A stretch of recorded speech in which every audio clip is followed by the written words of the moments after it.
Bomb. Welcome back to some more Genshin Impact. Time for the Act 4 Archon quest. Act 3 was not what I expected, but man, everything is just hitting, bro. So I'm kind of excited to see what Act 4 going on. Usually, after a certain amount of acts, then, usually the Archon of the region, quote unquote, playable toward the end. But what will be the seclusion to all this?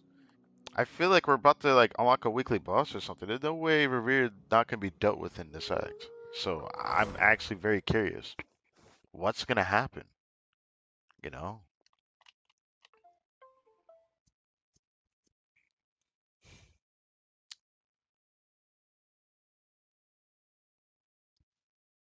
First, let's get this situated. Look at that thumbnail. I don't think we have that much resin, because streaming back to back like this is just a virtue. Would double refresh, but it's time to stop doing that and start saving up the primos, so that's gonna have to stop for now.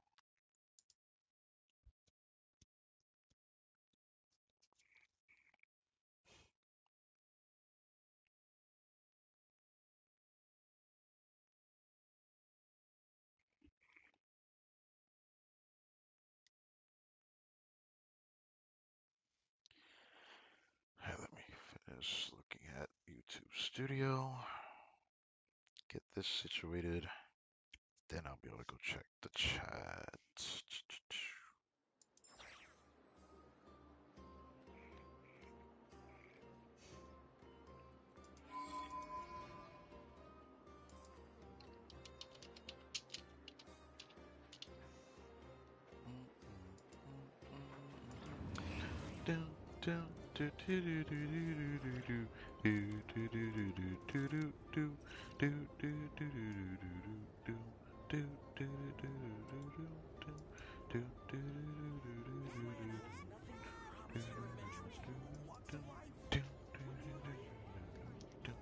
Okay, anyways.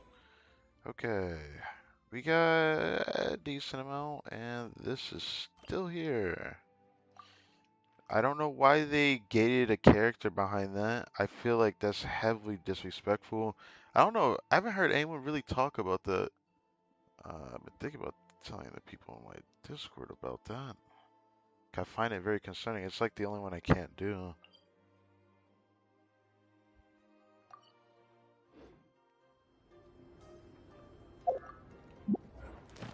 All right, over here.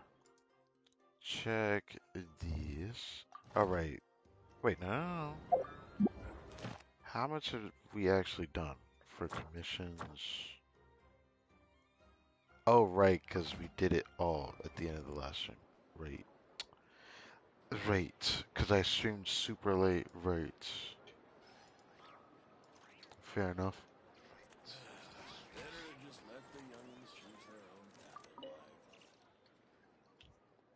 Okay. Mic quality. It seems like it's not good enough. Where is it at?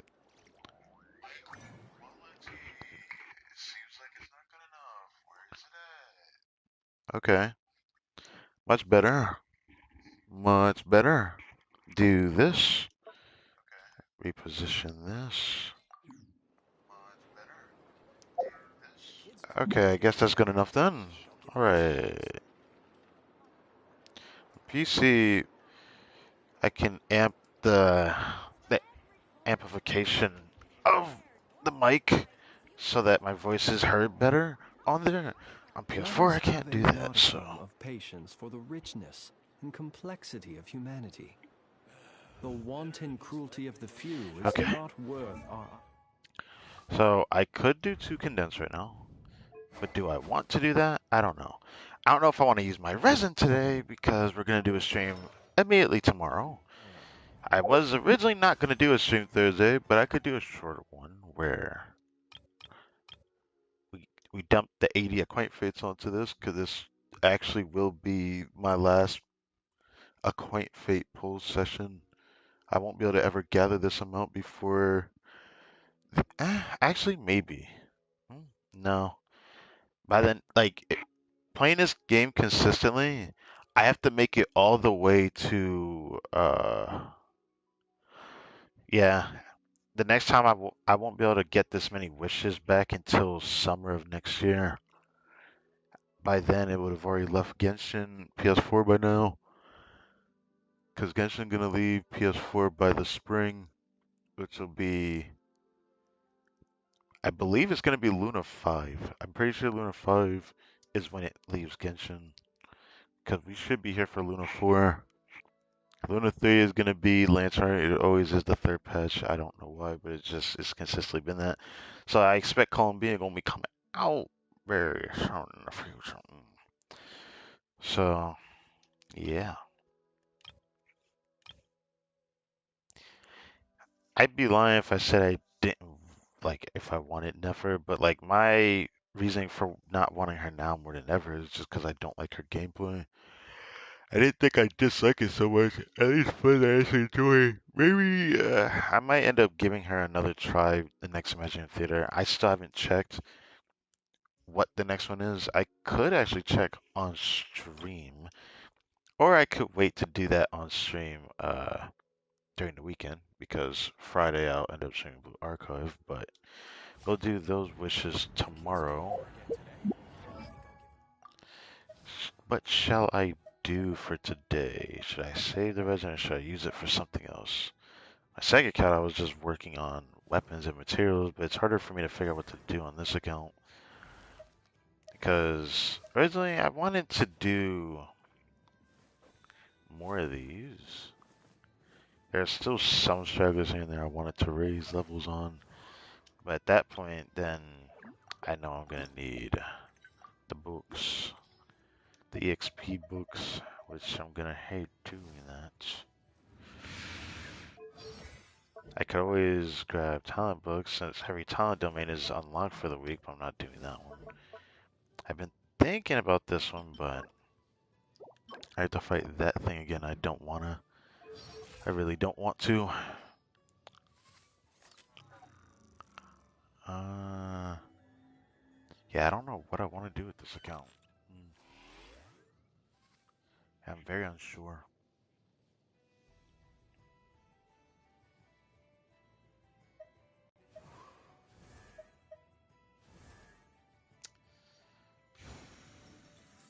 The only thing on my mind is wanting to farm Flynn's artifacts, but I've been thinking about raising another character this patch. I wanted to mostly just run music, and I think that's gonna be my focus.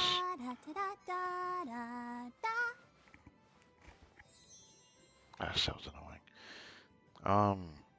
Yeah. So I think my focus will just be music, and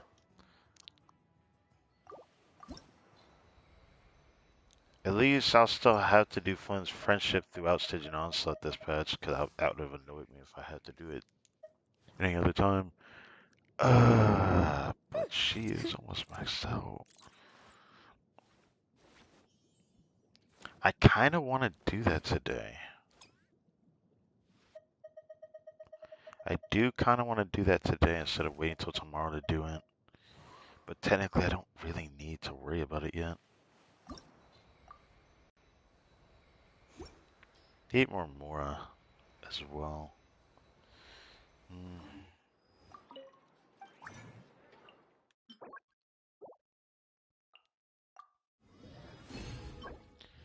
Now, I could save this for tomorrow and just grab these after reset. That's what I should do.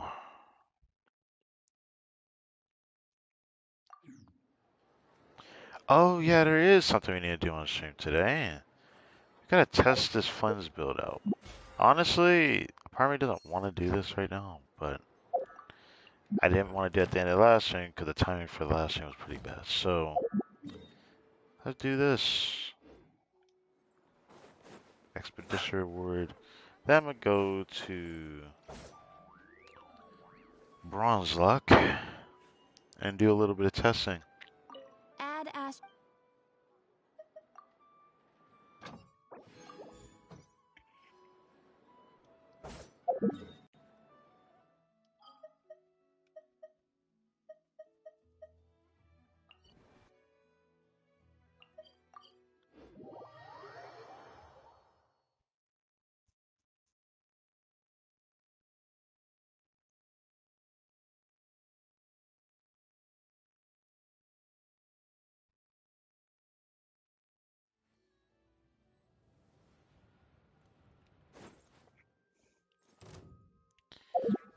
build we're running. Honestly, this is far too much crit rate, which sucks. While I wanted double crit Ps, I wanted just like high crit damage. Yeah, I need to reroll that. Defensive mode. Animal test 60. Beware the I'm creatures gonna of do the it like night. this. Observe.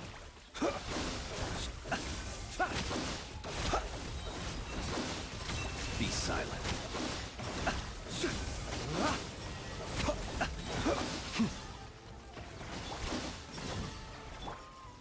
Oh, this is not good. Insulation chamber. Stand clear.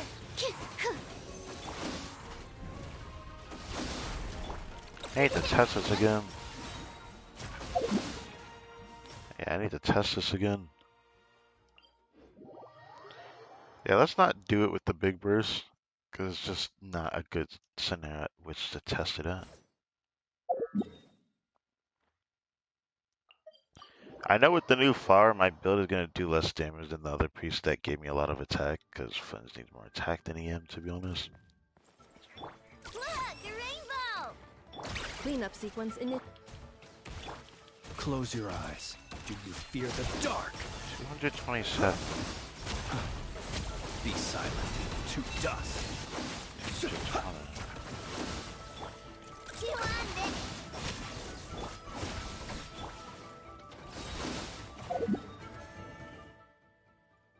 227 on the second part of his skill. I'm going to do the testing like this. Let's switch to this.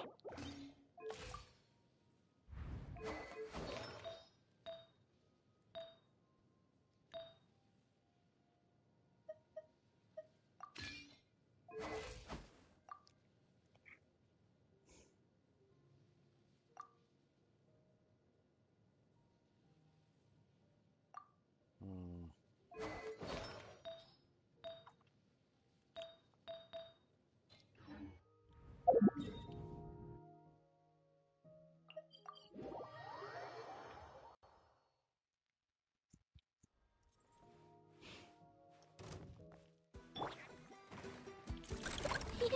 Go claw. Defensive mode. Close your eyes. Observe. Night falls. 244,000? Okay, Saffron was doing more Be damage. silent. Do you fear the dark? Okay, the second one did less damage. Interesting.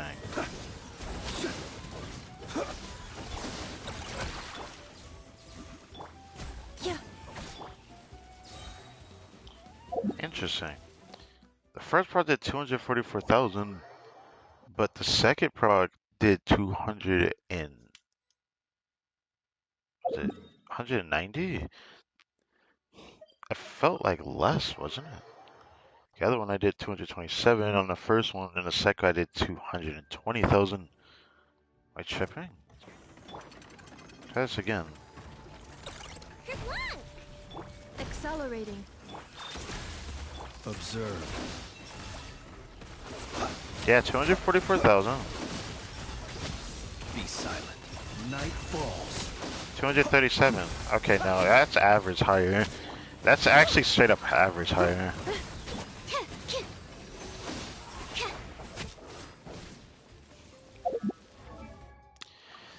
That's like on average higher. I didn't think this weapon would be better, but like 237 to 244. That's higher than this. Like easily higher. That kind of sucks, because like that build gave me more attack, but I don't know, this feels better. It feels stronger. And it's probably because of the added crit damage and this attack percent saving him. The problem with this build, I plan to reroll these two. So unless I get like a balance of crit, like if it ends up looking like this, the goblin ends up looking like that, and then this sans ends up being very similar, that would make this weapon definitively better than the other one. The problem is this. The only reason why I'm using it is because the attack percent is actually doing a lot more than I thought it was doing. I would go to that, but I can't switch. It did noticeably more damage. It's not exactly surprising it did more, given that the other build was barely over 200, and it was like 215 with like 90 crit rate. This set gives 30 crit rate. Yeah, give 30 crit rate in Ascendant Gleam. So on average, we have around 92 crit rate with 230 crit damage. 130 ER, by the way. 130 ER. That's pretty good. Obviously, if I want to make the crit rate higher, I could do that. I can't actually switch right now, but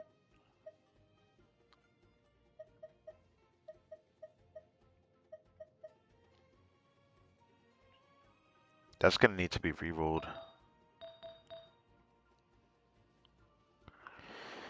The thing that sucks is I don't want to keep it built like this because I need to re-roll this.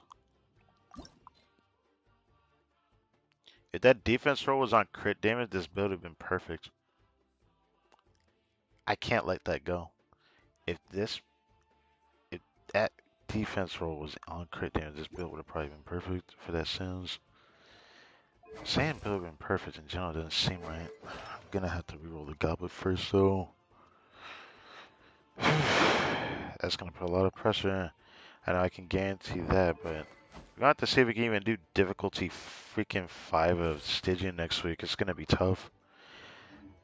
But it's nice to know that this build does more damage.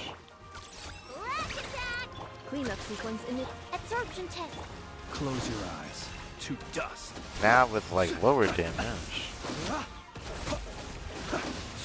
Observe. Night falls. Insulation chamber. Animal test 6308.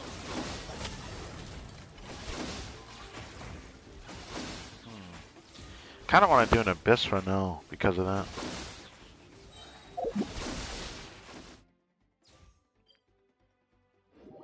Kind of want to do an abyss run with this damage. I wonder what type of number he's gonna actually get in here with this.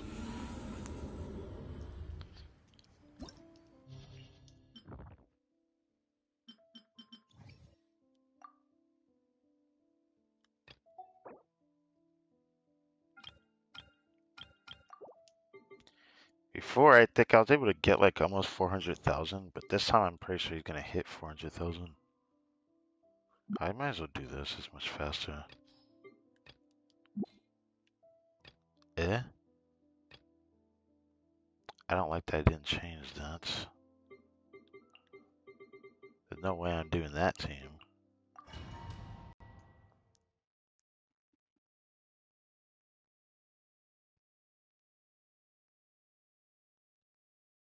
Could have done the Nuva team again though, even though I don't really feel like doing it.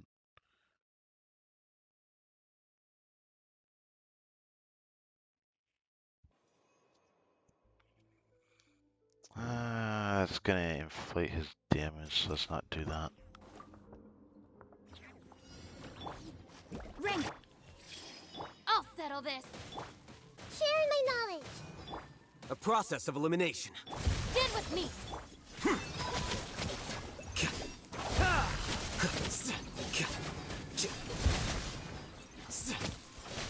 Flicker.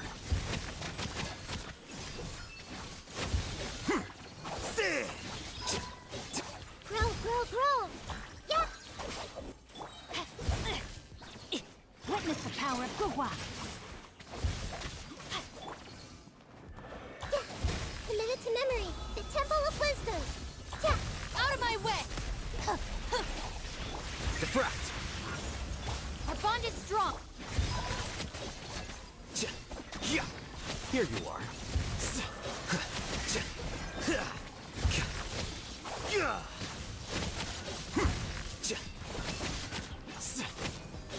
Dissipate. Rain cutter. Huh?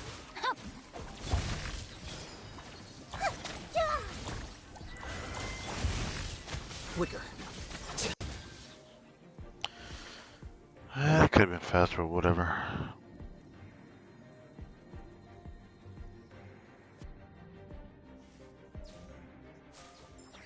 Alright, let's see how the fun team does this time.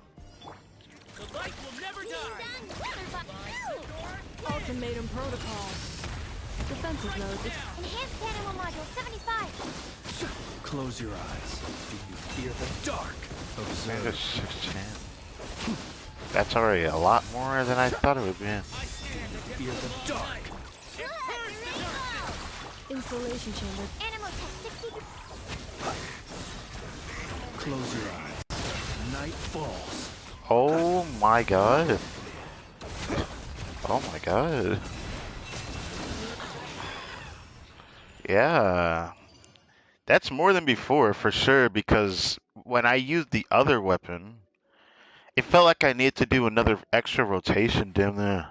I remember it felt like I had to do an extra rotation, so that's like actually like a big difference.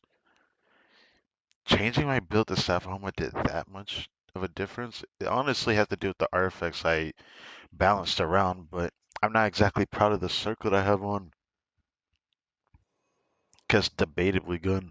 It can be for stat distribution if you have a lot of stats somewhere else, but I can't say I like that. Make yourselves at home. I'll settle this.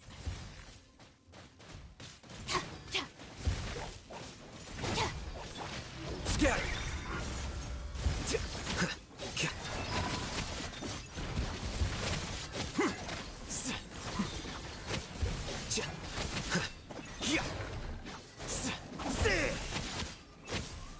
Out of my way. This may hurt. Let me weave you a verse. Know my sword. Stand with me.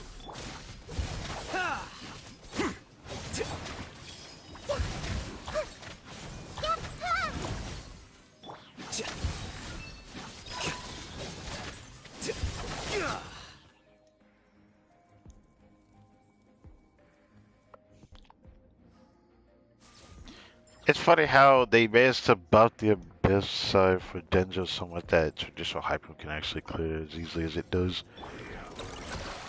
Now this will be the true testament of how strong my flinch is, seeing this. Be silent. Close your eyes. Night falls. Okay, 324,000. Observe. To dust.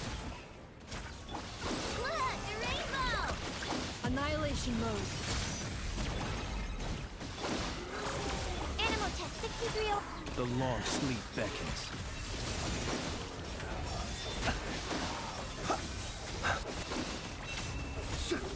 Oh, damn. You'll Being done. Weather bomb. Ultimatum protocol. Stand clear. close your eyes. Night falls. Observe. To dust. I mean, it's not surprising how easy he cleared that sword. Not-card characters straight up just have an advantage, but I didn't realize that it was the Ascendant Gleam effect that actually is the reason why. I had to learn that from watching a video. I didn't know that. When I last did this and I talked about like Flazer says I usually talk clearing. No, it seems like if you have Ascendant Gleam, you can just bypass the mechanic of having to deal with his other health bar. You could just bring down both the health bars at the same time, but it has to be Ascendant Gleam. Yehoda is rumored right now to be playable in the next patch after. And if it's true, I expect it to be a 4-star, 100%. So I'm looking forward to it.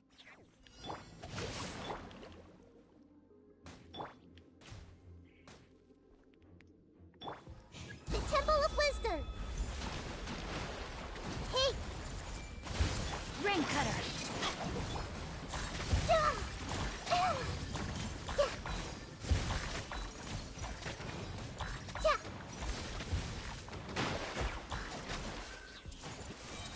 I'll settle this.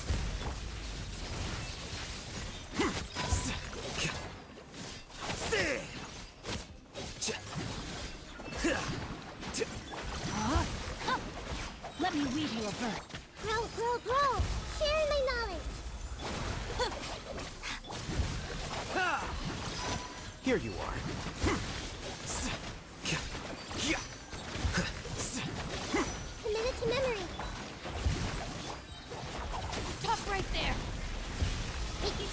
Do this. Do this. Damn it. Witness the power of Gugwa. Rain. Defract.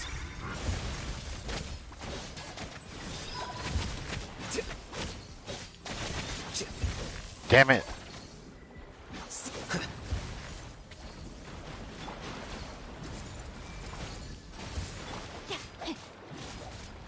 Uh-oh. Rain cutter.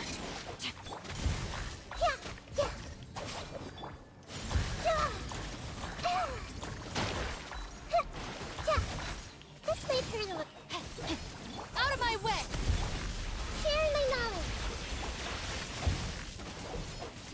No, my sword. Let me weave you a. The process of elimination. Stand with me.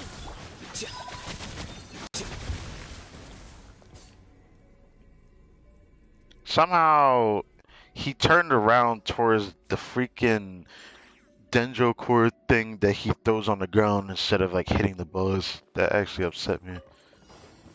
Use the force off. Don't draw. Defensive mode. Animal test 63. Close your eyes. Observe. Night falls. Be silent. Do you fear them? Swirl. Mark And 2. 76. Annihilation mode. Ding dong. Water bomb. The night I'm comes. gonna do this. Close your eyes. Observe. 520,000 on that is crazy. To dust. Ultimatum protocol. Well, I'm not crazy enough to do that. Installation chamber. Yeah, we kerplunk you.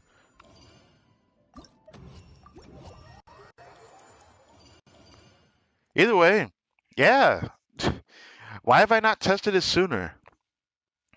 Why have I not tried to do the Saphahoma testing when I first got Flynn's?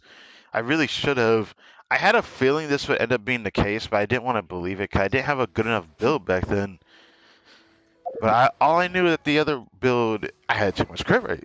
It's not exactly surprising, but like, until I fix up the other build enough, I don't think the other build is going to be better than this one. And it's probably because of the circlet giving 20% attack. I think it really is because of that. Because, I mean, this could use some reroll, but you know, I think it's good enough. This one, I don't know what to do about it. Going from this to this, I end up losing too much crit rate. I mean, technically you could still run this. Oh wait, I just realized. Wait. This build is the sweet spot. I just realized that. I'm just peaking over 100% with this build. Just a little over. I forgot. We get 30 crit rate. It's 100%. Why did I think it was 90? What? That means the build with this was what was hitting 90. My attack is now higher in this build than my other build if I run this build.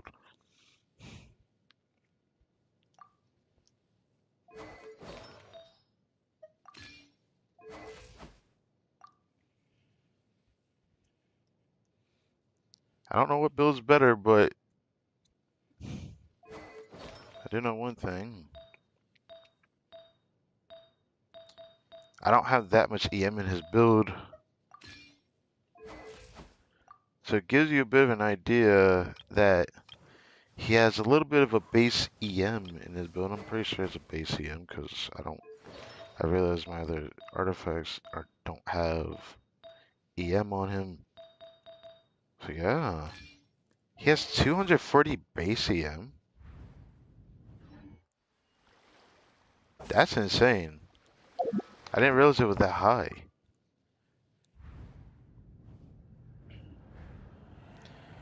I feel like, at least for Nifa, I felt like a Nifa needs like around 300. Around 300 and then just straight up attack after that and she's just good.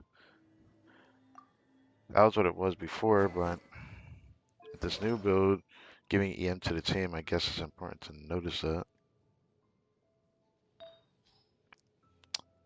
Mark my words, I will reroll that. But she has really good pieces. Gonna be hard to reroll. I wish I had this on the other set. Like, imagine like Flynn's had a onset goblin instead of that. What would that piece be like?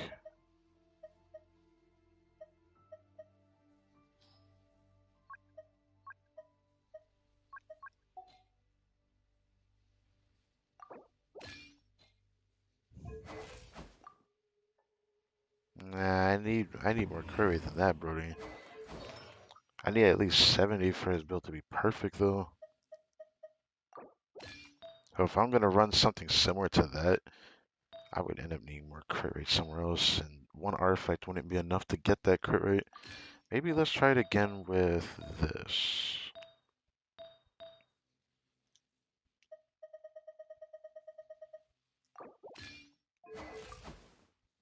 Still wouldn't be enough.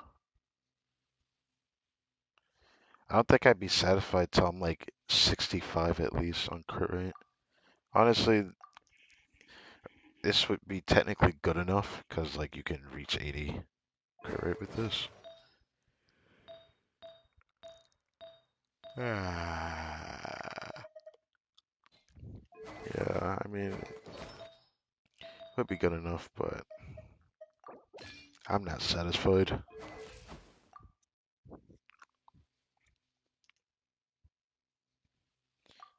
My attack is higher. Oh, that's right, it is higher. There's no way that's enough though. When a crit damage weapon, this would require testing. I honestly think the crit damage would carry more than the more attack, honestly. Yeah, it's only like a little bit more attack though.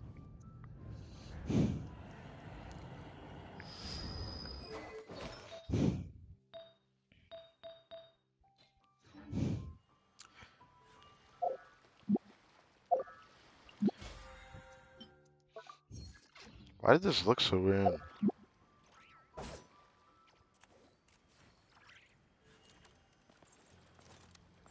Then again, I do recognize that his polearm is freaking huge.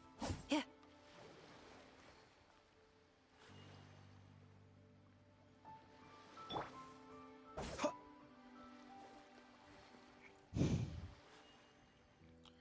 Yeah, his polearm is huge. What the mess? I just realized that.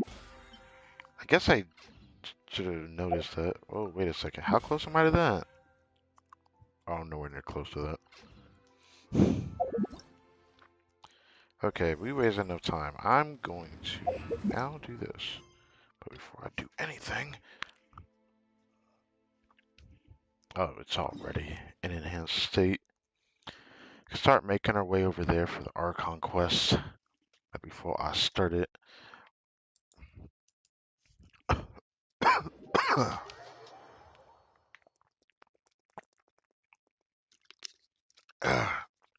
Gosh, that hurts my throat.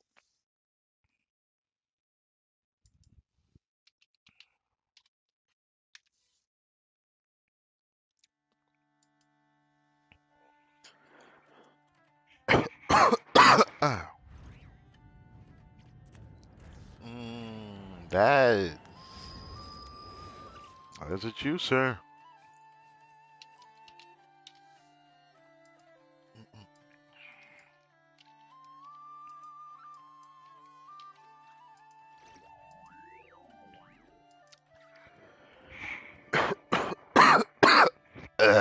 He who wishes to I'm peer sorry to into the cough, but abyss needs simply to wander through throat is KRAI on a drying. misty night. Went down the wrong windpipe. The march of the wild hunt will be Feels sure to horrible. drag him into the darkness.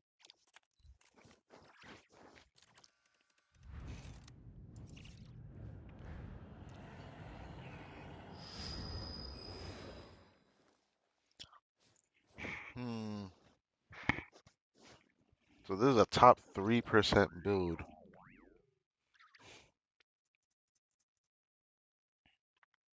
I will keep that in mind. This is a top 3% Flynn's build. People ought not be so frightened of ghosts. They are merely talking shadows. chattering away endlessly about their past affairs.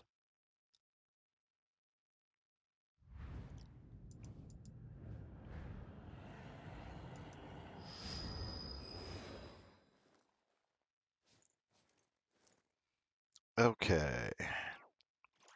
Check this one last time. Then we can get started.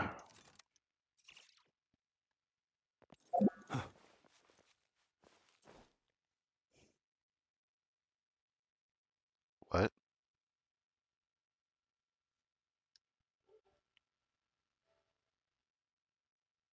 Okay, something should happen. Damn. I have never had that happen before, so that scared me. I thought like his four froze or something.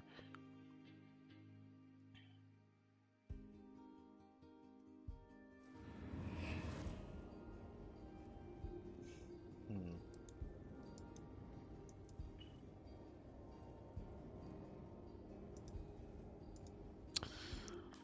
Okay. Let's do this though. That was weird.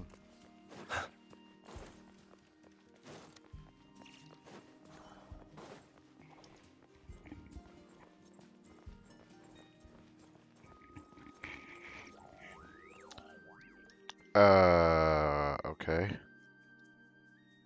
I might take a screenshot of this. I should take a screenshot of this. Oh, do you think the others are making good progress? Hope it's all going smoothly. Oh, hey look! They made it back as well! Oh, yes, they did. Flint's, Lama! How did it all go? All is well, thank you. Nefer and Yehoda had to stay at the curatorium to wrap things up, so they won't be joining us for now. I ran into Miss Anefa and Miss Aino on the way back. Their work is still in progress, so I suspect they won't be back for a while either. You seem rather cheerful today, Mr. Flint's. I certainly am. I achieved what I set out to do and came away with more than I bargained for. More? Fighting alone can get quite tedious. But I had the good fortune to run into a pair of brave young warriors. Is that Albedo and Durin? Hold on. We meet again. How have you been? Now, I got questions, bro. How are you here? Like, what? Albedo! What are you doing here? I'm guessing you're here to see Varka? That would be a natural assumption to make. It's also the correct one. These two courageously lent me a hand while I was fighting the wild hunt. When they told me they were Sir Varka's colleagues, it all made sense. And given how people of outstanding talent tend to cross paths, it's no wonder you're already acquainted. So, who's your travel buddy, Albedo?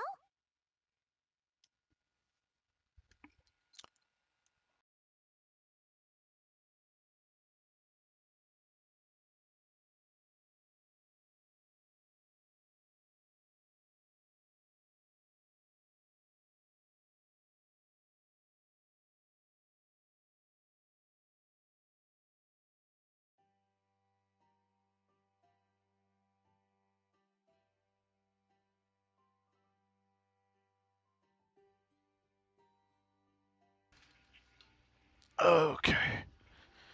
Getting cold on.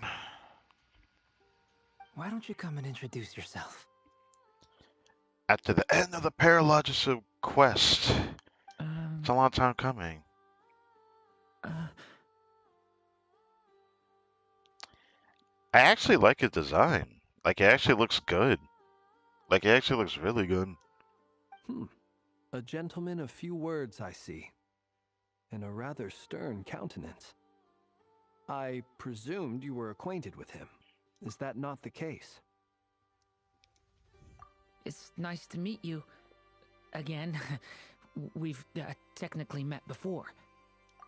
Yes, but, you know, we didn't meet under this circumstance of your new form. Wait a sec! You're Mini Durin! That's right. It's me. I'm glad to see you again. So, was it the same voice actor that voiced the mini Durin that's voicing this Durin now? Like, I actually really like it.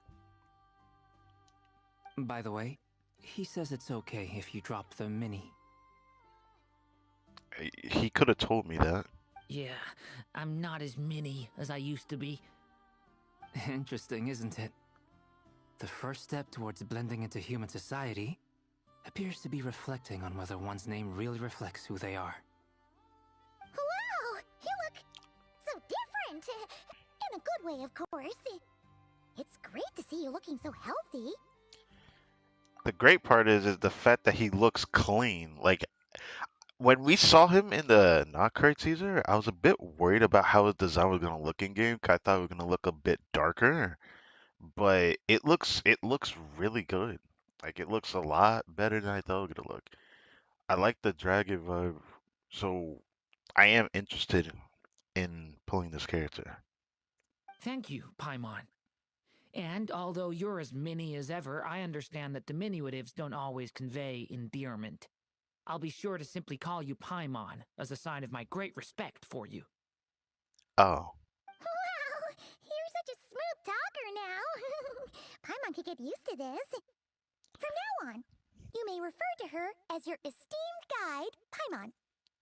little Paimon is pretty tiny after. Okay, I don't know why I would say that.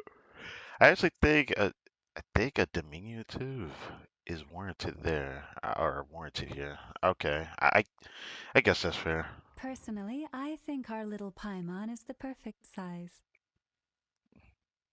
She's a very weird size, When but it's people call fine. her little Paimon, it's just because she's so adorable that they can't help themselves. If that's not a sign of endearment, what is? I mean, you're not wrong, but I don't really care whether you call her mini or not. I think Paimon is just fine. You're absolutely right, Miss Lauma. My brother still has a long road ahead of him when it comes to understanding human relationships. Anyway, speaking of long journeys, didn't Columbina, leave with you? How come she isn't back yet? She's been catching up with old friends. Wouldn't be surprised if she stopped for a cup of tea or 10 on the way back. Uh-oh. People are talking about me. Hope it's nothing negative. I didn't think Arlequina would come back after last time. I thought everything was kind of dealt with. This is quite a lineup of people. I'm not saying it's like Avengers style, but like, look at this. Seems like she's in much better spirits after meeting her old colleagues. Judging from your Sure. expressions, I'm guessing it all went well? It's getting crowded here. I'll go grab some chairs. No need. This is a job for an alchemist. I'll whip some up momentarily. Thank you for your hospitality, ladies and gentlemen, but I was merely escorting my friends back. Yeah, that's what I expected. I was expecting Arlequina to overstay her welcome here. I'll be meeting Sandrone shortly, as we still have some things to discuss. It's been a pleasure, everyone. But this is where I'll say goodbye. We really appreciate your help. Honestly, I have a lot more respect for Arlecchino, and I really liked how they brought her back with all the moon talk as well. I really, really liked how they did that story from the last act. Oh, come on. Spare the formalities. I'm just glad I could help out some true friends. It really does change my opinion of her, but you know, I really would have liked if she was actually evil, given how cool she looks. You know, I understand. Well, bye for now, Harlequino. Oh, this place is hopping. It's probably a good thing one of us left. Otherwise, we might not fit all these people in. what the? Are you saying we're about to run out of chairs? As a matter of fact, I am. Come on in and see for yourself. An elegy for faded moonlight.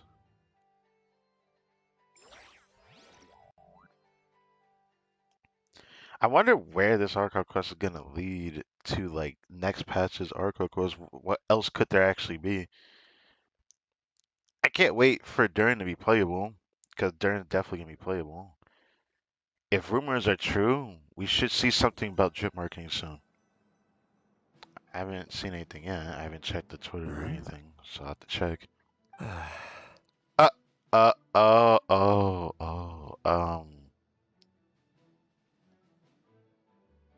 Yikes. You usually don't show your face to this much of a crowd. This is not how I expected to see Dainsleif already. Yeah, I'm gonna be real with you. I was not expecting to see him yet. That changes things. I overheard your little chit-chat outside, by the way. With Miss Columbina's colleague gone, we should be back to the original crew plus the other colleagues I brought in. Though, it looks like we have another new face. Someone else managed to rope in a colleague too?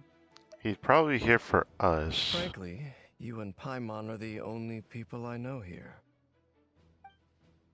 This here is Dainsleif, colleague of Tibet's greatest guide, Paimon, and greatest adventurer, the Traveler. Well, not exactly colleagues, more sort of friends. When someone else jumps in to do the announcing, you know you're speaking to someone important. Let's hear what he has to say. Note to self. Once Paimon knows your name, the rest of the world will soon follow. When he comes looking for us, it's usually something important. Paimon's guessing you've heard about the Wild Hunt, then. Or more importantly, the Rashir of Solnari, right? From the looks of it, you're about to hold a meeting. If I were to say that the Wild Hunt is our mutual enemy, would that earn me a seat at the table? As the saying goes, the enemy of my enemy is my friend. Mr. Dainsleif, there's a seat with your name on it. All right. Though, I can't promise the same for everyone else. Hey, Albedo, think you can rustle up a couple more chairs? After all this time apart, Grandmaster Varka's first order is to rustle up a couple more chairs. I've missed this. Albedo, what the fuck? Is he being sarcastic? Deadass, I don't know. Hey, he's your brother. Why are you asking us? I've still got a lot to learn about the nuances of human conversation. Trying to decipher Albedo's way of speaking has been like jumping in at the deep end. Yeah, I really like his design. Oh, Good. good point. Paimon gets you now. Don't sweat it. There are people who go their whole lives without getting the hang of it. You're ahead of the game already. Look at you, Paimon, expert in the art of encouragement. What the? Ew, why did I make that Taking face? Nefer so long. Perhaps you should go and check in with her. If anyone can hurry her along, it's you. I just got back from the curatorium. Besides, aren't you curious to see what's taking her so long? What, you want him to go back? Miss Nefer doesn't strike me as the type to share secrets. And since gathering intel is her specialty, I'm guessing she'd prefer to keep her methods confidential.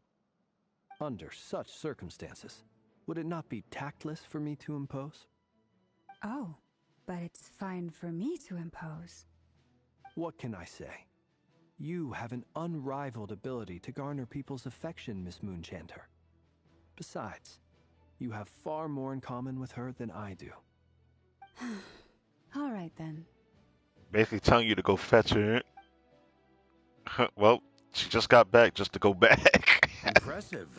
She barely fought back at all. I admire your powers of persuasion, my friend. It's all because Flynn's is very polite in the way he speaks. As I'm sure Miss Lauma will realize soon enough, the trick in life is to always pitch in with other people's responsibilities so that you can be selective with your own. Another trick is to simply hide in the background. Of course he would know that. Spoken like a true sage. Anyway, looks like we've got some time to kill before the meeting. Let's take a little breather, folks. And feel free to chat amongst yourselves. We'll get down to business once the other two arrive.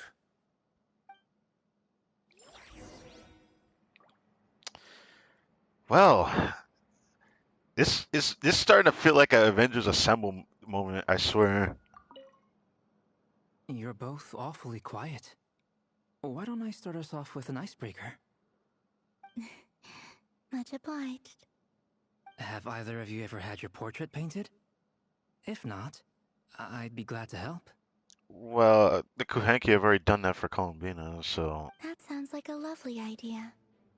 You know how to paint, then? I dabble occasionally. He's an excellent painter.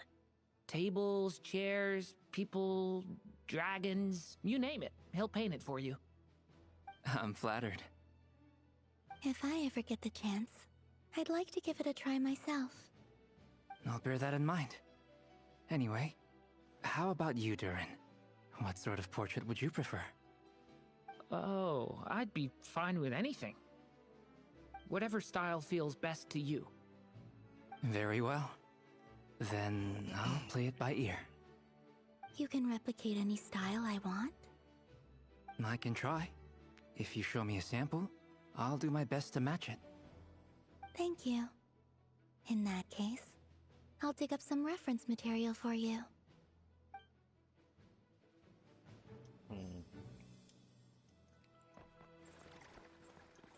I'll do Dainsley first. Truth be told, I can't remember the last time I was in a meeting with so many people. You're not alone there, my friend. The Lightkeepers also struggle to bring everyone together for a serious discussion. I don't doubt that. I've only ever met two Ratniki, one being you, and the other being that young guy, Itlua. Itlua? Itlua is a good apple. I'll give him that. He's kind, honest, and regularly delivers supplies to my lighthouse. A true Ratnik to the core. In that sense, he puts me to shame. Damn. So you're what? A fake Ratnik? That's what it sounds like you're saying. But I get the feeling that's not quite what you meant. Come on. Okay, what is this? Come on, why the awkward silence? Sorry. I'm not even gonna bother trying to hide it. You've known all along, haven't you, my friend? What? Okay, what the... Now that was an awkward silence. Let's just keep this between ourselves. Probably best if Itlua doesn't know, huh? That goes without saying. Gotta be careful what you share with youngsters, after all. Anyone else in the know? Let me guess. The Traveler and Paimon? I'm watching you. I'm watching you, by the way. It's dangerous being too sharp for one's own good, you know. Then, in the name of the Animo Archon Barbados himself, I swear, your secret's safe with me. I'm watching you. Your secret's safe with you. Brother, I'm watching you. Like, it doesn't really help that I'm more of an observer of Teva. I am a descender, after all. When we went for drinks, you said that you and Barbados were practically best buds. In the light of that claim, do you really expect me to take your oath seriously? Oh. Of course. Just as long as you don't go spreading around the fact that I'm close with Barbados, all right? Fair enough, then. Nothing like a bit of mutual leverage to seal the bonds of friendship. Okay.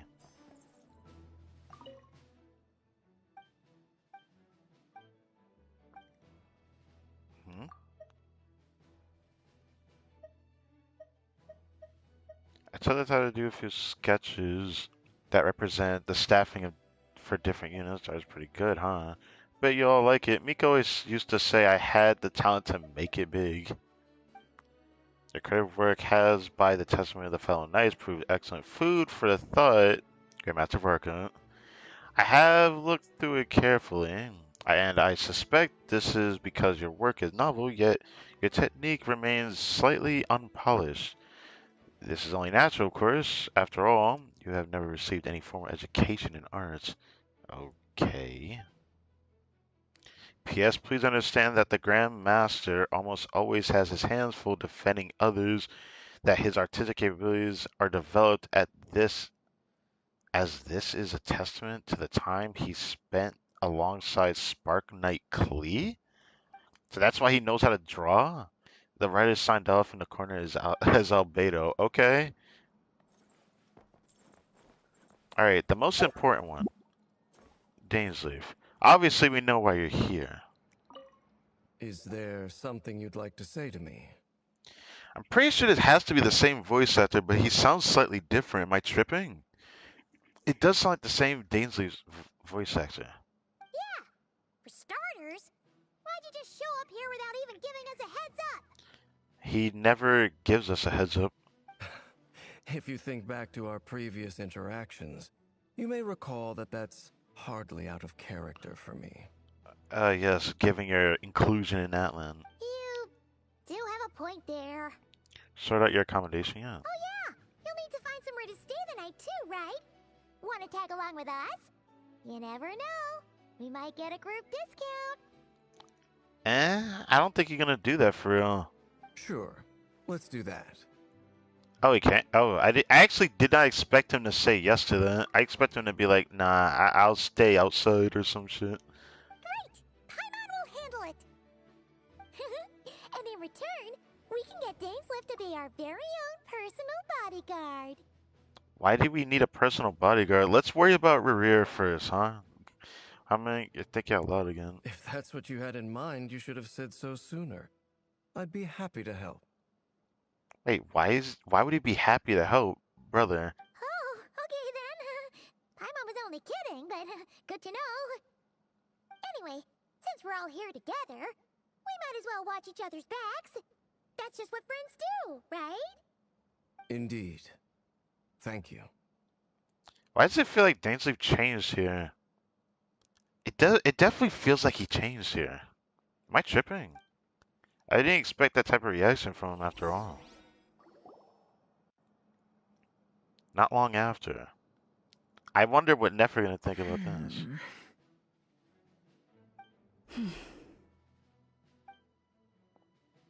Because she recognized the name Dainsleif, so she's gonna definitely be interested in him. Ah, Miss Nefer. You made it after all.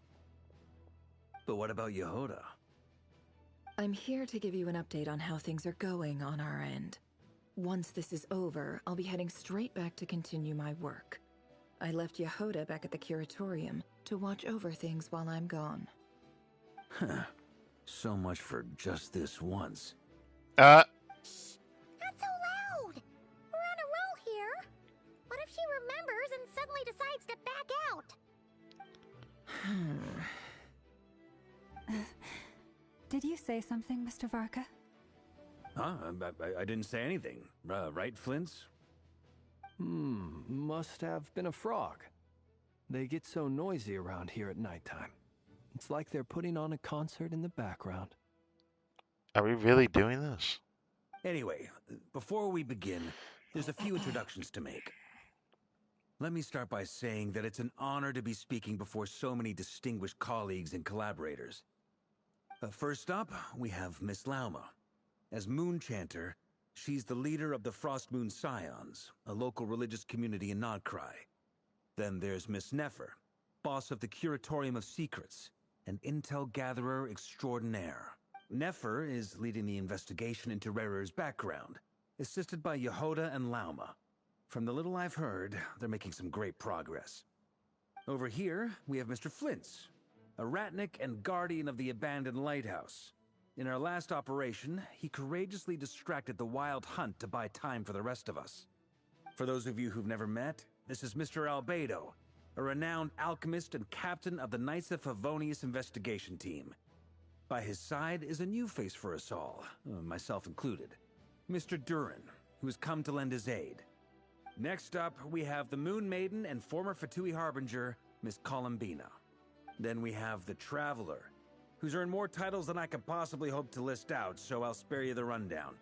And Paimon, the ultimate travel companion and quite possibly the best guide in all of Tevat. Varka, you're giving her too much credit. Calm down. Wow! That's a lot of people! Great turnout! Dane's gonna introduce himself? I know Nefer gonna light up when she hears his name. Miss Nefer, it looks like you might have another job coming your way, so, congratulations on the booming business, I guess. You think I haven't got enough on my hands as it is?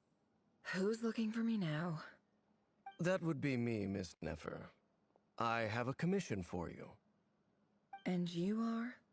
Who I am doesn't matter right now. What does matter is that I'd like you to gather more intelligence about the Recher of Solnari. Well, it's not as if we never take on anonymous commissions, but in your case, I'll have to decline. I'm gonna take a wild guess and say your job's probably more hassle than it's worth. Something about you seems like bad news. I mean, maybe she's not wrong, but It's my eyes, isn't it? Conrian, I assume. And what's with the mask? Are you trying to hide your identity? In any case, the fact that you're even still alive raises an awful lot of questions for me. uh, have you heard of the curse of immortality? Sounds about right. It sounds about right. But seriously, does she not know about that? My name is Dainsleif. And yes, I am from Conria. As I'm sure you're aware, the Raker of Solnari's real name is Rerir. He was once an acquaintance of mine. Really? Then you must have been quite an influential figure yourself. You flatter me, but none of that matters anymore. My point was simply to clarify why I have asked Miss Nefer to investigate Rerir's background. So you're both from Conria, and it sounds like you used to be friends? What am I missing here? Surely you already know how he became one of the Five Sinners.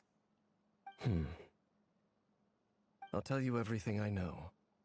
The history of Conria, the names and identities of the Five Sinners. I remember it all like it was yesterday. I have never spoken openly of this before. But the truth was exactly as people say.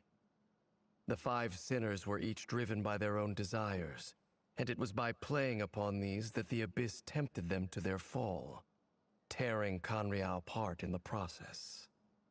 The visionary, Vedifenir, who wished to foretell the future. The wise, Haroptatir, who sought limitless knowledge. Gold, Rhindaughter, who desired to create life. The foul, Sertologi, who pursued supreme strength. And last, but not least, Raker of Solnari, Rerir, Ravager of the Moon. Of the five, Rerir is the only one who remains a mystery to me. He never harbored grand ambitions. So what changed in the space of a single night? How did he come to fall like the others? In other words, you're saying that his change came as a shock to you, and you have no idea what actually happened? That's right. You mentioned how the Abyss tempted them, which led to their fall. But what did that look like in practice? And what other context can you give me about the events of that time? The more detail you can give me, the better. Strangely, now that it comes to it, I hardly know where to begin.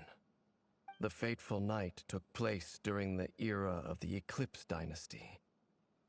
One day, my elder brother, the visionary, Vedifenir, was summoned to the palace by the Vinster King, only for the king to gouge out his eyes and cast him into the dungeons. Oh, I know. Like the king was like very paranoid. When I came to hear of this, my fury knew no bounds. I gathered together every ally I thought I had, and together we set a night to storm the palace and free Ved. Centuries on, the memories of that night still haunt me like a never-ending nightmare. We broke through the palace gates, just like we had planned, each striking towards our separate targets. But then, I was betrayed. Even Vedifenir, the very person I had come to rescue, abandoned me and partook of the Abyss's power. So, it's personal after all. Then tell me, Mr. Dainsleif, what price are you willing to pay? You, of all people, must know that nothing comes for free.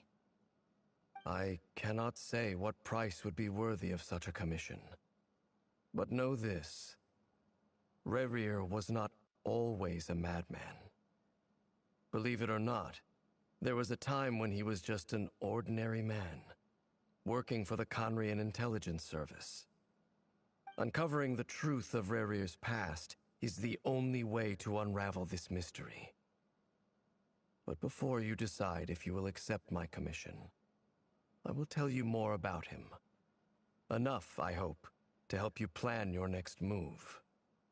Sounds pretty good to me. Feels like we just flagged down a random passerby, only to discover he's actually a master strategist who has a score to settle with our enemy. Varka, I actually cannot with you, bro. Okay. Who knew having a Conrian friend would come in this handy? Can I borrow your halo? It could be useful in the lighthouse. Whoa, whoa, whoa. Hey, enough with the wisecracks. Besides, isn't that lamp of yours bright enough already? Relax. It was meant to be a compliment. If that was a little over the top for your liking, I'll make sure to tone it down next time. I'll give your proposal some serious thought, Mr. Dainsleif. Let's speak in private once the meeting is over. Before that, there's a few things I'd like to share. Okay, Chalver opening his mouth. Okay. Your account meeting the knave and how the iridescent mirror was retrieved from the Crimson Moon space. Oh, right, we didn't tell them about that. You make it clear that the knave chose to help you of her own accord, then conclude by reporting how the hearts of the three moons are finally in your hands. Right. Now that we've united the hearts of the three moons, your power should be greatly enhanced. But it seems like that hasn't happened yet. I believe it will take a little longer. You've done so much for me, so I want to be completely honest with you all. Even though I'm doing a lot better now, the truth is, my recovery will likely be an ongoing process.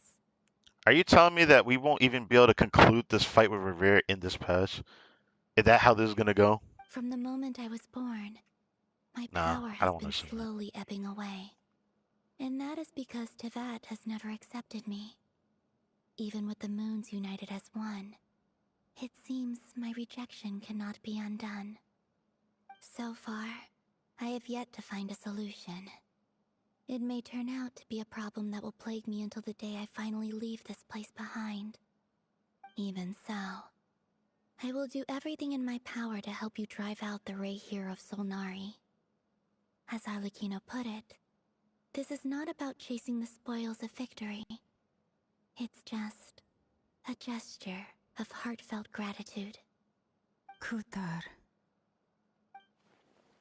She seems a lot more energetic and positive than she did when we first met. Defeating the Ray Yeah? of Solnari will be no easy task. While my strength slowly recovers, we'll also need to gather more intel. Naturally. We should take all the help we can get if we hope to defeat him. We've considered several viable plans now, but our choice hinges on the answers to a few key questions.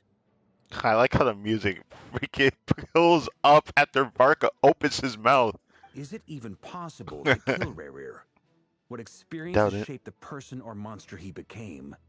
And what's he really after? The most important part is what he's after. Given Albedo's expertise in alchemy, I think we should leave him to try and answer the first of these questions. Understood. As for the other two, I'm afraid we'll have to count on you again, Miss Nefer. Believe me when I say it's not my wish to burden you.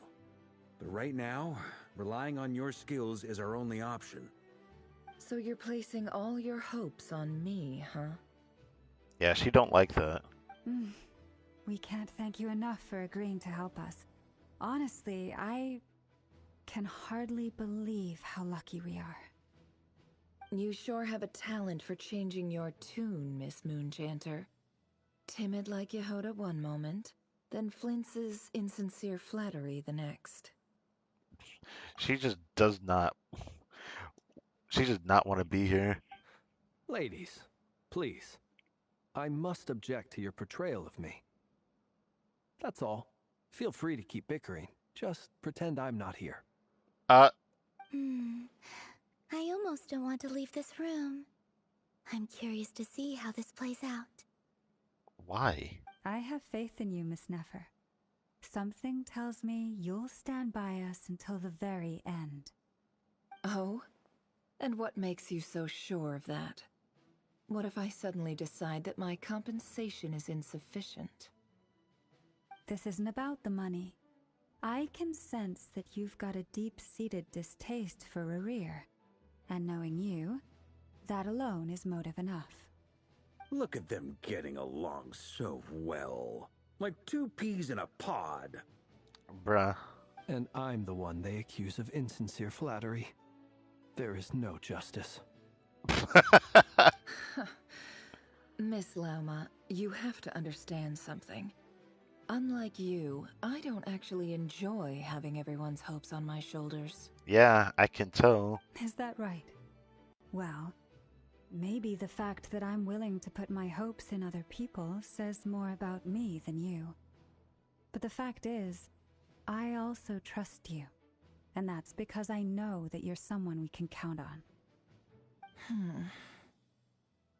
Anyway, we've got our plan, so let's get moving. Mr. Dainsleif, let's talk. And Traveler, once we're finished, if you've nothing else planned, I'd like you to come with me. Oh, I wasn't expecting that. This whole experience is teaching me a lot. For instance, I now know that when other issues come up in the future, I'll have far more luck getting Lauma to convince Miss Nefer than trying to do it myself. Hate to say it, friend, but that's one of the funniest things I've heard in a while. I mean, do you want to convince her? Be my guest. I mean, I feel like the Traveler could probably convince her. Why? You think I've got it wrong? Quite the opposite. But what makes it so hilarious is how long it's taken you to realize. Okay, fair enough. Nefer and Danger converse intently for quite some time. From the gravity of their expressions, you can tell how heavily the next stage of the plan weighs upon them both. Oh, I wanted to hear their conversation. Are you serious? Oh my god, whatever. After a short chat, Albedo and Durin head off with Varka on what they describe as sample finding mission. They probably went to the north of Nagara because that's what I heard. Or, I mean, Anifa technically went there by herself, but I honestly expect them to go out there for some reason. I have a feeling that everything's not going to be resolved to. We can even go out there, but we can't go out there this fast, so it doesn't matter. Alma steps out for a while and comes back loaded up with emergency medicine. She tells you that while people rarely expect to get hurt, it's her duty to be ready when they do. Okay. You and Paimon wait patiently for Nefer, content to see how well everyone is working together. Once Nefer is finished, you follow her and Lauma back to the curatorium. Okay.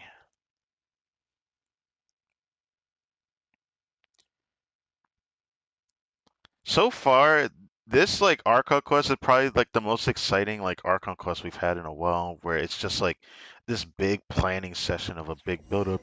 It's nothing that even Natlin was able to do. We've had our moments in Natlin, so I'm not gonna take that away. But like this type of gathering is very unique. It's definitely a unique experience that I really can't take for granted. Ah, yes, the special room.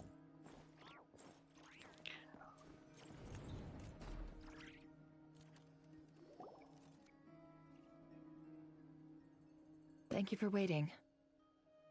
It's okay. We actually used the time to help Dainsleif get a room at the hotel. Ah, okay. That's very considerate of you.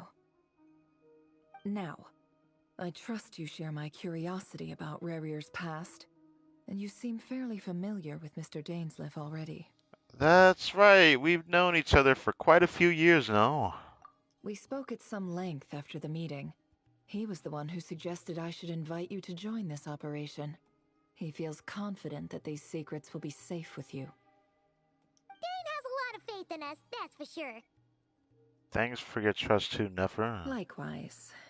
I appreciate that you got right on board without interrogating me about why I invited you.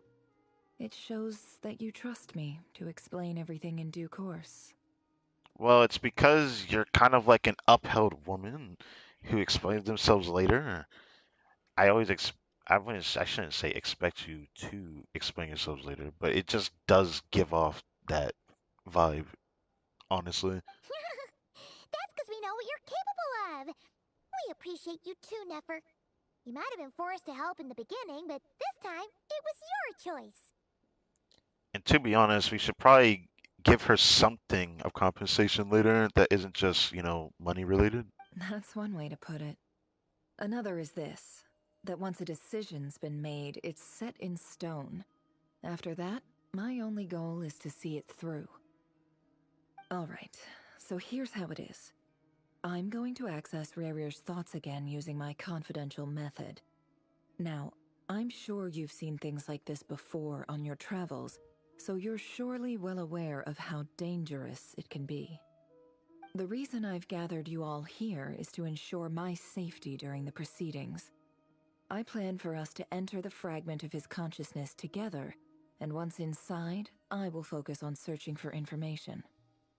Think of this as a diving expedition into someone's brain. If I'm the diver, you are my safety equipment, tasked with keeping me alive while I'm under the surface. The way this sounds, it reminds me of I wish I could remember what the freak that anime was. But I guess another thing that could be like detaching your body from reality and having to come back to it later. I feel like there was an anime that was based off of, I wouldn't say based off of something like that. It was like something that actually did happen, but I just don't remember what anime it was. Like you had the power to save somebody by detaching your body to search for them and save them in a different reality, but it was in a situation between life and death where you had to do that. So you had to release your soul to get them, and when you actually save them, you can go back to your own body and put their soul back in their own body. But in order to do that, you have to do it within a certain time frame. Because if you don't, then you can't return to your body. But it's not exactly the same when she puts it like that. But that was like the first thing that came to mind when I heard that. Once the ceremony begins, we will all be spying on privileged information.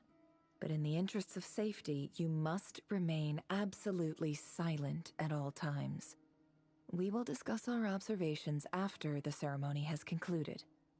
Lastly, any individuals of a weaker constitution are advised not to partake in the ceremony. In any case, Paimon has her own job to do, which requires staying in the room but not joining the ceremony. Wasn't that a damn shame? Nephers conspicuously left out the details of her confidential method. Well, she doesn't exactly have to explain it. I guess her brain diving techniques are a trade secret, of course. Well, good luck, everyone. Sounds like all Paimon can do is cross her fingers and root for you guys. There's a little more to it than that. I was being serious when I said you have a job to do. While the rest of us are inside Rarier's mind, it's imperative that we have a team member on the outside. In the event that something goes wrong, you will be our first responder. I don't anticipate any issues, but the extra level of safety will be greatly appreciated. What can she do if you end up really needing help in the real life, though? I second that. This is a dangerous operation here, and you're our whole rescue team. That's pretty much the most important job in the crew. Fair enough. So, Paimon's like the lifeguard? Yeah, that makes sense. All right, got it. Good. Please, take a seat. We'll get started momentarily.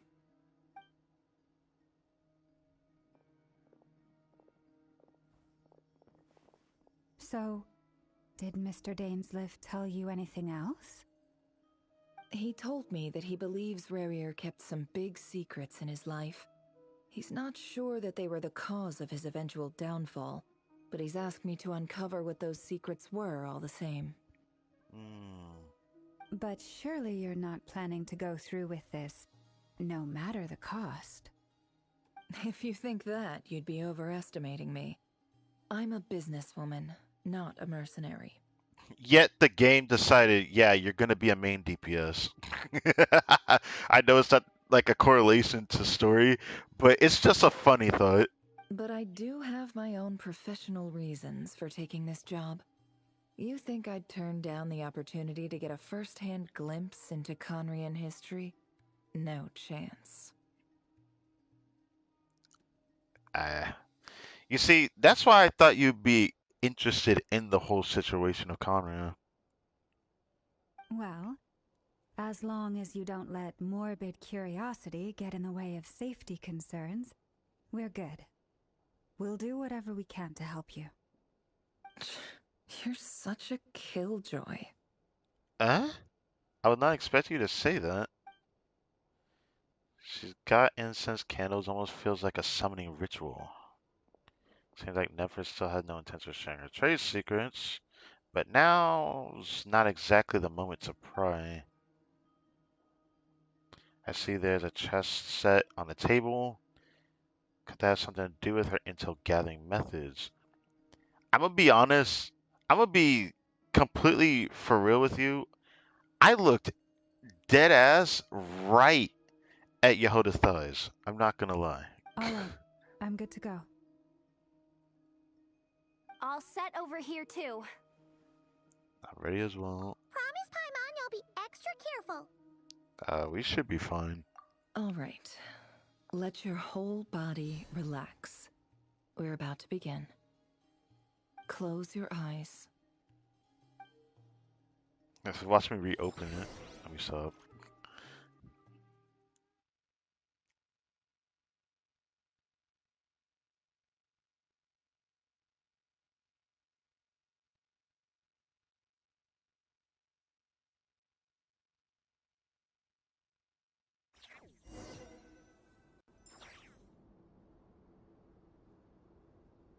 Phew.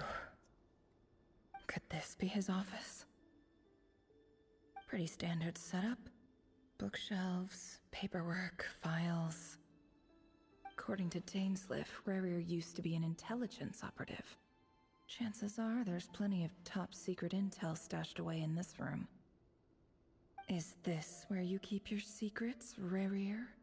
Can't say I'm not looking forward to this.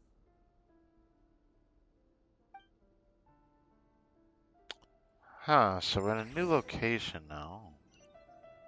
There's a lot there that interests me, but... A file tucked inside a folder. The title reads, Dear Breakfast Shop Owner. It's a list of names. But at this stage, I have no idea who any of them even are. You know, the biggest thing just keeps bugging me how she has this type of power. Technique this is. Seems like it has to be inserted into that camouflage device nearby. Aha. It's an audio recording. Please, hear me out. I can't shake this feeling that someone's been spying on our house. No, I'm not being paranoid. It's true. I saw someone dressed in all black. It was a couple of days back, but that was on another street, not near my house. I swear, I know what I saw. There's a note in the margin. Surveillance of the Runfarther residence has concluded. We apprehended the target and filed the mission report last night. Could the voice in the recording belong to one of Rarier's targets? That might actually be the case. But why would there be an audio recording? That's the part that kind of sounds kind of, you know... I can actually jump this time. Can I? Ooh, I can attack. Yes, sir. Yes, sir. All right. All right, let me stop. Bookshelves full of documents. Looks like these are all files, packed with the personal details of individual Conrians. The Crimson Moon Dynasty preceded the eclipse. Since Rarier worked as a secret agent during the latter, it stands to reason that he was tasked with purging remnants of the old dynasty. Yep. Lines up exactly with what Dainsliff told me. It does feel like the Vinster King was like really afraid of anything that could usurp his throne if he couldn't have control over it. Which I guess makes sense. A king can be similar to a dictator as well, you know. But yeah. That's probably not the whole story.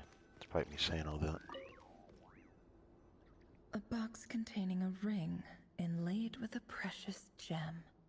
Must be for his girlfriend. Yes. Must be. He looks even gloomier than last time. I wonder what's changed.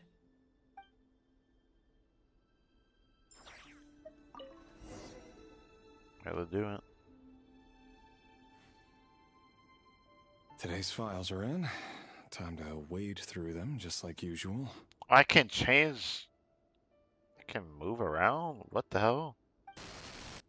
Male, 51. Occupation, cook. Confirmed Crimson Moon descendant. Has maintained frequent Mouth is contact with other moving. descendants over the past year. Poses a threat to the dynasty. Neutralized.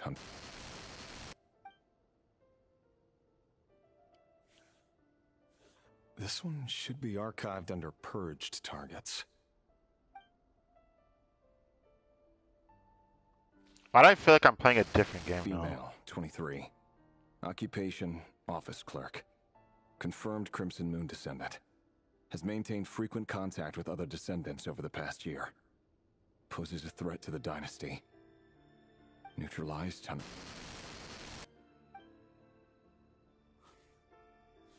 Another one for purged targets. Sounds like she was that other man's daughter.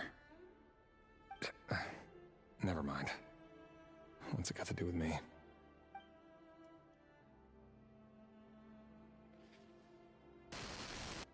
Arr. 40. Occupation, teacher. Confirmed Crimson Moon descendant. Has been observed making contact with other descendants during the past year. Descendants, Poses huh? a threat to The the first dynasty. descendant looking at. Let me stop. Neutralized on. Okay, so we're just gonna watch him Just X out another every body for the person. archive. Come to think of it, I remember surveilling this man. A case like his never would have been considered a priority in the past. Huh. He barely even interacted with other Crimson Moon descendants.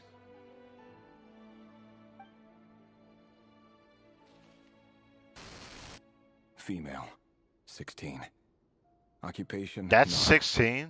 Orphan and That looks confirmed 16 to Crimson Moon you? descendant.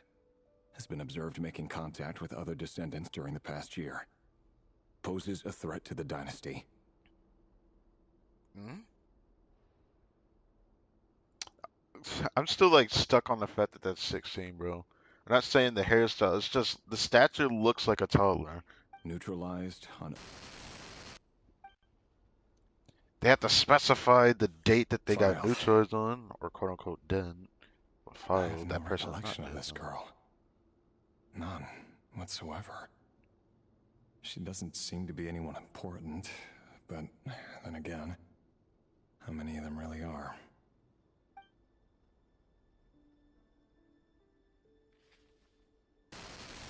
Female, 13. Occupation, none. Orphan and confirmed Crimson Moon descendant. Has been observed making contact with other descendants during the past year. Poses a threat to the 13. dynasty. Okay. I mean, the last girl that was 16 looks younger than this one. Am I tripping? When I look at this, like, they don't have to have a face when they show, like, the profile, but, like, the profile, this girl would look more believable being 16 from this shot than the other girl that looks younger than this one. Neutralized and filed.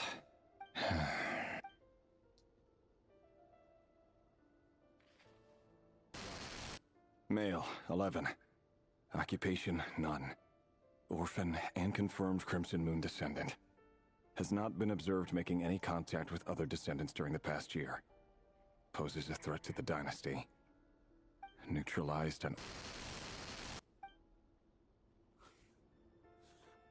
So how many of these do we have to do? 'Cause I don't want to sit here and listen to him say this over and over. Obviously, he's gonna stop on something that interests him. Male, 6. Occupation, none. Orphan and confirmed Crimson Moon descendant. Poses a threat to the dynasty. That's crazy. It's funny, isn't it?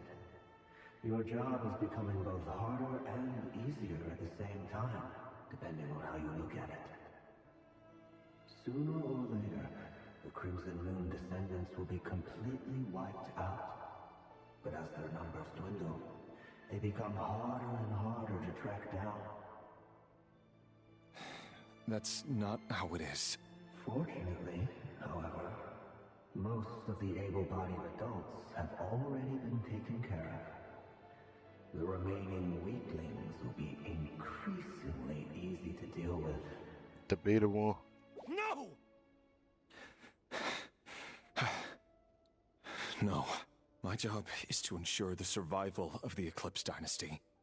And the only way to do that is by eliminating any and all potential threats. It's a perfectly legitimate line of work. Every single one of my colleagues can attest to my fairness. And if my friends were aware of the facts, I know they'd back me up too. Assuming, of course, that they were aware of all the facts. Yeah, no. I'm gonna be honest with you. That was very interesting. However, yeah, do you think him crashing out and becoming the person that he was has to do with the fallout of the Crimson Dynasty? Did he get fed up with his job and just said F all the moons entirely? Because I can't really tell what his endgame goal would be. For him to become the Ravager of the Moon, does he just not want the Eclipse Dynasty to survive? Or does he want to take it for himself? I guess we'll find out. He looks even gloomier than last. That was very interesting.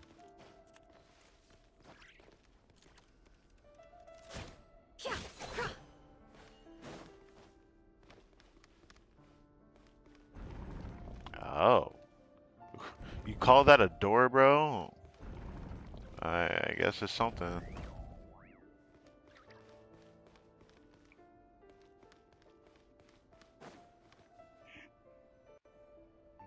Mr. Vedifalnir?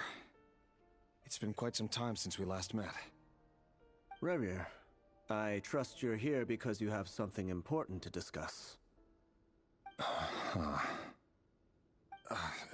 Forgive me. I wasn't tuning out, it's just, I noticed you didn't even phrase that as a question. As if you knew I was coming. Tell me, does someone in your position ever feel the need to ask questions at all? It is indeed within my power to foresee certain things. Things like your arrival. I was just thinking. It won't be long before I'll be inviting both you and Dane to my wedding. That isn't a lie, but nor is it a fact as such. It's a wish, isn't it? No fooling a prophet, is there?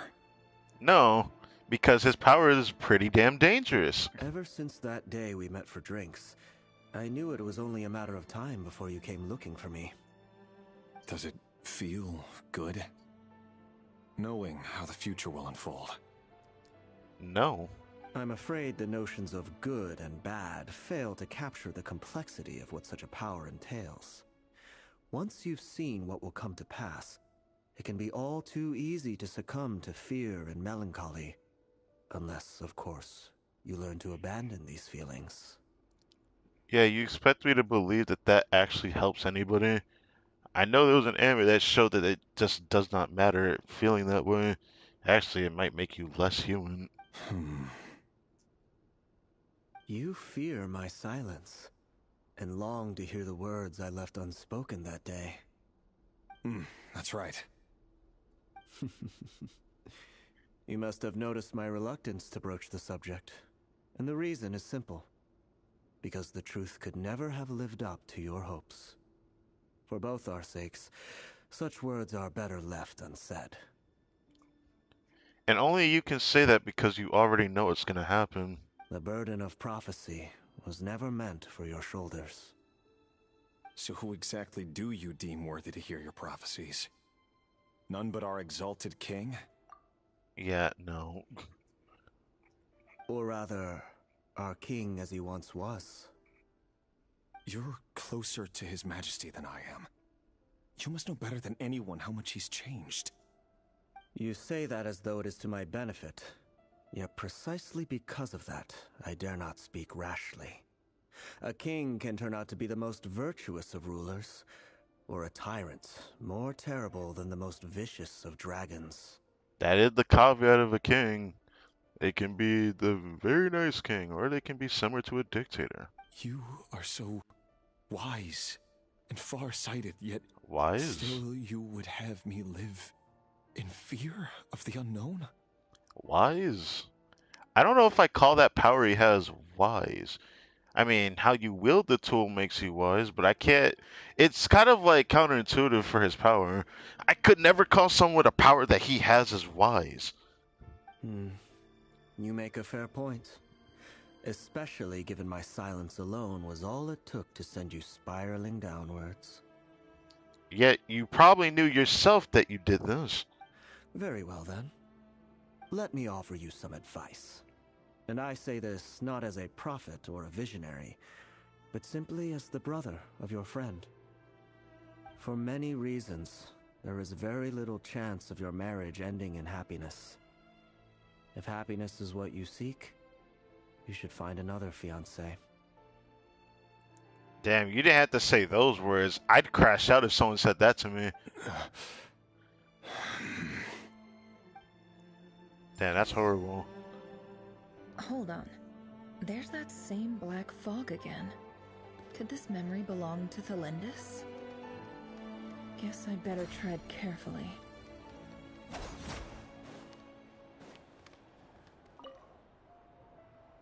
Alright, let's check this out. Wait. Hear me out.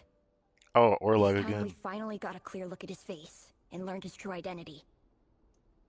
His name is Rayrir, and he claims to be one of the king's guards.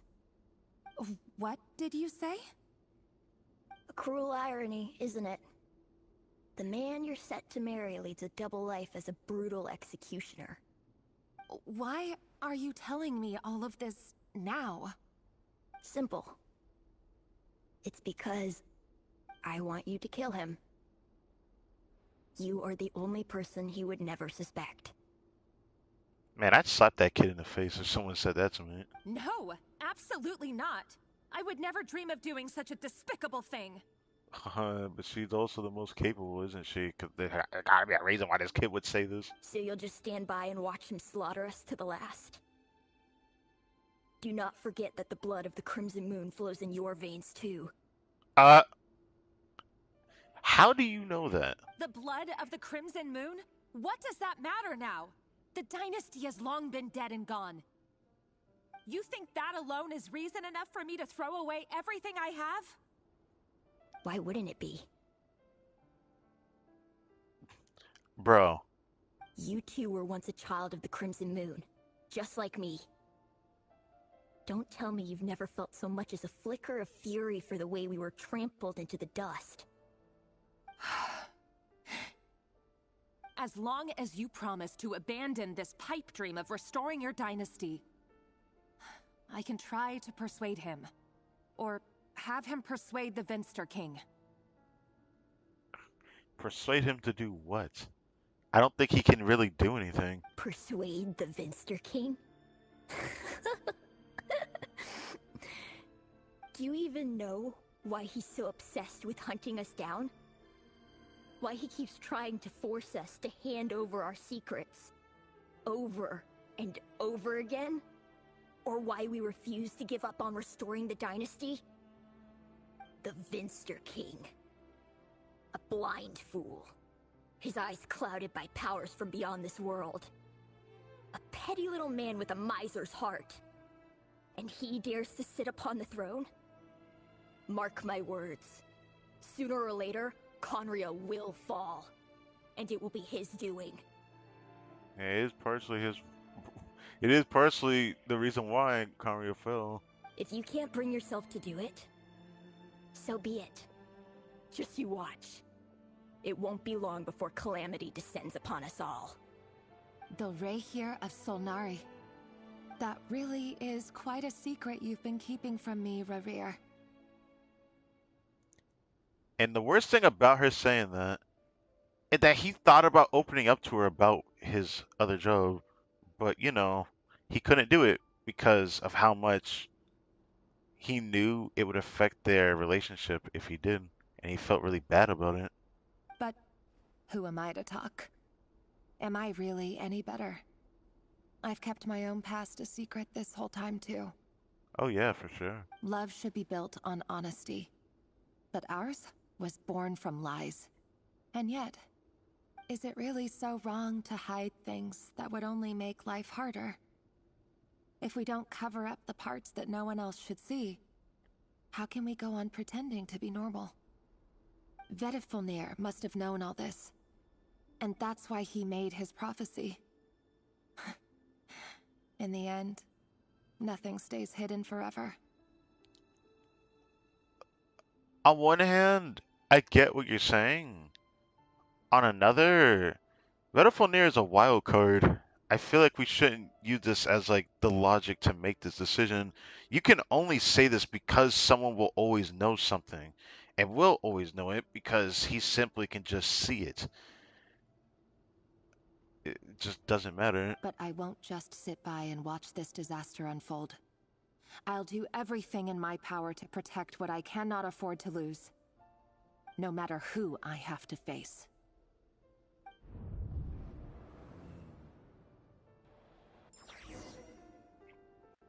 Oh, return to the office. Huh? Was that Rerir who just walked past the window? Doesn't it give you the chills that he still takes the same road to work every day? As if nothing ever happened. Those people at the deli. Damn. Enough already. Slam. They're clearly pretty taken by their own disguises, so just smile and play along. Pull the rug from under beasts like that, and you'll risk having your throat torn out. Deli? Oh.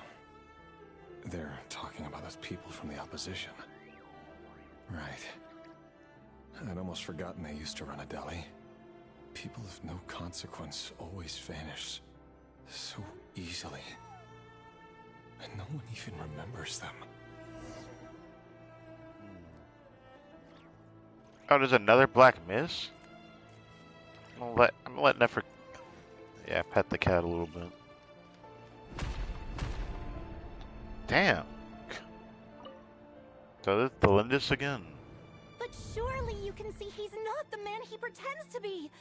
So many have died already, and they say that the king's madness grows with each passing day. His madness growing is a part of the reason why everything fell apart. We're not going to survive this, are we? But why does it have to be this way?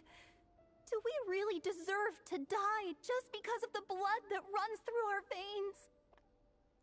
It's all because the Vincer King is afraid you will usurp his power. Delindus! Usurp his authority. Are you even listening? Sorry, Freether.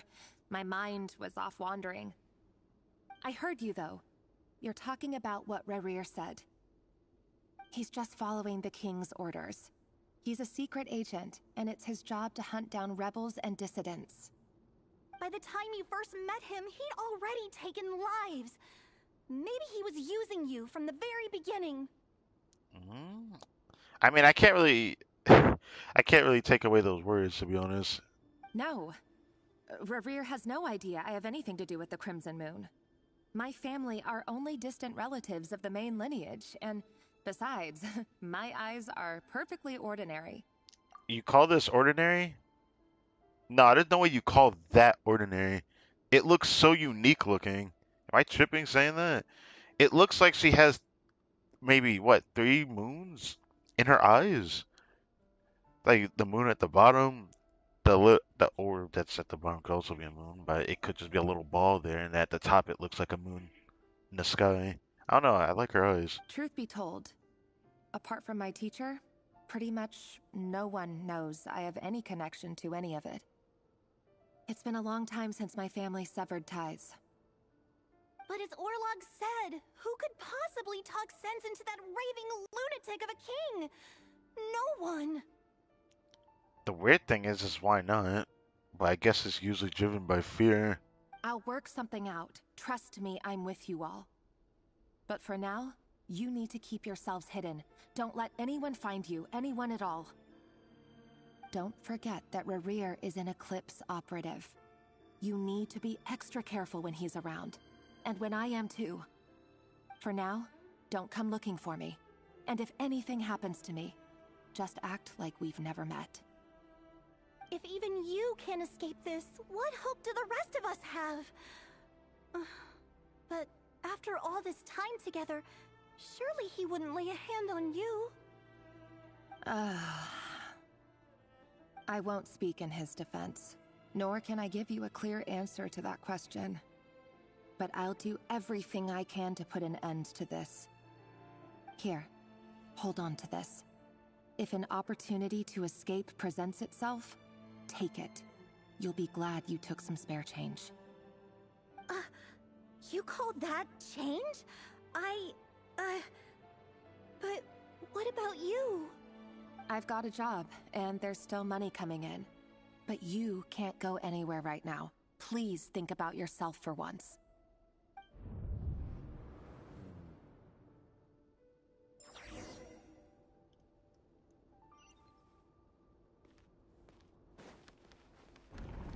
This was considered a training room, or is it past this area? Oh, because of the door that's here. Oh, this is so trippy, bro. Another day, another round of assassination training. Training ground is just beyond this hidden passageway. When you kill a person, doesn't it bother you when you end up covered in their blood? Why would it? Aren't we all just walking blood bags? But not everyone is accustomed to hunting down others like prey.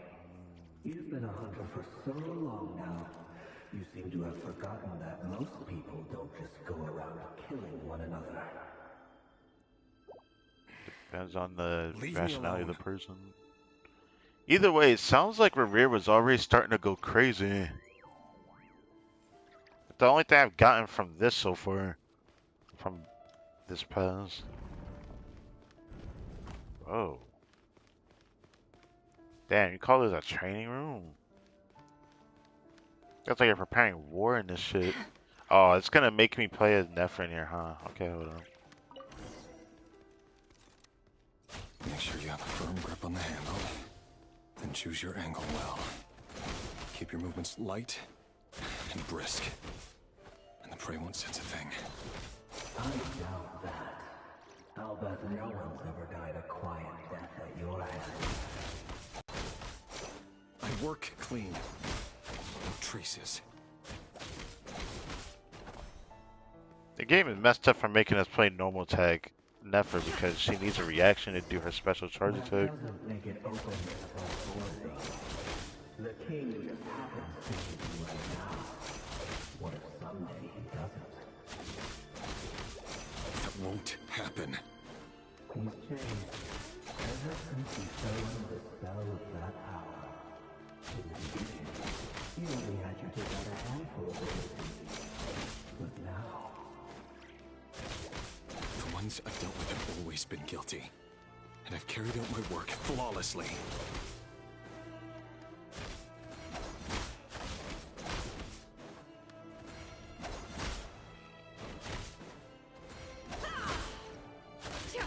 It keeps breaking all together, but I don't even get to break all of them. No more lies. You know why I this sexual proposal, don't you? What the hell? What is this camera angle?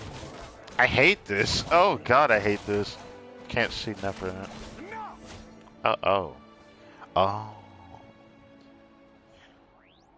Dennis didn't accept your proposal, don't you? Because she didn't trust you or something else. Yeah, it does seem like Revere is crashing out. Delindis, do you still remember Orlog? Orlog. The boy who was pretending to sell flowers. You spoke for quite a while, didn't you? Yes, we did. What about him? Let me guess. He was arrested 2 days ago. Chances are he's already dead. He... I just don't get it! After everything he's done, why do you still stand by him? Or does it mean nothing to you that people keep dying? That's a lot of pressure to put on her, man. It's kind of weird. It's not weird, but like, damn. No, that's not... Just hear me out. Man, she did not want to just hear me out. I need to go now, Thelindis. They're looking for us. You take care too. If you ever need a place to hide, come find us. So I need to find where you're hiding. Or not but you know. Damn, man. That is crazy. Just thinking about how this situation went, it just like makes me feel really bad. Because surely Revere still loved his fiance. Why It does definitely Ashley was sit proven up in the from his counter? past. To welcome our But client. it's kind of crazy that all of this happened. I wonder if that may be what leads to him to be the Ravager of the Moon. Being the Ravager of the Moon? If I had to say, the story is starting to like show itself. It might just be that he maybe just blames the moon for everything, so he wants to usurp everything about it. Author Thelindis. Over the course of this week, the research object was subjected to interference for a total of 47 hours for experimental purposes. The results are as follows. All subjects of observation that were sent inside have now... The situation within is proving more problematic than anticipated. No progress whatsoever. What now? Won't you give me even a glimmer of hope? Things are getting worse by the day. I have to find a way or we'll all be in danger. But I...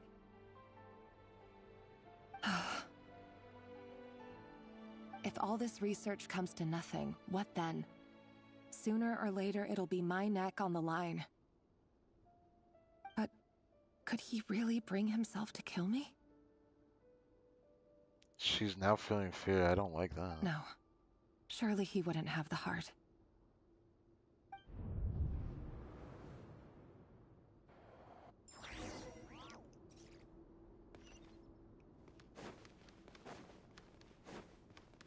This is actually like really sad though.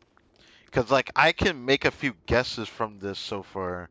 What leads to him, you know, turning out to be the person he currently is. Oh my god. What is this? Why won't you just let us go? We don't even know each other. All we want is to live ordinary, peaceful lives. You want to live?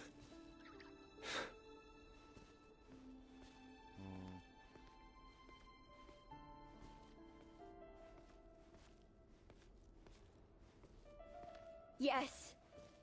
I just want to go on living. Is that really such an unforgivable crime?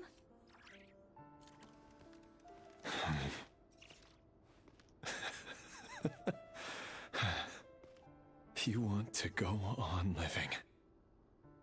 I want to keep living too. To keep living forever. That's why I have no choice but to continue on the path I'm on. If only some savior would suddenly swoop down and change the way the world is. Too bad that's not going to happen. Yeah, it's all because the power of this government is all by one person's mind. And that guy's going crazy. The irony in that is uncanny. That's why kings just If don't there matter really anymore. were such a person, you and I wouldn't be standing here like this, would we? Honestly, this situation is basically the Mr. King's fault. Even though Revere had the choice, he could have chose to oppose the king, but then I guess he would have probably gotten killed if he did, which is why he kept doing it.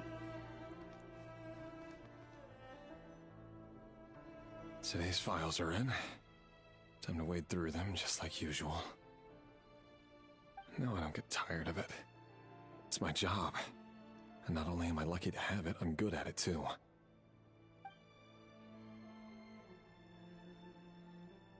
Huh. Wait. That's You know what you're gonna look at, right? It's probably his girlfriend. Felindis? There it is.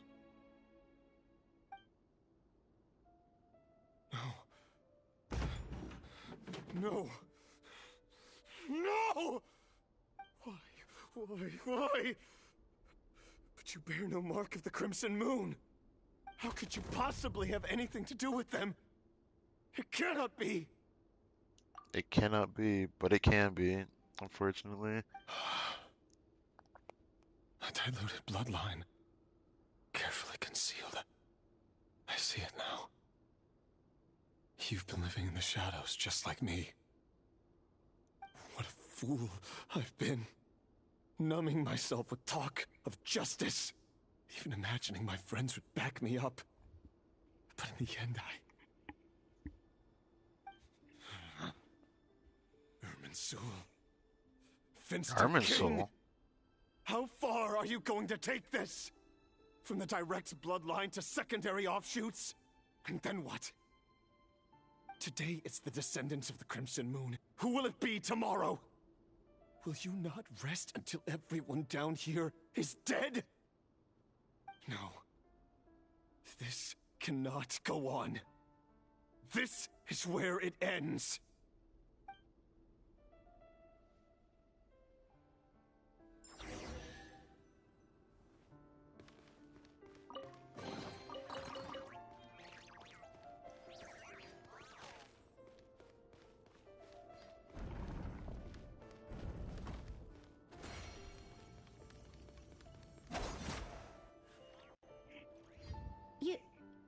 You're really letting me go? I am. As long as you can guarantee that no one will find you. Don't worry, I'll be extra careful. No one will know I was here. But what about you? Me? If you let me go, you won't be able to complete your mission, will you? Good point. In that case, maybe you should stay. No, please!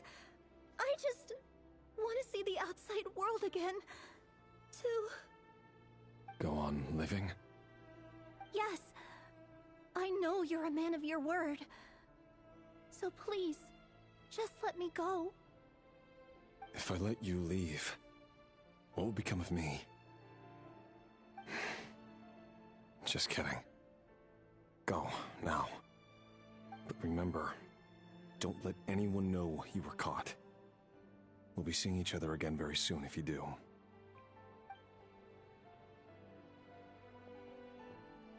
Even shadows in the dark must live by a code. But you can't save everyone. You've been whispering in my ear for days now, Vedafilnir.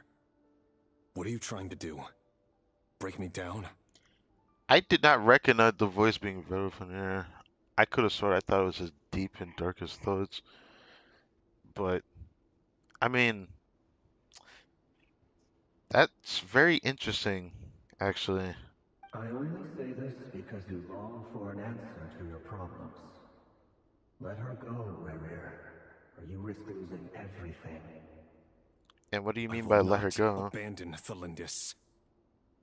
Then you'll need a little more vigilance and a lot more power.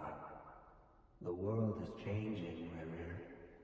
Keep your eyes peeled for your moment of opportunity. That voice used to be so unclear. But now I know exactly whose it is. It's Vedafilnir. That's a dangerous power he has. It really is. If he can do that much. He won't tell me how to actually resolve any of this, but he keeps trying to manipulate me like a puppet. What's his game here? Tell me then. What will this moment of opportunity look like? And no answer. He's like a ghost. Always disturbing me when I'm on edge, but never answering when I need him most. It's almost like he doesn't want to change fate, even though I guess he probably has tried that before and decided nothing matters. That's probably why he doesn't decide to. So, the Eclipse dynasty was purging. Well, massacring the descendants of the Crimson Moon. And it seems like it was all connected to the Vinster King's research. Well, of course, it's not like Revere wanted to do all the shit that he did. It's because he had no choice. The Vincer King wanted them gone. The King's obsession with abyssal power left the future of Conria hanging in the balance. No wonder every aspect of Rarir's life was so unstable. I'm pretty sure because of that obsession with the power that he has was part of the reason why, I guess, yeah, not just Conria fell, but the fact of the curse of immortality thing. And it looks like this Thelindis, Rarir's would-be fiancée, herself belonged to a sub-branch of the Crimson Moon Dynasty's descendants. It almost defies belief that a couple like them could hide the truth from each other for so long. If the Vinster King hadn't intervened in such a drastic way, they might have gone on deceiving each other for the rest of their lives. And why does Vedderfanir, Daneslif's older brother, keep talking in Rarir's head? This guy kept more secrets than I ever imagined. I mean, there's only one thing to be certain. He truly just has the most dangerous power in Teyvat. I don't like it. The human mind is like a vast desert of shifting sands. When you follow the flow of someone's memories, you only ever see the parts they're willing to let surface. Time for something a bit more creative. We've been inside Rarir's mind this whole time, building up a picture of his psyche. There's already enough clues on the board to start reading between the lines and mapping out the rest. Yep, yes there is. Now, we can finally begin to put the pieces together. Sure, it'll only be a reconstruction, part simulation, part reasoning, but it's usually pretty accurate. Once we've built up a cognitive profile, we just need to cross-check the logic behind his actions. And then we'll be able to take a sneak peek at whatever it is that Rarir has really been hiding.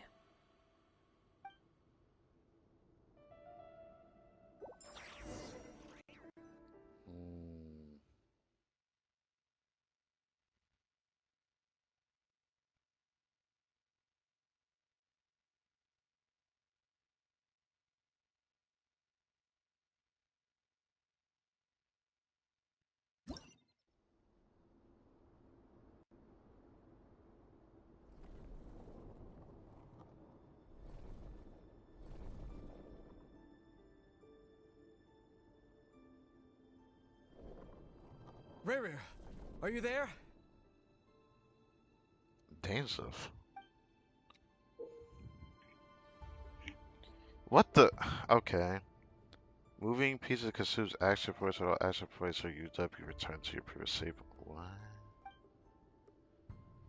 When a piece moves the square with this marking, you'll gain a corresponding number of action points. This square will also become the latest save point.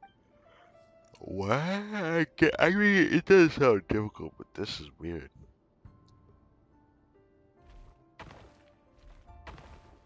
I didn't mean to do that. Can we restart it? Can I use the arrow? I can't use the arrow. I have to. Okay. I hate this. It feels horrible. Alright, go back here. So up goes left, down goes right. Then what about... Oh, this is so fucking weird. Down, right, right.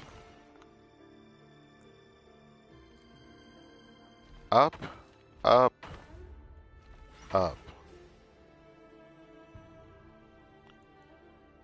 Right.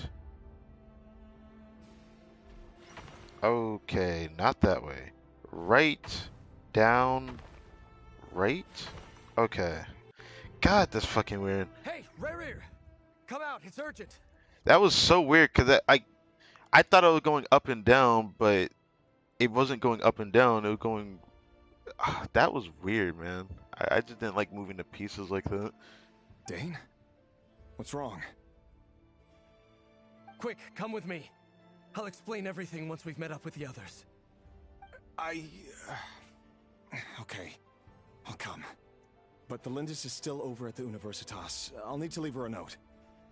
All right then, but make it quick.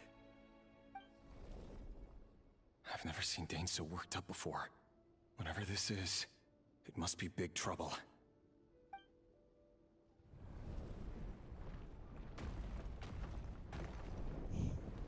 You're not about to make me run all the way there on the dice, are you? Oh my fucking god. Okay.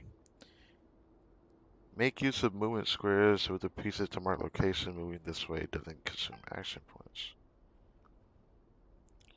Oh, this is so weird. Up and down goes left and right. I fucking hate that. Okay. Okay.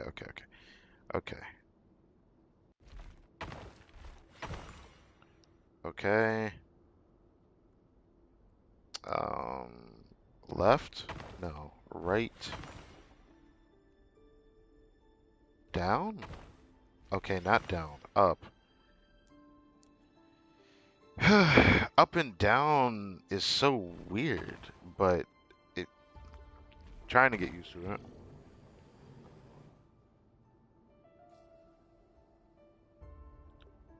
Down, right, right.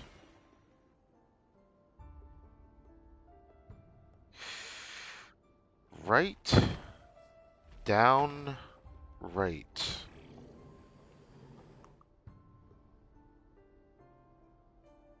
Right, left?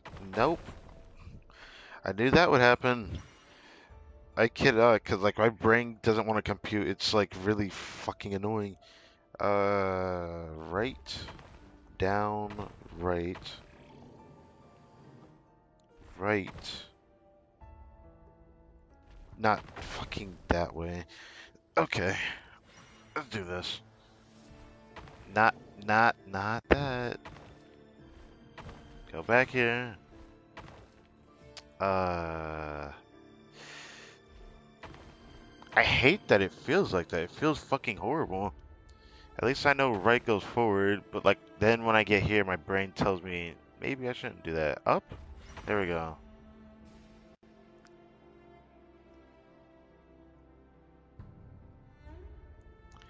Left and right is up and down, but like it just feels horrible.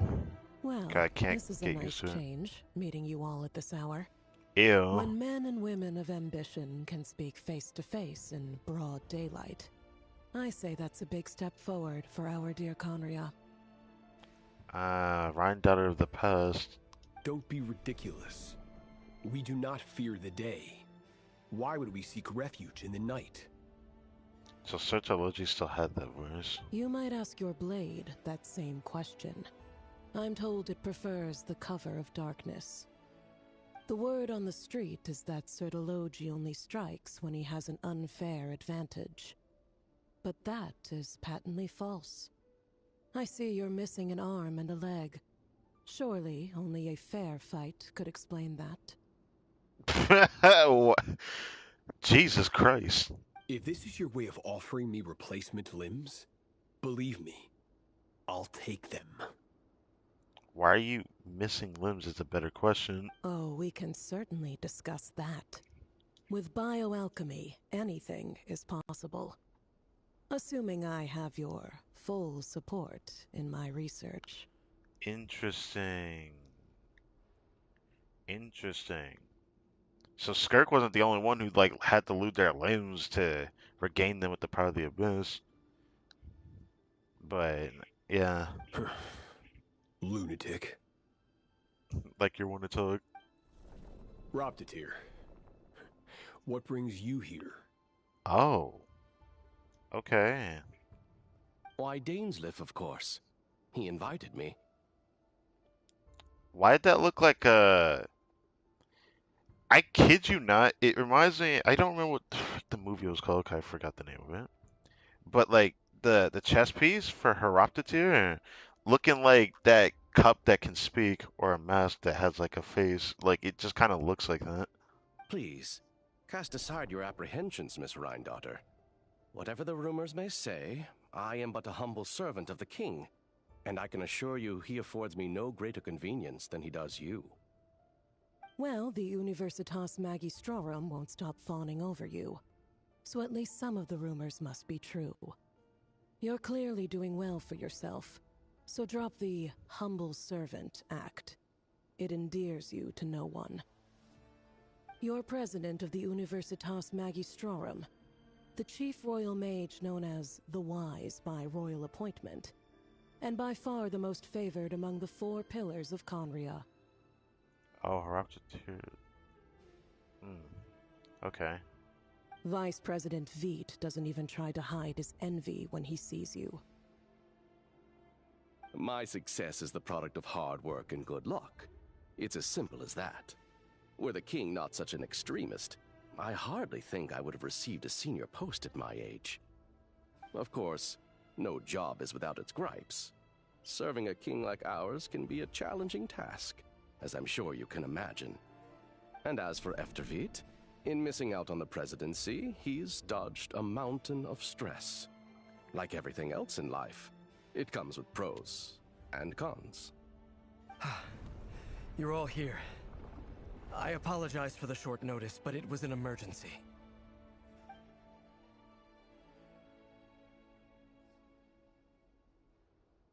You must be Rarir.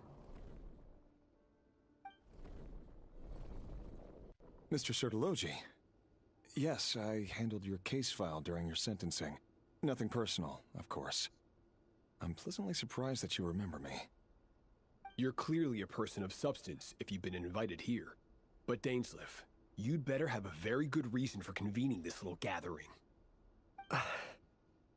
It's my brother, Vedalfenir. After he spoke at the court this morning, the king was so infuriated by his words that he had him blinded in both eyes and thrown in prison. Oh, right, because, yeah, Dainza did tell us that. Vedalfenir in prison? Strange. I thought the king trusted him and Heroptitude more than anyone else in the world. Truly, the crash out is happening. Does this mean the king's circle of trust just got even smaller? It has nothing to do with trust. It's about what the king wants, which is as clear as day to anyone paying attention. I simply appease him, because it's in the best interests of the Universitas Magistrorum. And also because you're slimy. Vedalfenir, perhaps less so. But still, a visionless visionary? It rather inclines me to think that qualifications are not what get you ahead in Conria. Do you honestly think this is an important discussion to be having right now? Dane, what are you planning to do? Rescue Vedalfenir, I assume. Correct. It will mean storming the palace by force. Tonight. I need all of you on my side. Now, how did you get Heroptitude to help? That's far too dangerous.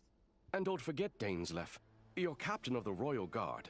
You swore an oath to the throne. You've been planning this for a while, haven't you? I have no desire to commit treason. But whatever critique the king may have of Vedalfenir, disfiguring your most loyal subject for putting the best interests of his court and nation first, this is not the conduct of a wise ruler. I mean, who said that this ruler was wise, though? My blade will force the king to see the error of his ways. So, Vedalfenir's prophecy enraged the king. I'm sure it wasn't what he wanted to hear, but if he won't take counsel even from the visionary, that is deeply troubling news. Let me guess what he said to the king. It might be about the fall of Conria. The extent of His Majesty's madness is now all too clear. The question is, how does a man like me get out of this situation unscathed? You don't. You have noble ambitions, Dane. But I'm afraid they don't do much for a guy like me. I'm not interested in saving the world. All I want is a letter of pardon. You're not gonna get that, though. Your position is too grand for that. If you were an ordinary person, that'd be the only way you're getting out of this. Ooh, wait a second. You're not. A letter of pardon? For whom? Thelindis? Letter of pardon? You're not getting a pardon. Your position's too big. the chances of the Vinster King issuing a pardon for anyone connected to the Crimson Moon seem vanishingly slim. In fact, I'm surprised he could even think this after the words that Vodafone actually said to him here. Like, before he even went here with Dane. Like, it was pretty apparent that it was too late for him. Like, it's now just too late for him. Expecting a pardon now at your position? Brother, you're falling with the ship. That's the only way this is going to actually end. Oh, what the hell is this? What game am I playing right now? Fog over the board must have some connection to Thelindis. But why is it taking this form? Does it have something to do with Rarier's past? This form you said. Another mystery I'll need to unravel. You're gonna make me fucking go all the way over there, aren't you? Consume the marked number of action points to defeat your opponents. So you need a certain amount of action points to defeat the opponents? Brother, what am I playing? Now it feels like I play one of those card games. I forgot which one. I think it was Magic the Gathering I'm thinking about right now. But I actually have never actually played it, but I've watched people play it.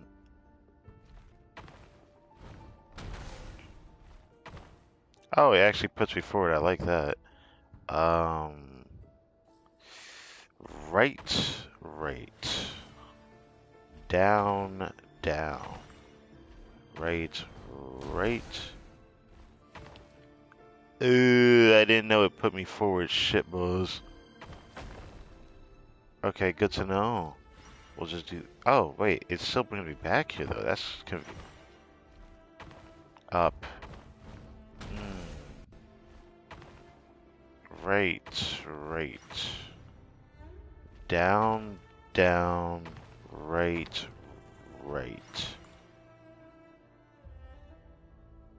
No, that's not enough to make it there. I'd have to get to 3, which I could get enough if I go up, right, up, right. There we go. Okay, I got a little bit better at this. Author Thelindis. Man, that shit is so annoying to do though, because I hold the analog a certain way, so if I have to scroll up, I have to be more accurate with it. Over the That guy course don't have of this stick week, drift right now. the research object was subjected to interference for a total of 60 hours for experimental purposes. The results are as follows. Research dating back to the Crimson Moon Dynasty has established 2 points regarding moon marrow. Firstly, its origins have something to do with a god's power. Secondly, it serves as a portal to an as-yet indeterminate location. Moon marrow can thus be defined as a spatial gateway. Interesting. However, there are a number of hurdles to overcome before we can answer the question of where it leads to. To start with, opening the gateway requires a specific power source, which the relevant literature indicates. I think she might be talking about what happened toward the end of the last Archon quest act yesterday, where we had to open the portal, even though the portal looked like a portal beforehand, but it was just a reflection of the iridescent moon. And that was what we had seen, like part of her past when we were there with Columbina, and it seemed more like she was researching the process of doing it. But it seemed like their past, they already had the moon marrow created by a crimson moon, but did they even know with the iridescent moon? That's what I'm wondering about, because it's not like they really specified anything of knowing that. It just looked like they were researching about how to, create a power source to hold the moon marrow. An enormous amount of power is then required to keep the gate open. Currently, the total power output of our instruments remains in the single digits. To make matters worse, I am now the only staff member remaining in the Moon Marrow lab. The Universitas Magistrorum recently decided to move most of its personnel into abyssal energy research, which has stymied all Crimson Moon-related projects.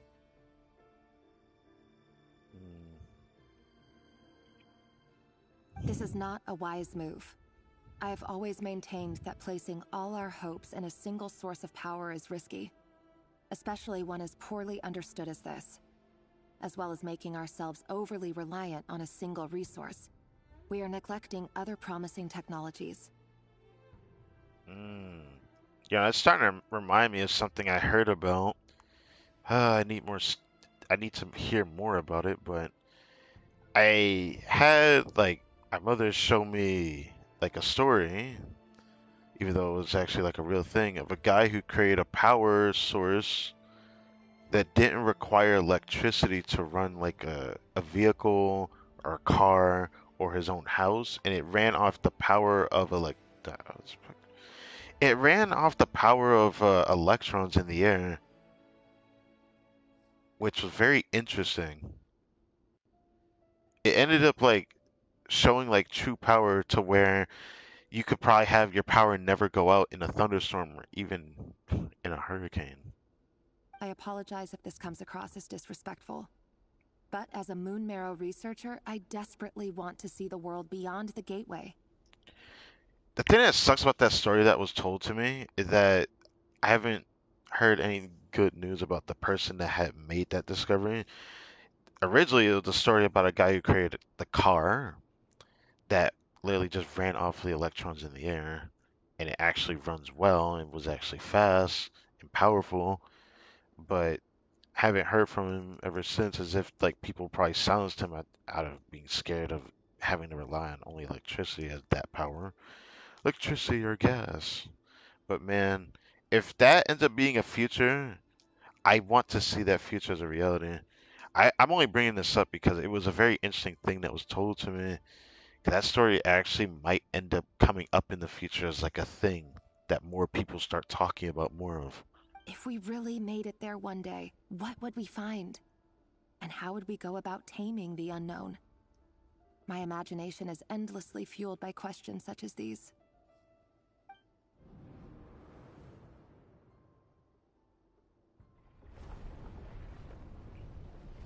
Oh, there's more. Oh my god, I'm tired of playing this chess game, bro. It feels uncomfortable on the analog, bro. Oh, now I gotta go behind. How convenient. If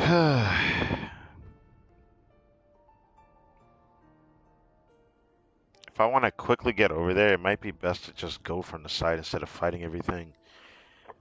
But do I have to fight them? My brain tells me I probably should do it. Man. Left, left, up. Gosh, I fucking hate that. Down, down, down, left. Ooh, my brain can't do this forever, bro. It feels uncomfortable. I hate it. Left, down.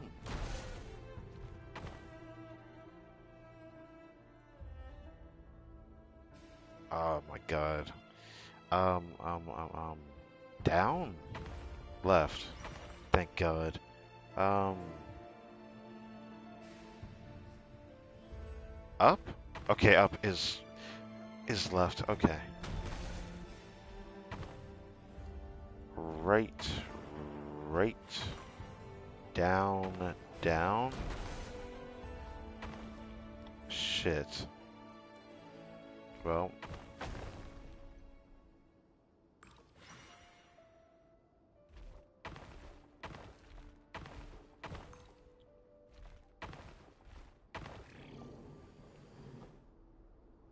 Whoops. Well, we're already over here. I would try to fight the other guy, but I don't care that much about This is breaking for all of you. them. I heard you're gonna leave the city with your parents. Felindis, did you hear about what happened? I've heard nothing. Rerir got back very late last Friday, and he was acting a little unusual, but he slept pretty well, so I'm guessing whatever he did was a good deed. Yet. You never saw him, and I don't know what he did. And this conversation never happened. You understand? Brother. What if he finds out that you pried into his secrets? Don't be silly. I don't know what secrets he does or doesn't have. All I know is he's just a normal guy who happens to run some errands for the king. Yet. Are you scared of him? I don't know. The Rerir I know doesn't match the person you all describe. Eh? Logically, I should be scared of him. And yet, I don't want to lose him. But enough about that. You should get going, and be careful with the package I gave you. Keep it secret. Keep it safe. What's in it? A piece of the moon. All you need to know is that as long as you keep it safe, then in the future, everyone will be able to see a red moon. A red moon? You mean our moon? That's right. Our moon. Promise me you'll look after it. I promise, Tholindis. The Crimson Moon bloodline will never die out. Its light, the color of blood, will become like a fire that flows in our veins. It reminds me of what Arlecchino said about that. But now it makes me curious. Did it only manifest the way that it did because she had a pyrovision? Or is it really supposed to be like a fiery blood in your veins type shit? No matter how long it takes.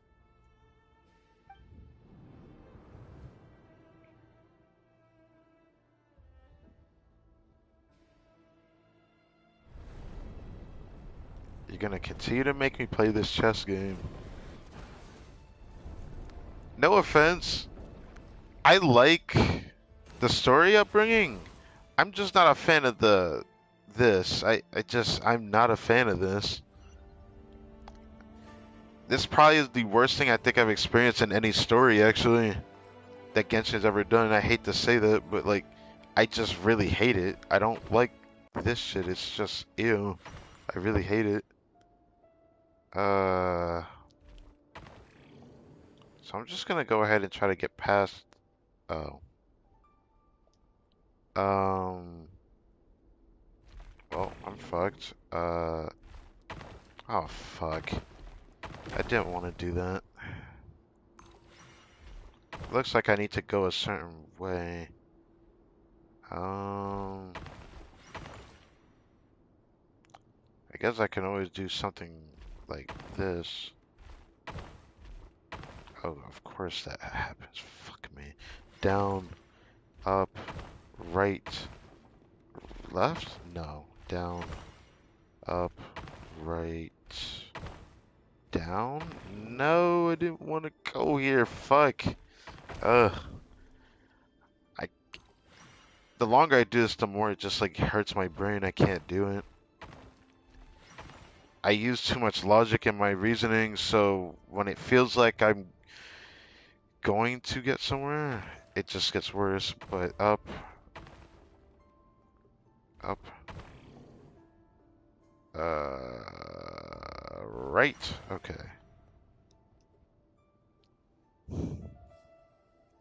Can I reset? I don't know. Might have been better to go around. But here we are. Right, or up goes left. Yeah, not enough. Uh-oh, I might be stuck here. Okay, we're not. Left, left, up, up, right. Oh my god. Up, right, right, right, right, up. Oh, not up, that was right. Left, left. Actually, I won't be able to get that guy regardless, actually. Okay, right, right, right. Down, right. Oh. I hate you. What the fuck, man? Please let me back there. Okay. Okay, so I'm gonna have to go around this. Down, down, Right, right, right. Get rid of you. Left.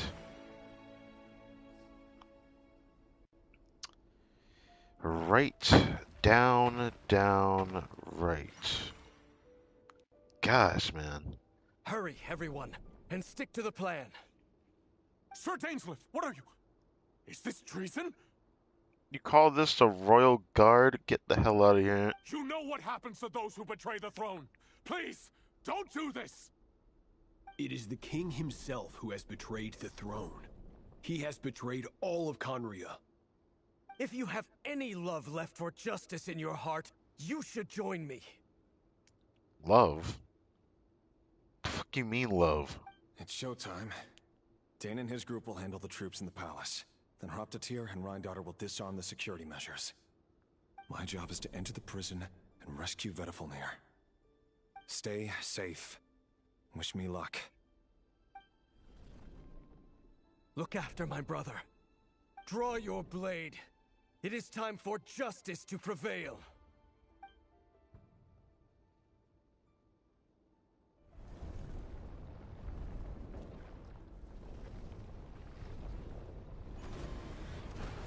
What in the hell going on? Man, I like this story, but man, I hate the this chess piece section. I don't like it. It feels so uncomfortable.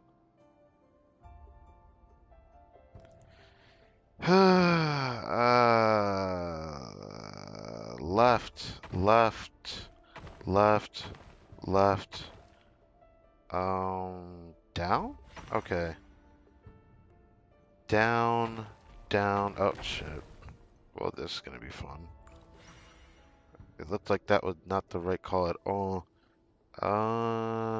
Left, down, down, down, down. Okay. Left, left, left, left.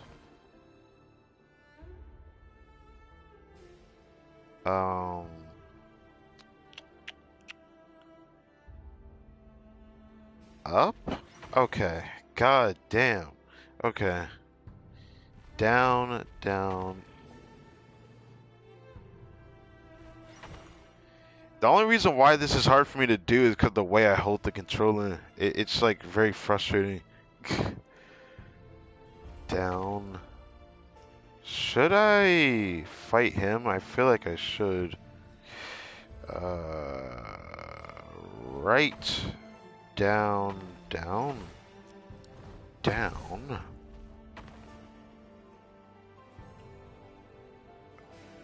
Down, left, left, or right. No, left.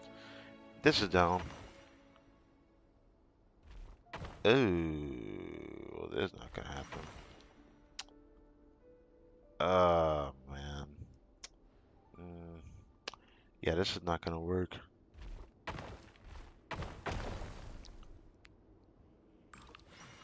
I need that 6.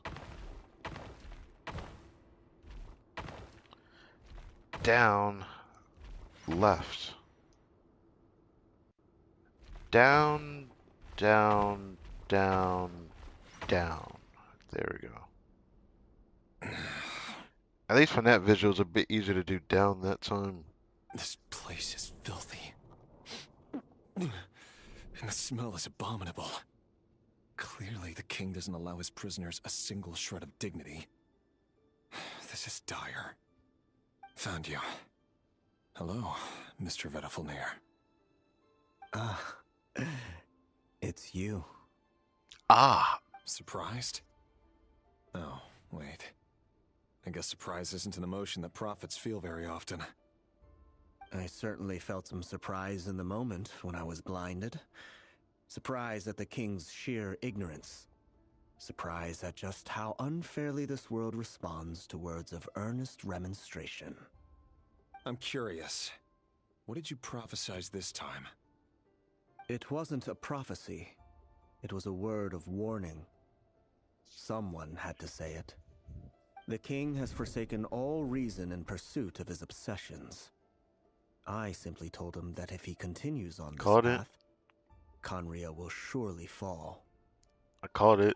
I freaking called it that was what he told him. So that's why his eyes got taken out. But he didn't listen. Worse still, he stabbed you in both eyes and locked you away. It's probably his way of showing how afraid he was at what he was told. Brother got the power to tell him exactly what's gonna happen. So, you know, brother didn't want to think about it. He didn't want to hear it. He didn't want to think about it. Dane asked for my help. The court is in complete chaos now, but I'm sure you predicted that. Everything is transpiring as I foresaw, yet I am powerless to change it. Fate is an immutable force. I can but lament as the inevitable unfolds.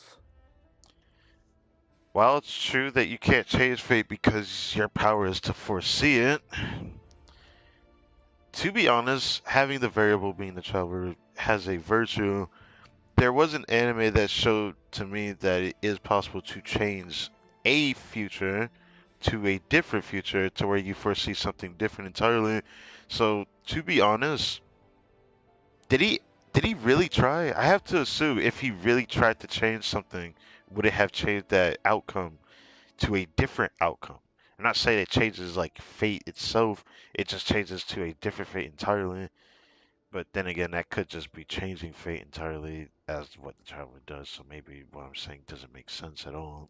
I do wonder whether giving a man the power to see the future does nothing more for him than slowly crush his spirit. Forgive my curtness, Vedafulnir, but the king did not suddenly turn on you today. His suspicions have been brewing for a long time. Yeah. You can't have wisdom beyond the reach of your fellow man without attracting his fear and suspicion. That comes with a guy who's corrupted and doesn't want that power to go out of control because he can't control it. That's the reason why he was afraid. Heck, that's the reason why he took your eyes for sure. There are things the king does not want to see. So, he doesn't want you having visions of them either. He blinded you because he thought this would make the visions stop. And that doesn't really stop him. He wasn't entirely wrong. I did indeed lose my power to see the future. Right up until...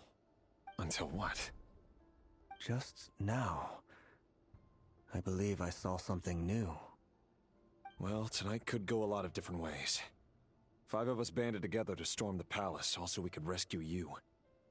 This will go down as the most tumultuous day in Conrian history. I sense hatred in you, but also hope. A desperate hope that with the tyrant deposed, that will be the end of the story. Unfortunately, that is not how the story ends. But this is not the end. It is the beginning of a new chapter in a whole new story. There are many men of honor and courage in this world, Rerir.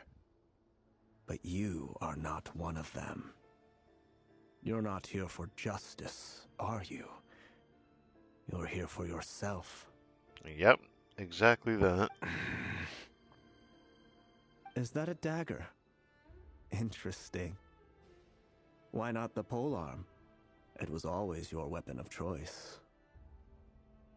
How's it going? Chilling. With your abilities, I don't doubt that you were able to recover some of your sight. But I also doubt that you want to make an enemy of me right now.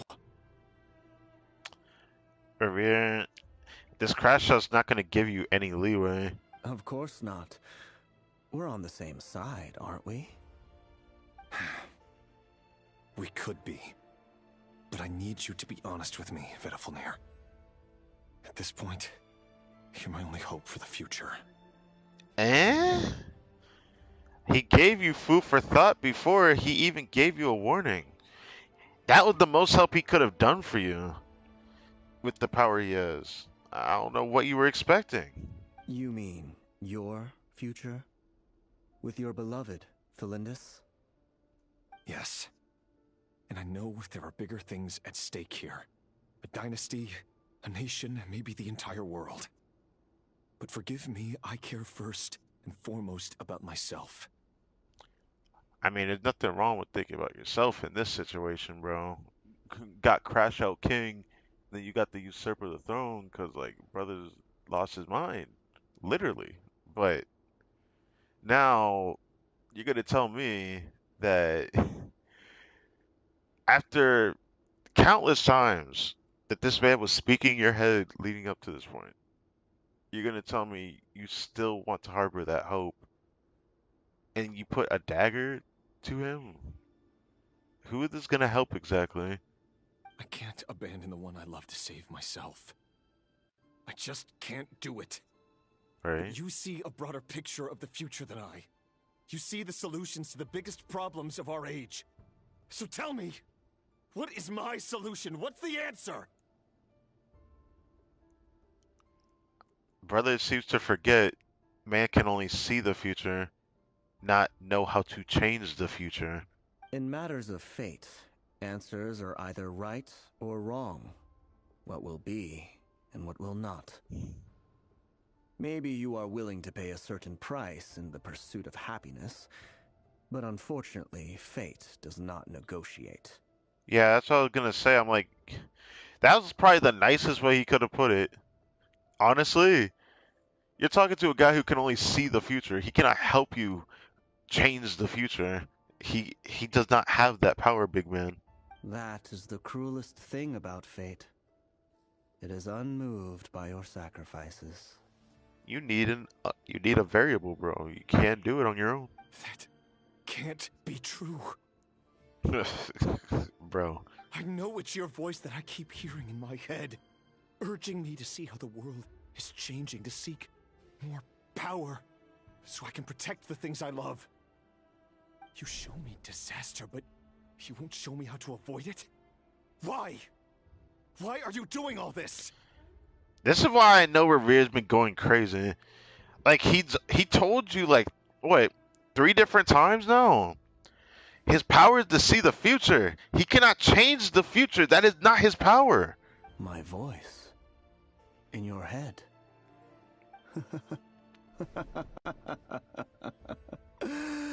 So, you hear it too. The voice that steals your mind, Right there. gains your trust, and drives you crazy. I was fucking right. I called it earlier. Bro was already going crazy. It turns out that we are not so different, you and I. Vedifalnir just broke into the strangest smile I've ever seen in my life, as if he'd discovered some monumental secret. But then he suddenly switched to looking extremely weary. Because the crash out's here. Very well then. My advice to you is as follows. You must persevere. Whatever trials and tribulations you may face, be steadfast in the belief that they are your path to the future. For as long as you live, your story with Thelindis shall not come to an end. That is the only chance you have of fighting back against fate. It is up to you whether you believe my words. Regardless, that is all I will say on the matter. I have no right to intervene any further. I will hold you to your word. Thank you for setting me free. In return, I will tell you one more thing that you cannot afford to ignore. Just then, a strange wave of energy rippled through the city. We had no idea what it could mean. If I were you, I would head to the Universitas Magistrorum. The Universitas? Oh no!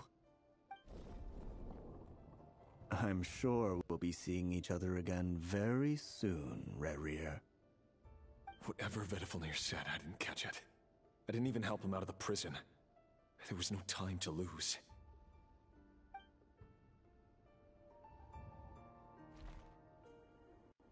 Are we finally done with the goddamn chess game?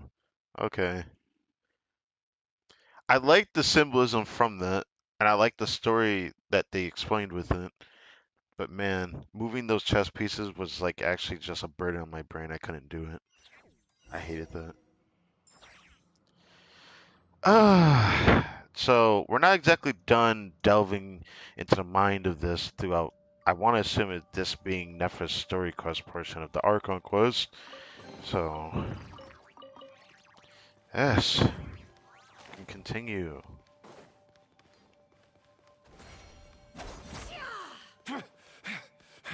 Monsters? Oh, Is the what the right Daughter's hell? doing? Oh, we have a team. Universitas Oh, this is my team. Magistrorum. This is my team. This is my team. Who would have thought? Be silent. Maybe I should have swapped to Nefer to actually play her. The Universitas. Oh well. That reminds me of a rumor I once heard. Allegedly, the king installed secret mechanisms in the palace and around the city. No one knows where they are or what kind of power they hold. But if they were ever going to activate, it would probably be on a night like tonight. Help! Help! Hold on! Don't let them anywhere near you! Save me! I can't! Ah! That sounded like an explosion. So, the rumor is true? The king really went through with it? What other means does the king have at his disposal?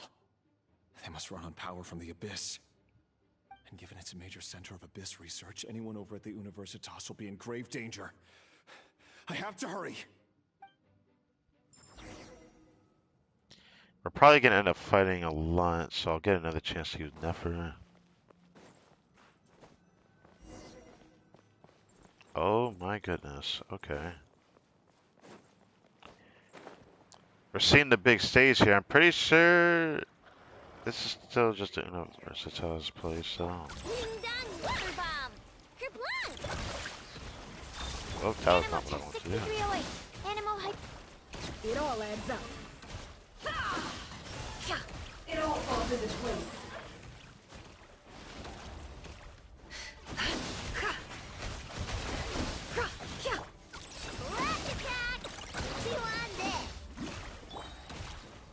The mystery unravels. No more lies.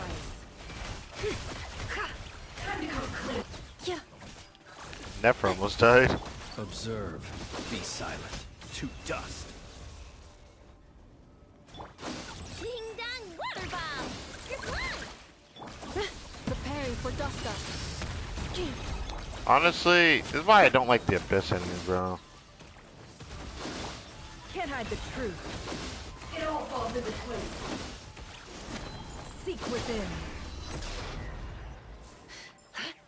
Oh, she's alive at least. Can I do this? Okay, I didn't know if I could actually heal on that screen.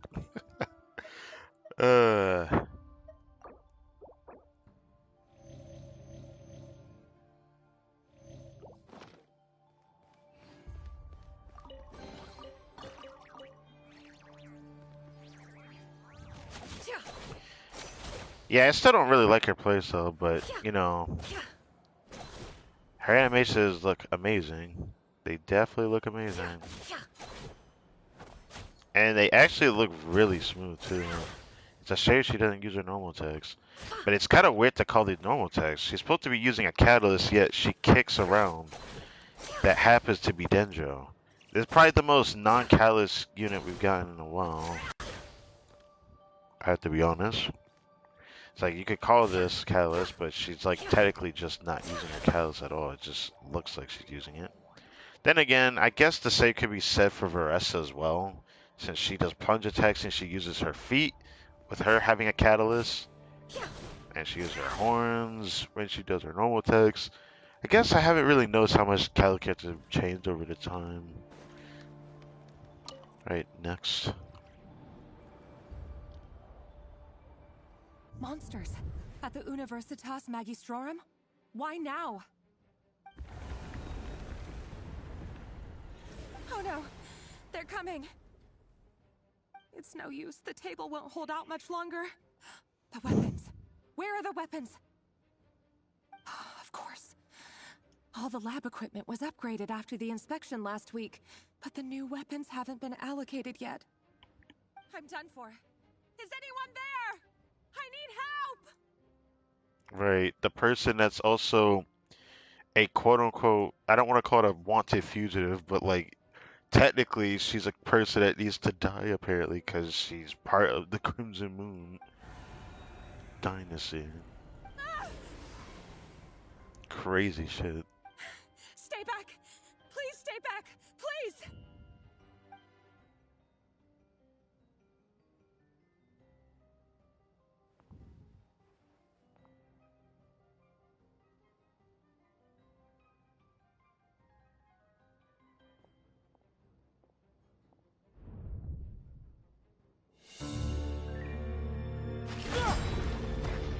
Oh. What's that? Rear. So the rumors about your work are true. What? No! Listen, something happened at the palace tonight. We have to leave! You don't need to lie to me anymore. What do you mean? I know why you're worried, and I will respect the decision you've made. But it's okay, because I found a solution.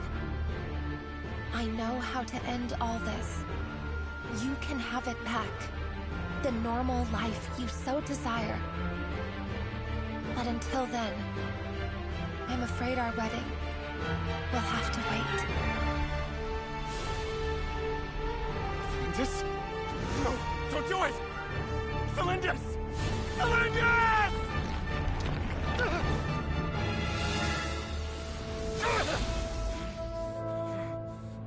I told you, Rerir.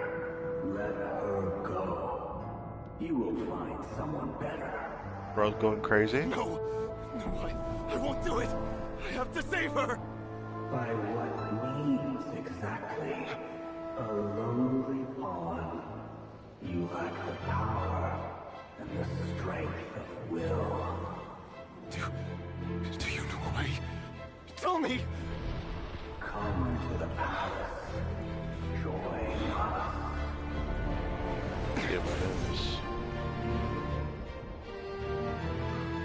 This is how he changed. Rerir, thank goodness we... Step forth and take your share. Oh, this was Dainsley saying that. You made it. Not you too.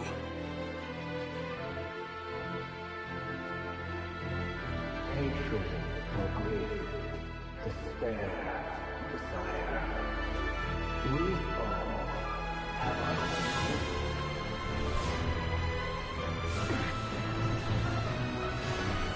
I see.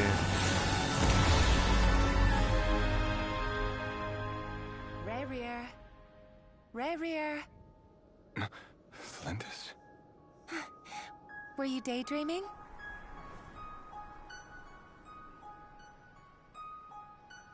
You still remember, Rerir? That question you asked me a couple of weeks ago? Oh.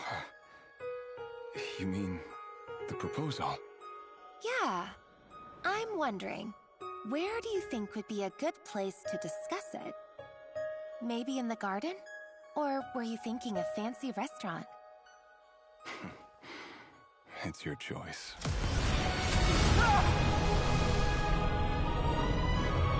Now they got forcibly separated.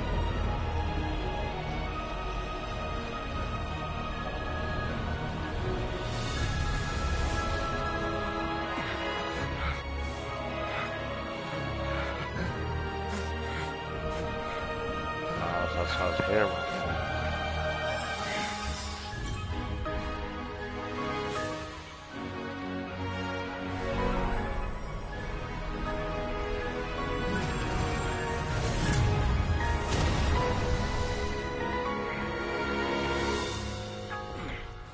Brother looked like Dante for real. Let me soak. Dante doesn't I look will that find short. you. And then... you can give me your answer.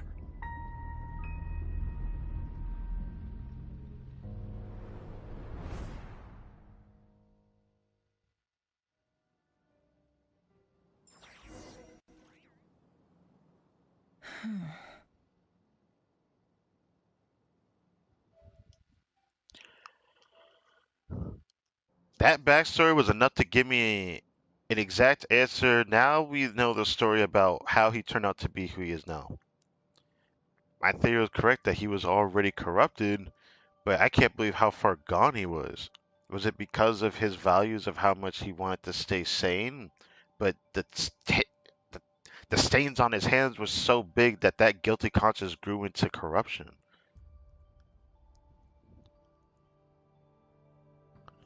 That is crazy to think about. So he's only fighting as hard as he is because he wants to find Felindis. That is all he cares about. He only mentioned Vettelflanair because he probably hears his voice in his head even till now. But 500 years have passed since Karia's fall, and I bet you he doesn't even know that Karia fell. I wonder what he's even trying to accomplish by even doing all this, because there's no guarantee he's gonna find her now. So much time has passed. It makes me very curious. So that's how the Raker of Solnari was born. Because he crashed out. A monster created by circumstance is a monster all the same. Viewing other people's thoughts for too long can get uncomfortable. Right now, I'm feeling a strong sense of loathing. In a nutshell, the story of Conria is what happens when the truth falls by the wayside. Everyone tells little white lies, and before long, you have a huge pack of lies that destroys everything. Oh, that reminds me of Donald Trump. Time to get back. His past is filled with sorrow, but the tale of any fallen civilization is one of endless tragedy. Cruel as it may be, that was Conria's fate. He did before the fall of Kavria. This was just the lead up to it too. That he left from Dainsleif was the one who experienced the rest of what happened after that. Because who would have thought he kind of dipped after that? So he got consumed by the abyss, but it seemed like it consumed him from like further back. That is crazy that I called that shit.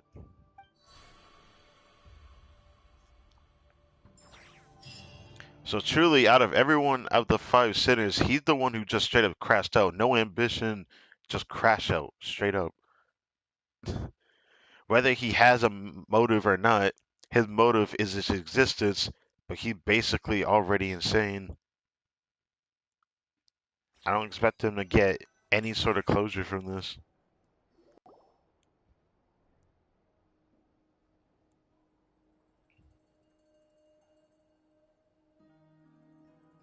Everyone, I'm back. Can I get a standing ovation? Yes. Never! How are you holding up? Feeling okay? She's fine. Boss is a pro. Yes, I'm fine. You will have seen the events of Rarir's life through my thoughts. It's now clear that he is just a regular nobody, driven by personal tragedy, as he said himself. I mostly agree. There's only so much we can know about him from his memories alone, but they did give us a clear glimpse into his life in Conria. However, I would not consider Rarir to be a nobody. He was deeply involved in the events of that era. Yet, when the catastrophe of a generation strikes, nobody is safe. Sounds to me like you're speaking in riddles again. Is this you urging me not to abandon the people of KRAI in their hour of need? That's not what I meant. Although I do hope you choose to remain a part of the plan. Without you, the mission ahead will be all but impossible. Then try to remember that I respond better to the carrot than the stick. And I don't appreciate being bossed around. I mean, I get what she's saying, but I'm sure everyone's trying to respect you. Maybe it comes off a little rude. Now, as for you, Missy, you were excellent. You stuck to the rules of the ceremony and kept your mouth shut the entire time. Bravo. Cool. So, can you fill me in on the deets now? Most of what I saw went right over my head. Girl. Patience. You'll hear the whole story, don't you worry. But let's meet up with the others first. It will save me narrating it twice. Yehoda? Yes, boss. Let me get that door for ya. Let me get that door. That's more like it. For a moment there, I was worried you'd forgotten about the first clause of your employment contract. Forgive my curiosity, but what does the first clause say? It says I gotta do the annoying stuff that boss is too lazy to do for herself. Like opening the door, pouring the tea, yada yada. Man, that table makes me look straight at her thighs. It's actually insane. And I thought Nephra's legs looked nice, but like every now and then I just like look at Yehoda's thighs. Is that right? If something is in the contract, it's because she willingly agreed to it. Rest assured that the curatorium abides by the very strictest of labor policies. You don't seriously think I'm cruel enough to treat her like my slave? And I don't know about that, Chief. In any case, I've hardly shied away from my share of the work today. Hope I don't catch Flints and Varka lounging about in their chairs, enjoying a leisurely cup of tea. 100% that's probably what they're doing right now. There's nothing I dislike more than other people enjoying themselves while I'm hard at work. I feel kind of conflicted about that mindset of yours to say that. Because that logic can stretch too far. Maybe I'm thinking too open-minded, but I just think that mindset just doesn't make sense to me. Maybe she thinking about those that she thinks about rather than those that are and those that aren't. Because when you're working, the other part of the world could be sleeping. Because, time zones are different. Maybe that's me thinking way too logically and maybe too open-minded on that. But that's what it feels like when people use a generalization like message like this. Obviously, I assume she's talking about those around her that she knows, not those that she does and doesn't know personally, like acquaintances. Because I feel like that shit is just kind of a stretch to say it. Like, you shouldn't focus on that. Oh no. What? What? What happened? Bro, what? No. No, don't tell me she just had like a vision. Like, what could this mean?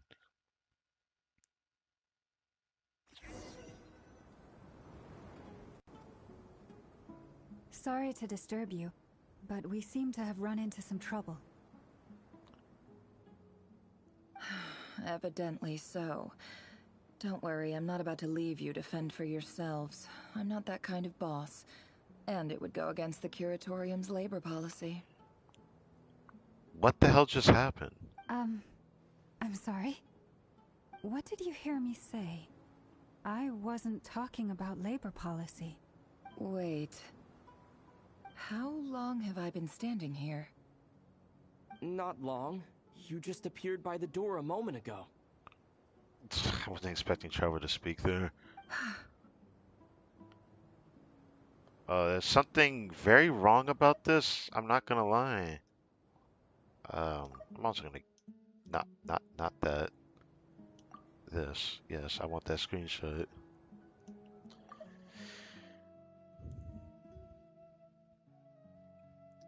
Hmm.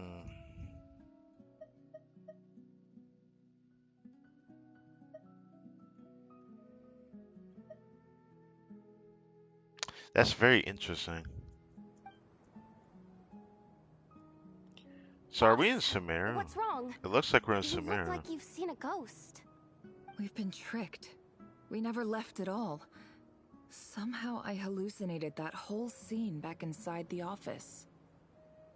Hallucinated? But how? How indeed. This place should heed my will alone. All thoughts and actions that occur in here are just a result of pawns moving across the chessboard in a carefully calculated manner. And nobody has access to this chess set but me. So you control everything in here? More or less. But yes, it's a special technique of mine. Has anything like this ever happened before? Only once. It was the first time I used the chess set. Is there any similarity between what happened then and what's happening now? I suppose my thoughts are a little turbulent, which was also the case my first time. Is there anything I can do to help? The first clause of your contract clearly states that I only need your help with things that I'm too lazy to do myself. Meaning, you're not feeling lazy right now? Brother. Meaning, this is not something Yehoda can help with. The chess set is a personal treasure that I alone understand. I must be the one to find our way out of here. Boss, it's fine. Really. Let me do something useful. I'm still kind of curious. She wasn't near the chess set, yet we all got transported to whatever the fuck this is. Oh, listen to you. I'm crazy. Whatever would I do without you, Yehoda? What? Really? Yes, really.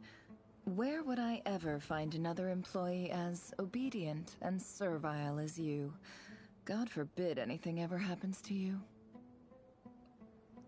I feel like you don't see eye to eye on this, and it kind of makes me sad. Oh, okay. All right, that's a face. That's a face that I can say that's a face only a mother could love. Hold on a second. Damn, I can't remember the name of the book. Fuck.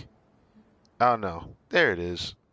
This is the face that you would see in Diary of a Wimpy Kid. There you go. Well, anyway, I was thinking of fetching some water.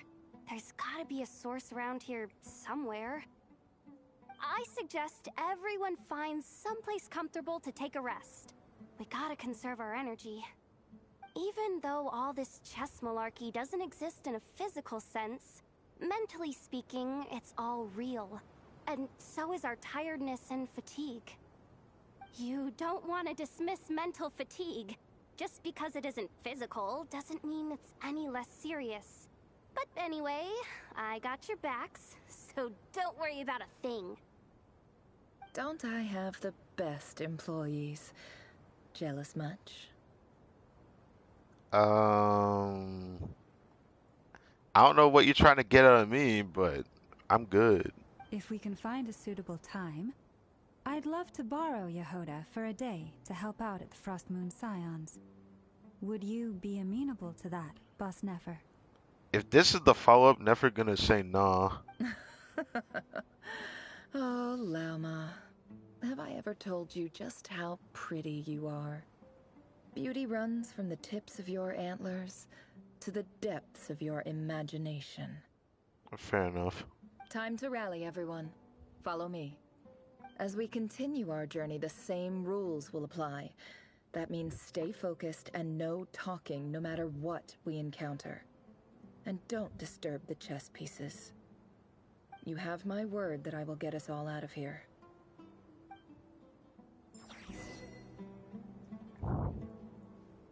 It all adds up.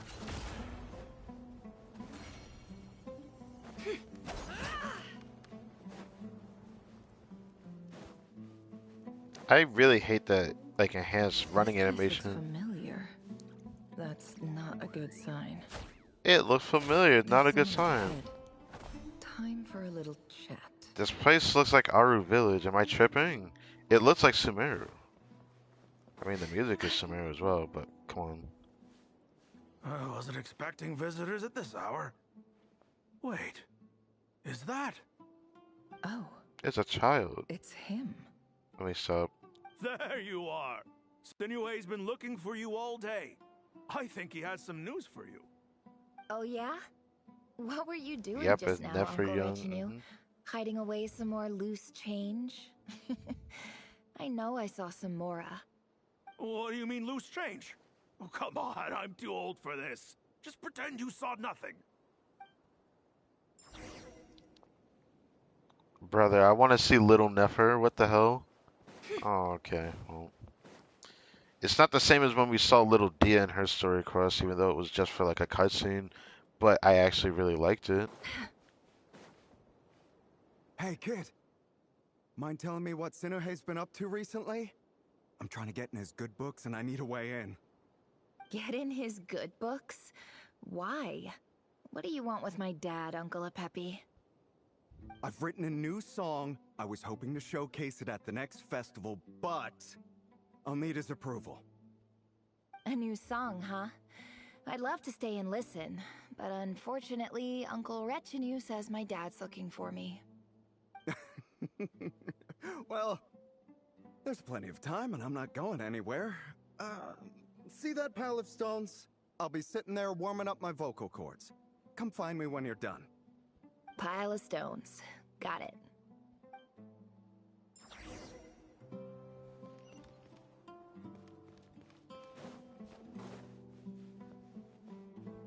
This place definitely reminds me of our village.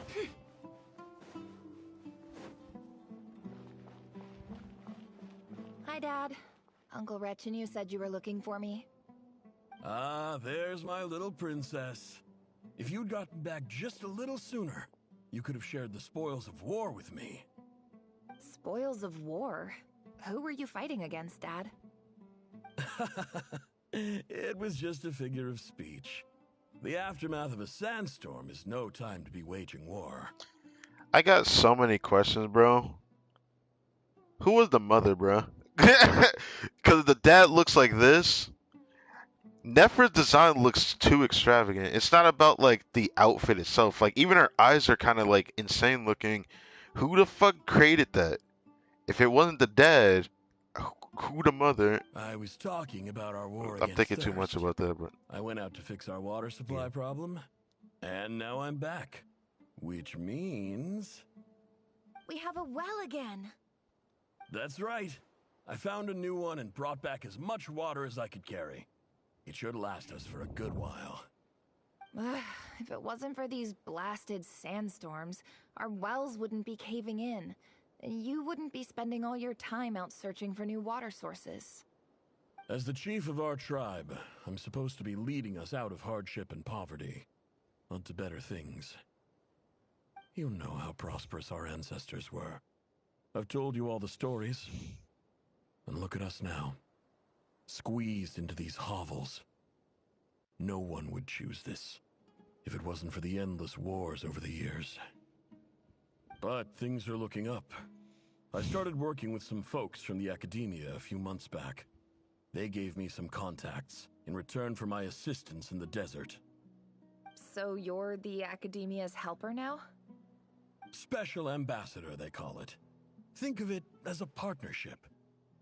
It's nothing bad, okay? We've been isolated here in the desert for too long. Seeking opportunities elsewhere is the best thing for us, and the fastest way to progress. So, do you get anything good out of being a special ambassador?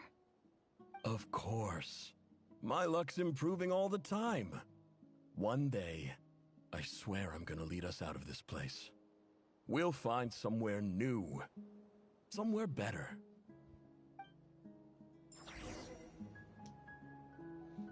Yeah.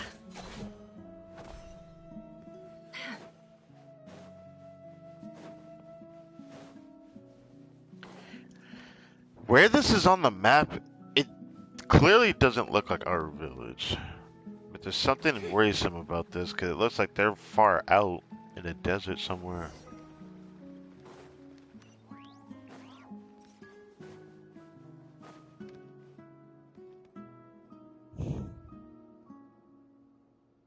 That's our well, and you know it. You stole from us. Well, you've gone from chief to thief, and now you have to face the consequences. Hey, yo. Did you really think you could take our water without permission and get away with it? You're either brave, stupid, or both. What would he gain from stealing? And that special ambassador act? Yeah, nice try. We spoke to the academia. They said it was all news to them. You're a liar and a cheat!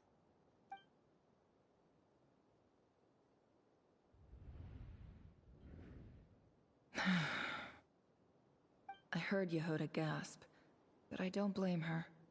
Most people are terrified by the sight of blood. Corpses strewn across the ground.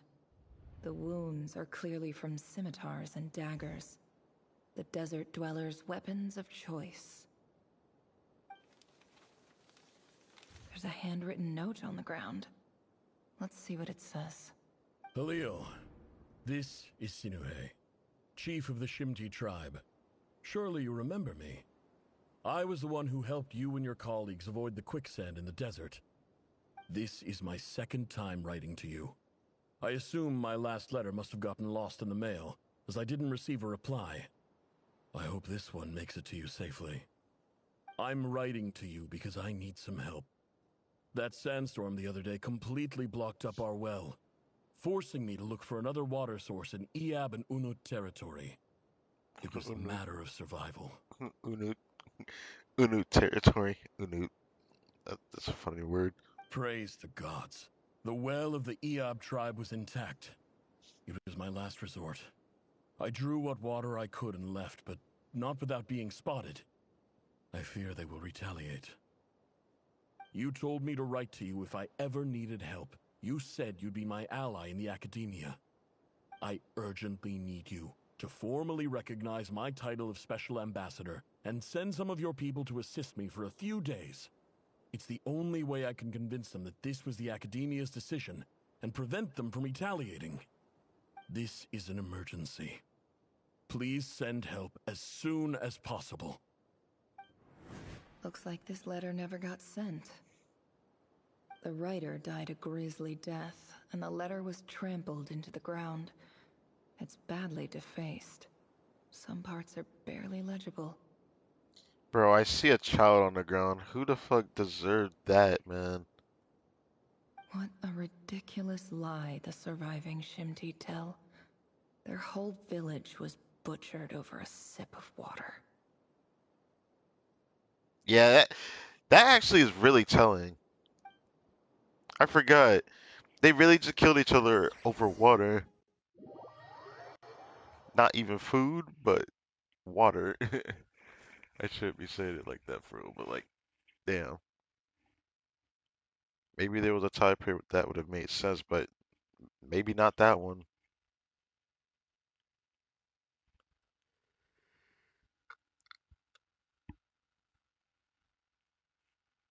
What now?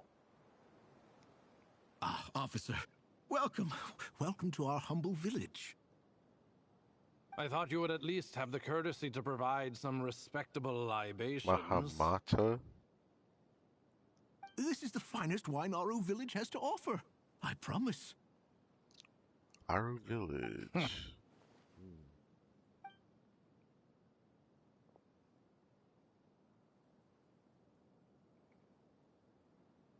The Academia has agreed to reserve a single space for a candidate from your village. But I remain skeptical of this entire endeavor.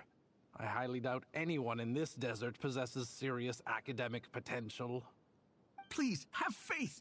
If not in us, then in our god. The child we found shows great promise. I beg you, take her away from this place. Give her a chance. Don't let her talent go to waste.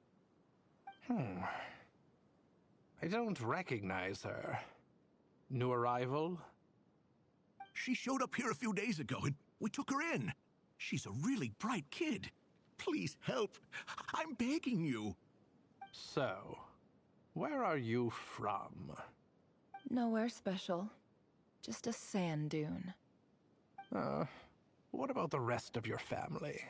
How many of you are there? Just the one. It's only you? Correct. So, no brothers, no sisters, no mother or father? Is he surprised an orphan can exist? Come on, man. Any who have slept on a bed of sand, I call my brothers and my sisters. Apart from that, I have no family. All right. Get over here. Sign your name on the form.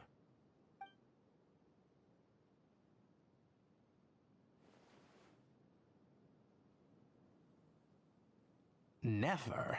You're rather fair-skinned for a desert dweller.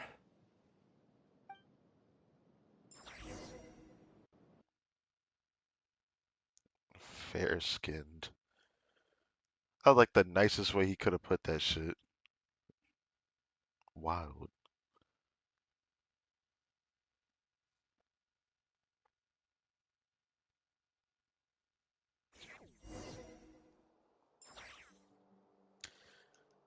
This is really starting to get interesting. I mean, it's not really surprising that her roots came from Sumeru, given her design is very unique to that, but I still want to point out, who the fuck gave birth to these eyes, bro? I always think about it because, like, there's so many unique looking characters in Genshin. Makes me think that their parents probably had eyes like this. It was like part of the reason why I was so interested in Farazan's eyes as well. But at least there's explanations for Conrian's, even the Crimson Moon Dynasty for Arlecchino's eyes as well. But,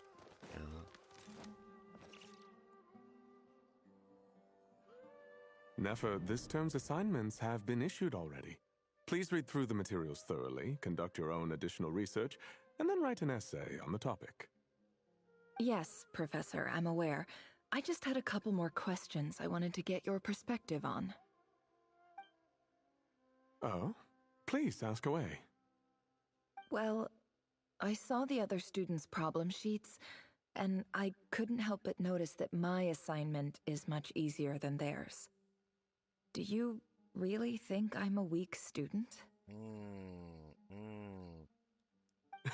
A weak student? Goodness, no. Quite the opposite. You have a sharp mind, almost too sharp. I think what you're saying is a weak student wouldn't have noticed the discrepancy, and if they did, they certainly wouldn't complain about the lighter workload. You see, sharp as they come. You see things the way they are, and I'm sure you know why they're like that. Because of where I come from. Because I'm different. Yeah. I'm sorry, Nefer. I don't like it any more than you do. It's just... Anyway, you said you had a couple of questions. What's the other one? I wanted to check. If someone sent me a letter to the academia, where do I go to collect it? Ah, your family wrote to you. Well, as long as they put your name on the envelope, someone should hand it right to you. Not exactly. It's not even a recent letter. I was just curious where the mail would end up if no one collects it. The House of Dana, I expect. I know there's a box for unclaimed mail somewhere in there, probably sitting on a shelf. Whatever you're looking for, that'd be the place to start. Okay, got it. Thank you, Professor. Oh, don't mention it. Honestly, I feel like I failed you.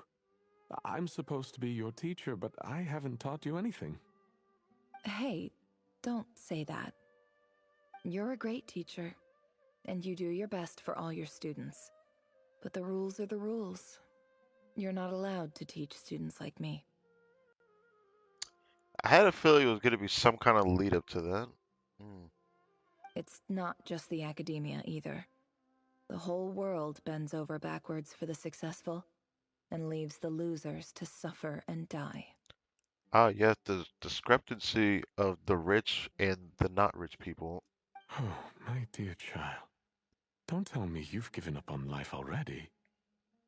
I haven't. I just think that if you want to make it in this world, you have to find a way to become successful.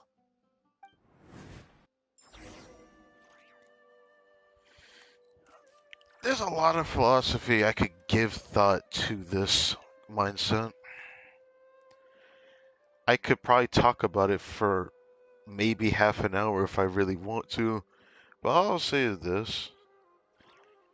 The fact of the matter is, whether you want to be successful in life or not, whether or not it's because people give you these expectations to be successful in life or not, at least enjoy the process and at least enjoy and accept the end result that you desire and not think too much about how much more successful you could be. Knowledge can be power, but it also can consume you. There is a lot to gain from being successful, but a lot of loss in what you lose for becoming successful. There is the pros and cons. There's, of course, the checks and balances, and what you gain and what you don't gain at the end of the day. kind of crazy to think about. There's a lot I can actually say about this concept because I've given it a lot of thought in my life as well. It's crazy to think about actually. It's like, yeah, your whole point in life is to become successful or get as successful as you can be when you're not able to from being born not being successful. Well, my only thought on that is that the people that are already successful have lost a lot by not knowing about the people that aren't. And the people that aren't won't get to learn about the people that are. At the same time, the discrepancy is that if people can't find a way to mend those together so that everyone can just live peacefully, then, everyone's not going to be able to lead a life that they want or lead a life where they can actually survive.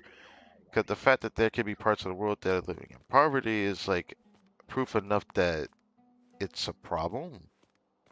A really, really big problem. I'm going to be honest. That I don't like that comes about this mindset. Like, what's the point in becoming successful if you don't enjoy the process, or to also say, enjoy the result of what you currently have? Is it because you simply want to be more successful than you already are? Or is it because you're greedy for something more? I'm not going to sugarcoat it. We're all human. We all have something we sought after, whether it's something small or big. We may even have a little bit of greed in each other to actually want more. And the amount of greed that people have could be far worse than others, depending on how much that greed is. It could take form and control your life. Then it doesn't matter how successful that person is. That shit is actually kind of disturbing to think about.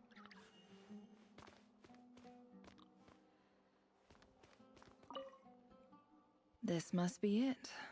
A big cardboard box full of unclaimed mail. And probably some letters that ended up here by mistake, too. Let's take a look.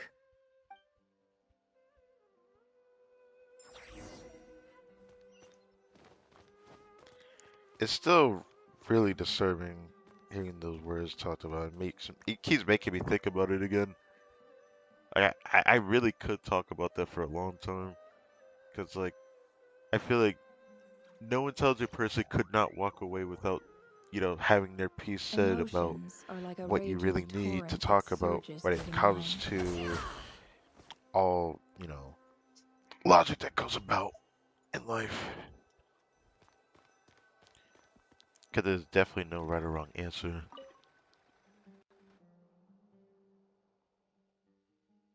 Ah, they brought this back.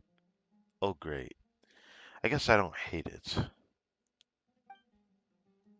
A dilapidation survey from Port Ormos. Looks like it's from a Core of 30 representative. What a strange thought. A bunch of mercs losing sleep over rundown buildings. This one was never even opened. I guess the recipient didn't care what the Core of 30 had to say about anything. Who was it addressed to? I don't recognize the name, but it must have been a Kasharawar professor.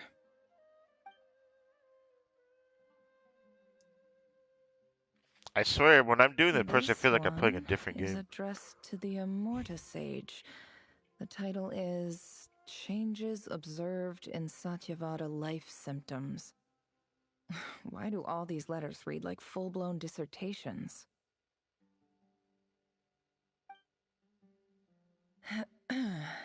Guided by the incense, we became lost somewhere in the forest. All the barriers between levels of consciousness disappeared as our minds soared around in circles, looking for a branch to seek refuge on. In clinical terms, these symptoms fit the description of incense poisoning.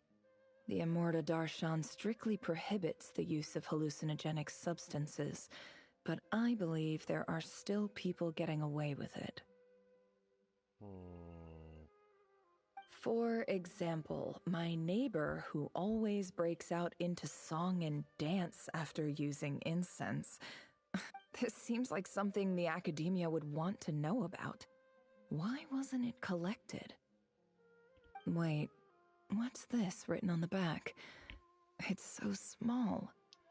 The note says, "The sender authored this letter while under the influence of mushrooms. I would send it back, but no return address was provided.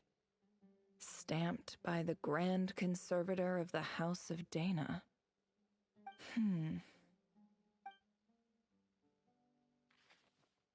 This next one is addressed to Grand Sage Azar. A few words of protest regarding recent changes in Sumeru's educational policy. In recent years, the academia has taken on a small number of students from the desert region, as per the policy to this effect.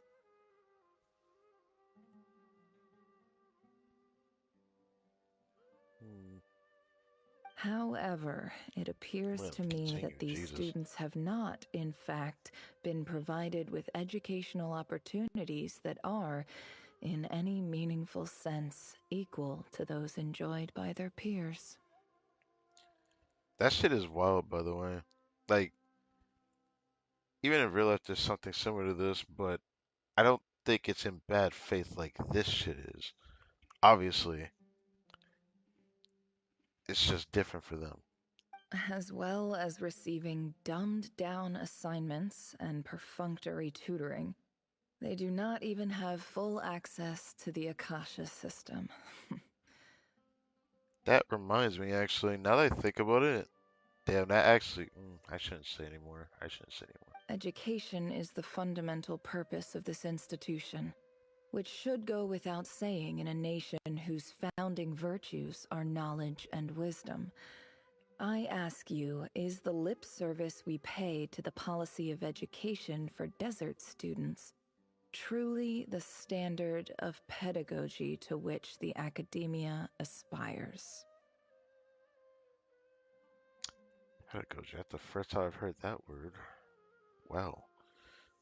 As Grand Sage, policy decisions are your prerogative, but do not forget your roots. You and I were once students too, as was everyone else in this institution. That's just kind of evil to think about. Like, brother, you can't get the same amount of education to someone because they just aren't of like a certain standard. I just think that's really fucked up. But this shit is still in society even today, but it's just tends to show in a different way. I do hope you will give some serious attention to this matter. I encourage you to discuss issues like this with myself and others, and listen to some alternative opinions. Great letter. Shame it didn't get to where it needed to go. And the sender is... Huh? Sage Cyrus of Spontamod. That name sounds familiar. Sage Cyrus? I didn't realize anyone else even knew how bad students like me have it in this place. Honestly, that's probably the biggest thing that really sucks about this whole thing. How the fuck you gonna have discrimination in the education space? I mean, it's not exactly something new. There's literally history about it everywhere in the world. I'm pretty sure every piece of like place in the world, you'll probably find some kind of history of people that were treated differently because of their background in any sort of situation. It isn't just America. It's not about skin tone either. It's just literally just background. You could be the same skin tone as someone else and still be treated differently just because you were born into a certain family or you were born in a certain circumstance and you were just poor. Stupid shit like that. So this is where letters from the Sage of Spontamod end up? Nice one, Grand Sage. Really enlightened leadership. No, but it shows part of his corruption back then as well, before we, usurped that. Whatever. This isn't what I came here for. Moving on. I'm not exactly holding out hope that a letter sent from the desert would even make it here. But if it did, where else would it end up if not in this box? I'm just hoping you're not going to make me look at all of this, because I don't care about most of this right now.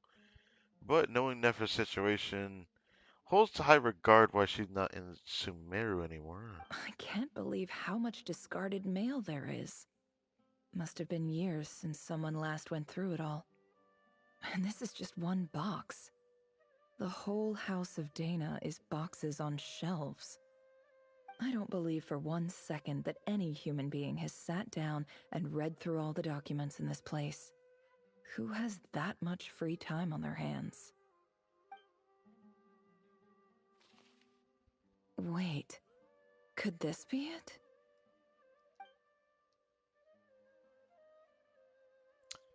Okay. Least fancy envelope in the box, written on crude quality paper. And of course, it would be right at the bottom of the pile. Clearly, no one gave this letter so much as a first glance, let alone a second. The handwriting on the envelope looks very familiar. Greetings, Halil. My name is Sinuhe, chief of the Shimti tribe. I was the one who came to you and your colleague's aid when you ran into trouble in the Great Red Sand. I don't know how well you remember it now, but I brought you to safety and gave you some water and other supplies. You seemed very pleased and told me your name. In my tribe, learning a person's true name is serious business, and I therefore see you all as friends. You were kind enough to leave your contact details so we could stay in touch. The Shimti tribe lives a harsh nomadic existence in the desert. You were sympathetic towards my plight, promising to make me a special ambassador of the academia and help us find a way to make a better living. This brings me to my reason for writing. Our tribe has fallen on particularly hard times, and I would like to ask for your assistance. There was a terrible sandstorm a few days ago, which blocked up the well in our land. To ensure my people's survival, I had no choice but to venture into Iyab and Unut territory in search of an alternate water source. The Iyab and Unut are descended from the Thamudians. While we trace our ancestry to Tulatula, we worship the Lord of Flowers and have had relatively good relations with our fellow tribes up until now. I was not expecting that word to come out till too long. Okay, interesting. I found a well belonging to the Iyab tribe. They declined to help us, but I really had no other option. So I took some water to keep me and my tribe alive. My actions are certain to incur their wrath. When we met, you assured me that you would be my ally in the academia. I would like to take you up on that offer, because I really need your help. I wonder if you could send an academia representative to meet with me. That aside, the last time you were here, you mentioned that the academia had started accepting students from the desert, and I told you a little about my daughter, Nefer. We have next to no resources here in the desert, and my power and influence are limited. Would you consider enrolling my daughter at the academia? She is a smart girl. I know she won't disappoint you. From the outset, the academia never took you seriously. Those things they promised were just empty words. I doubt they even remember the name Sinuhe. And you were so emphatic that your luck had finally changed for the better. You swore you'd lead us to a better place one day. You spoke with such conviction, like you were the most powerful chief in the whole desert. You liar. You lied about everything. You promised the world and delivered on none of it. Well, I wouldn't call him corrupted for that, at the very least. He was just really brandishing that, word hope. And who fell for it? Just me, by the looks of it. despite your best efforts. Which makes you a pathetic liar. You weren't even any good at it. Not like he wanted to be a liar either. I think I'll take over from here. Let me show you how it's done.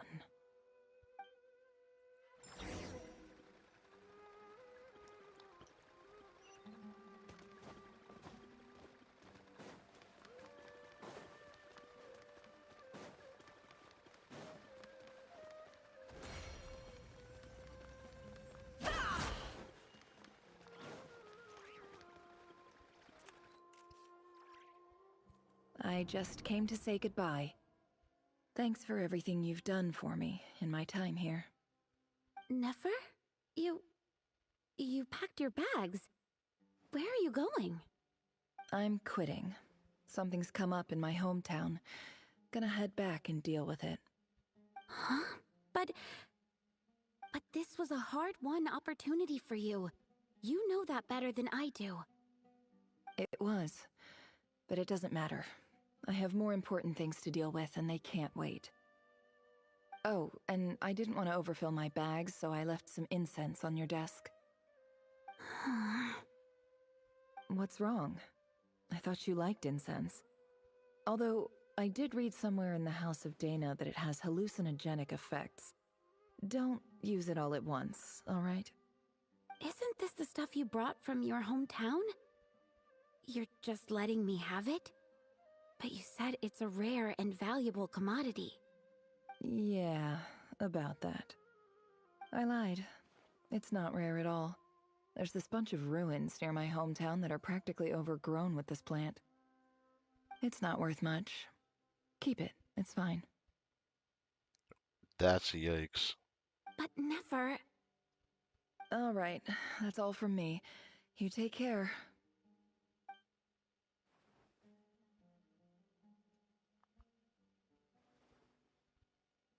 Don't forget me, okay?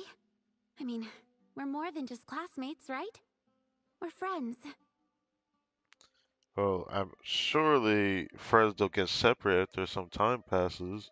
Your true friends are those who really try to stick by you or never forget you. Keep your eye, you know, keep each other in check. Keep on tabs. Technology is a virtue, but I don't think Genshin had that. Yeah, I'll remember you. I lied again. That incense is worth a fortune, and it's a rare find even in those ruins. Okay, really? And as for remembering her, I have far too much to do when I get back. No time to reminisce. I'll be lucky if I even make it through this alive. But either way, I expect I'll forget you pretty quickly. Rough. I don't mind seeing Nefer's past, but I don't know. Very interesting.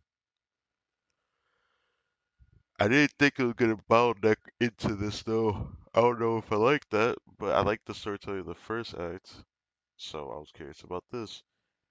But I didn't expect this to drag out for this long. I'm gonna be honest. We still have to deal with Revere, yet here we are. I'll try to ignore it though, 'cause I liked how they transitioned into this despite that. So I'll give the devs some slack on that.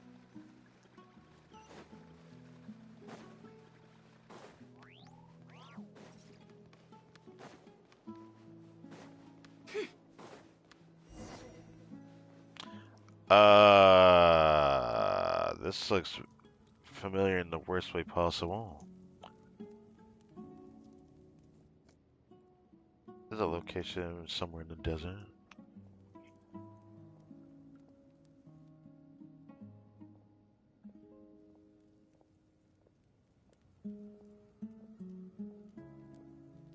It's a pleasure to meet you, Mr. Arif. So, what does the Academia want? Since they've sent their special ambassador, I assume there's a big business deal to be made. If not, I'd be very disappointed. Please, sir, lower your blade. You're lucky I'm the one they sent. Not all special ambassadors share my admiration for the Eab people. The ever-shifting balance of power in the desert reduced the once great civilizations of this region to rubble and sand. But the story of the Eab has a very different trajectory. Others grew weak, but you grew strong, beginning in obscurity and moving to prosperity. You're the only ones who defied the trend. Huh. So, you do know who you're dealing with? This well is the perfect symbol of your strength, is it not? It used to belong to the Unut, but it looks like you have control over it now. You're not wrong. But I'm sure you didn't come all this way just to flatter us. Of course not. I came to bring you some very good news.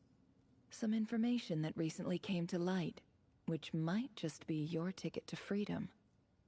Records uncovered by the Vahumana Darshan show that a certain well currently under Eab control is built on top of some ancient ruins. These ruins are of great archaeological interest to the Academia. I checked the map carefully on my way over here, and I'm confident that this is the well in question. The Academia is offering 50 million mora in return for excavation rights. Do you think they'll actually take that though? 50 million? Will RF actually take that though? No, wait. If these ruins are as important as you say, 50 million's a little low, don't you think?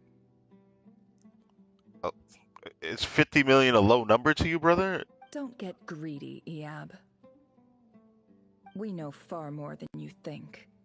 We know that you seized this well by force. Wasn't that the first step in your rise to power? To drive away the Unut and steal their water supply?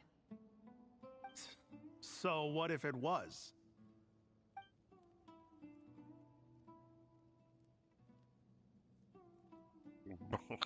Bro, go Don't sit worry. down. As unscrupulous as it was, it's something we're willing to overlook. The Academia is only interested in dealing with the de facto power holders in the region. I hope I am making myself clear. And I hope your words are the truth. If I find out the Academia is trying to play me, I'll hunt down every one of your people and make you watch as I cut their heads off one by one. I assure you, Chief, that would not be in your long-term interests. You don't want to make an enemy of the Academia. You see how I'm dressed, don't you? I appreciate that you've never been to the rainforest, but surely even you recognize an ambassador's attire when you see it. And what does a barbarian like you have to lose anyway? You really think the Sumeru Academia would bother to come all this way just to lie to you? We have more important things to worry about. Bro, there's something about this like angle that's insane. You can see her eye peering through her hair, like on her other eye. It just looks insane looking from this grin that she's making. All right, I take your point. The Academia is the highest authority in the land. I'm sure you're trustworthy people. Yes and no. Not completely. In that case, we have a deal. We will sell you the excavation rights. I'd like to thank you, Ambassador. This is good news indeed. Excellent news. In fact, it calls for a celebration. Would you do us the honor of staying a while and enjoying some Eab hospitality? Yeah, no. Gladly. I am partial to wine myself, and I trust you are as well. Yeah, this is not gonna end well, is it? So let's indulge in a few drinks together, in celebration of this momentous occasion. Okay, fine. Later to the loud drink. I didn't read that, but anyways, bro, when the new day dawns, bring some shocking news. Chief! Chief, it's an emergency! It's the Unut. They've taken the well. Ah. What? Well, Don't just stand there. Take it back. Take it back. Yes, Chief. I have every confidence in the EAB's military superiority, and yet... What is it? The Unut's response was alarmingly fast. The day after we reach a deal, they seize the well. This can't be a coincidence. Perhaps there is a traitor in your midst. I don't think so. I am obliged to remind you, Chief, that the Academia will only deal with the de facto power holders. If you cannot regain control over the well, I'm afraid you won't see a single mora of that 50 million. No! Please, Ambassador, just give me some time. I swear the Unut will not get away with this. That well is ours, and so is the mora. Glad to hear it. I will wait here for an update. If there is a traitor, I will find them. In the meantime, make yourself at home. I'll report back as soon as I have an update. Much obliged. Wow. All it took was a few words and I've got him wrapped around my finger. What an amazing feeling. That's how women feel. Let me stop. Let me stop. So, in summary, Ambassador, the Academia would rather negotiate with our tribe instead of the EAB, yes? The EAB are ruthless murderers who don't listen to reason.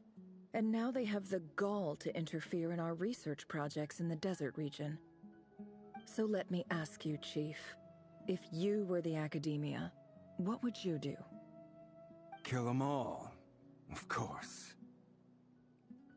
Brother lost the plot. Precisely. The Academia does not tolerate those who stand in our way. The EAB have held back our academic pursuits for too long, and our patience is wearing thin. Bro. At the same time, there is simply no way that the Academia can be seen to be intervening in desert affairs. I'm sure you understand where I'm coming from. We have our own rules out here. If the rainforest dwellers raised arms against a desert tribe, it'd start a bloody war. Right. We can't confront them ourselves, but we can support their enemies. The Unut have always had strained relations with the EAB, which makes you our natural allies. Natural allies? Weren't the EAB your allies once? You were quick to send them after us to protect your interests back when we stole that water. And now look at you. You're at each other's throats. Let me be clear. The Academia wishes to collaborate with the legally recognized rulers of the desert in this matter. We are asking for excavation rights to that well, and our offer is 50 million mora. You know, the more I listen to this story, I'm starting to realize what Nefer's doing. It took me a while to notice, but now I can't unsee it. If I'm right, I will definitely come back to this later. Say no more. I believe we have an understanding. Also, this guy's voice sounds familiar. Good. Then I suggest you get to work. Get us access to that well, and the mora's yours. You see, Dad? Lying is easy when you know how. People will believe anything. That's a horrible thing to do, though. It really is a horrible thing to do.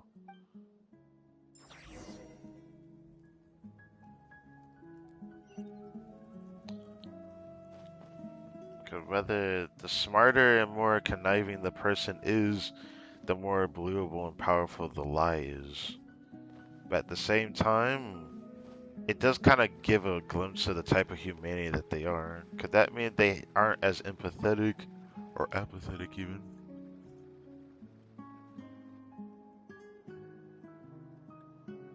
Shows a lot about how much they don't care. The apathy shows.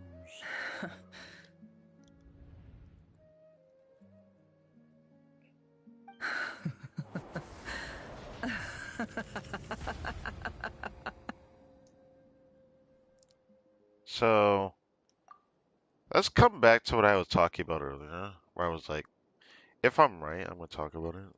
What I was talking about is that Nephro's trying to get these guys to guard each other's throats so that she could take the spoils after the crash out from both sides fall apart. Because, her ideal reason for being there is to get the well. Look at yourselves. You may be vile, savage monsters, but your butchered bodies bleed like any others. You're no different. You're nothing special at all. The monsters who destroyed my home, they're just ordinary, petty human beings. What a joke. I think we're even now. Intriguing. Maybe I've even done the desert a favor. It's a better place without all these people around. Oh, Sinuhe, my gullible fool of a father. Perhaps if you'd been as ruthless as I was today, our tribespeople would still be alive. In this dog-eat-dog world, a chief needs to be tough to survive. I feel like tough is the wrong word to use in this analogy. Tough is like a means to an end. What you really mean to say is you kind of gotta fight fire with fire. If someone's not really being a good person, you probably need to be not a good person either to really meet the standard that you would need to survive. This is why kings don't, you know, they fall apart. Because, if they try to be goody two shoes, you're not going to get very far. And it sucks how true that is, because I've watched like a lot of stories and read a lot of stories where being a good person just won't really cut it. You kind of need to be a bad person to some extent. Heck, even corporations can be a good example. Heck, we're getting overpriced on things, but they're doing it for the sake of their survival, even though, if you really think about it, I feel like it's not the greatest example either, since companies that are, big enough that price hikes don't really matter, and it makes them look stupid for doing it.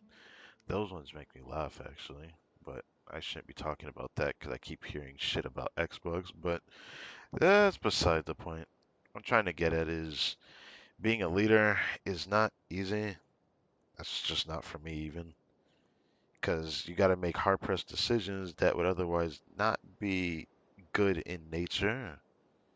It's usually just bad. You have to make pretty upsetting decisions like that to make it somewhere. But you couldn't do what had to be done. So I did it for you. Yeah, you became a baddie looking at. Nefer, it's okay. All of this is in the past now. Okay. That didn't change what she did, though. I believe I remember you promising to remain silent. Yeah, but even so. Yehoda, is there anything you can do to ease the tension? You got this, Yehoda. It's your time to shine. Well, I don't know what to say to this. Time for a sharp turn onto a completely different topic.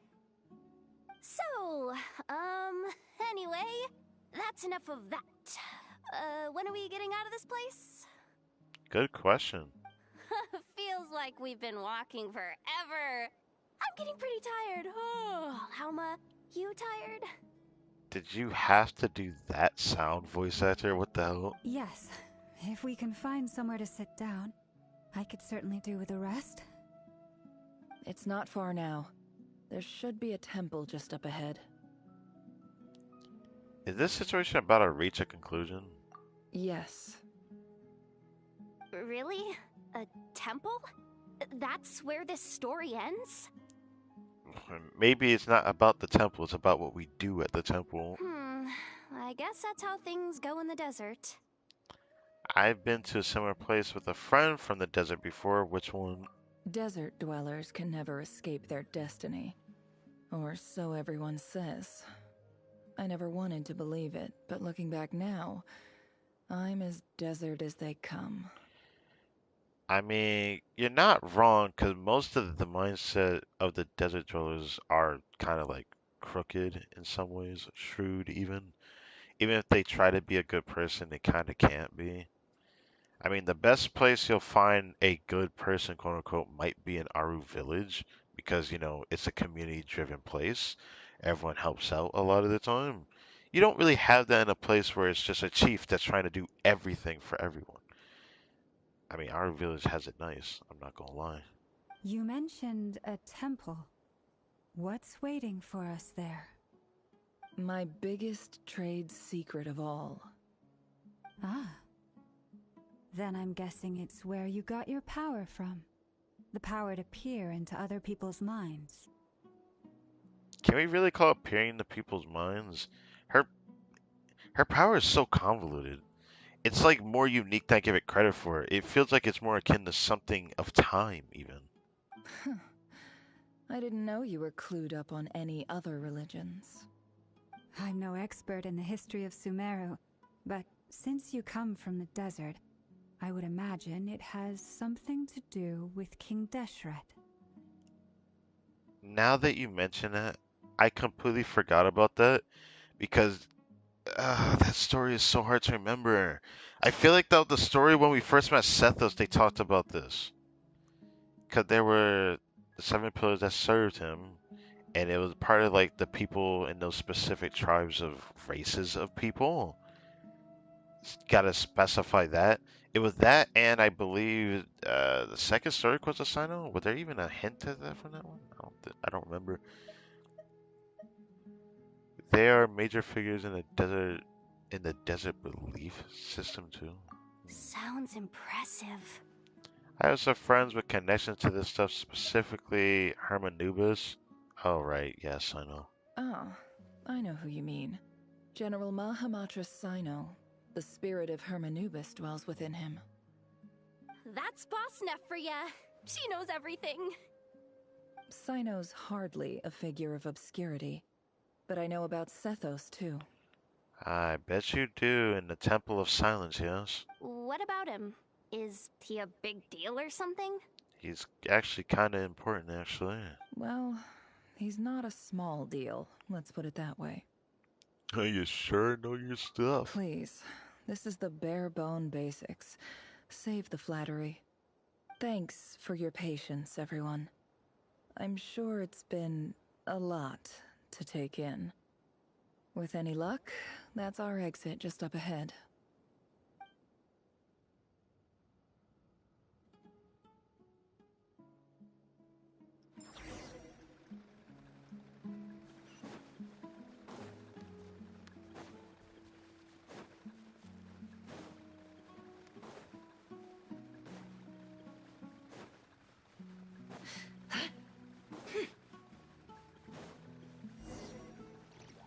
Oh.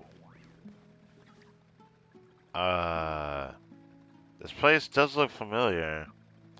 Wasn't this a place we couldn't go into? Or am I tripping? I guess I can't remember. Was this a place we were able to go towards and go on the inside? I forget. Maybe it was a place we couldn't get into in Sumeru. I remember a place that looked vaguely similar to this.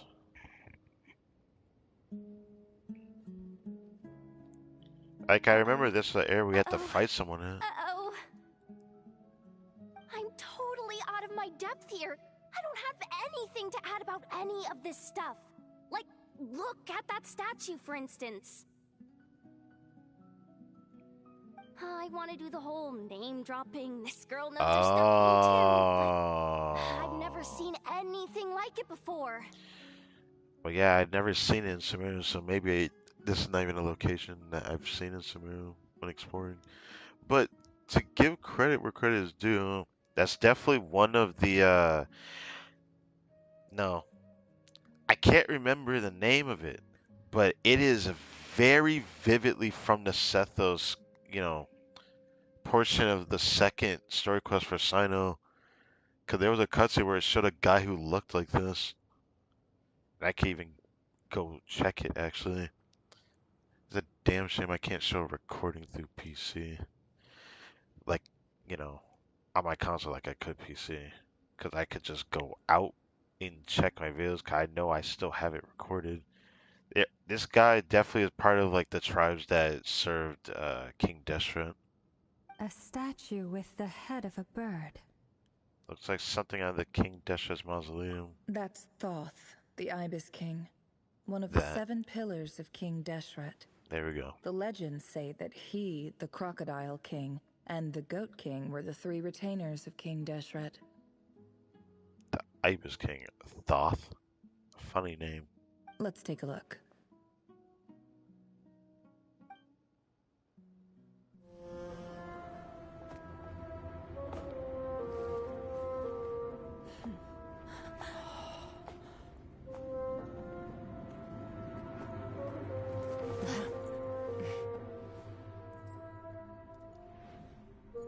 What the hell? Oh. Oh. It's just Ashru. So, all is well?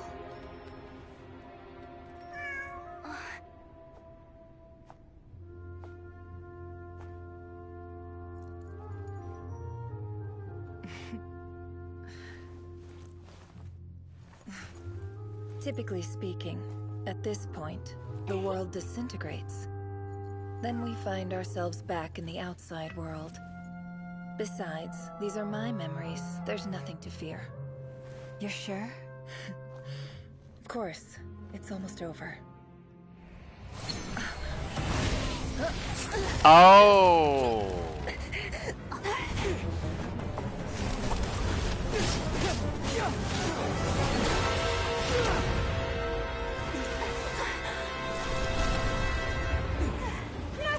Hold on!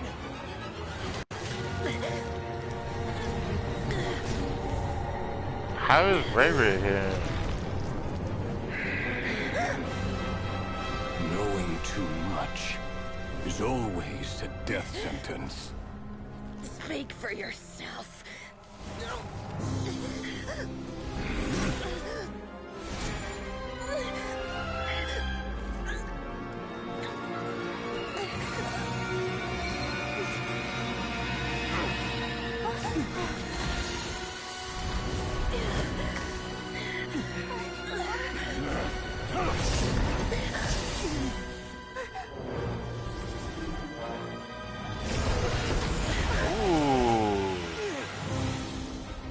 How repulsive. Dainsleif?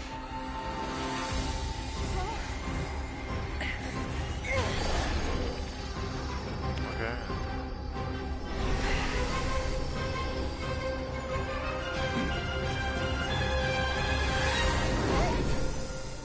Damn. Columbina?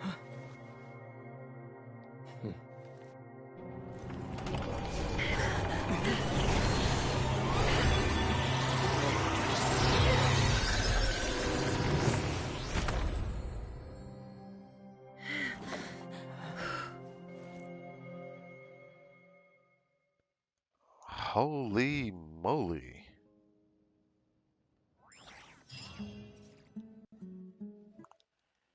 What the fuck? Holy moly, what the fuck? Dude, that cutscene. I was not expecting Maria to appear there. But how did he know that she was peering into it? How much does he actually know that she looked at? Better question is, how did he appear there?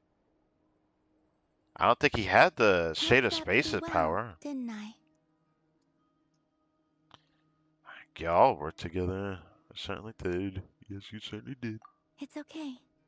I'm just glad no one was hurt. Paimon noticed you doing something too, Dainsleif. Were you helping get them out? Of course. When I asked Nefer to conduct this investigation, I was not naive to the dangers involved. I had a duty to ensure your safety. Good to know your sense of justice is still intact after all these years. I take that to mean that you saw the truth. That comes as a great relief. I certainly did.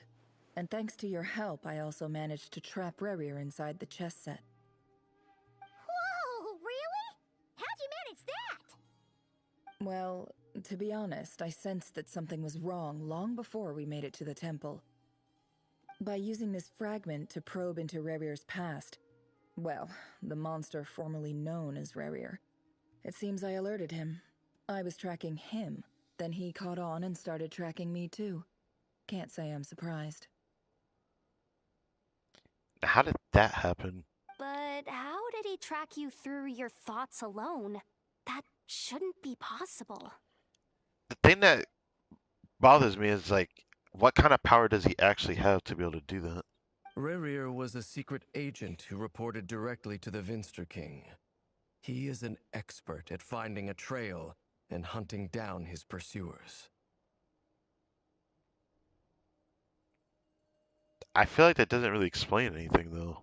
No wonder. Are we gonna are we really gonna say this is unexplained? Because like the power that he did, I'm gonna correlate it to the shade of space. Because there's no other way he could have been able to go through there.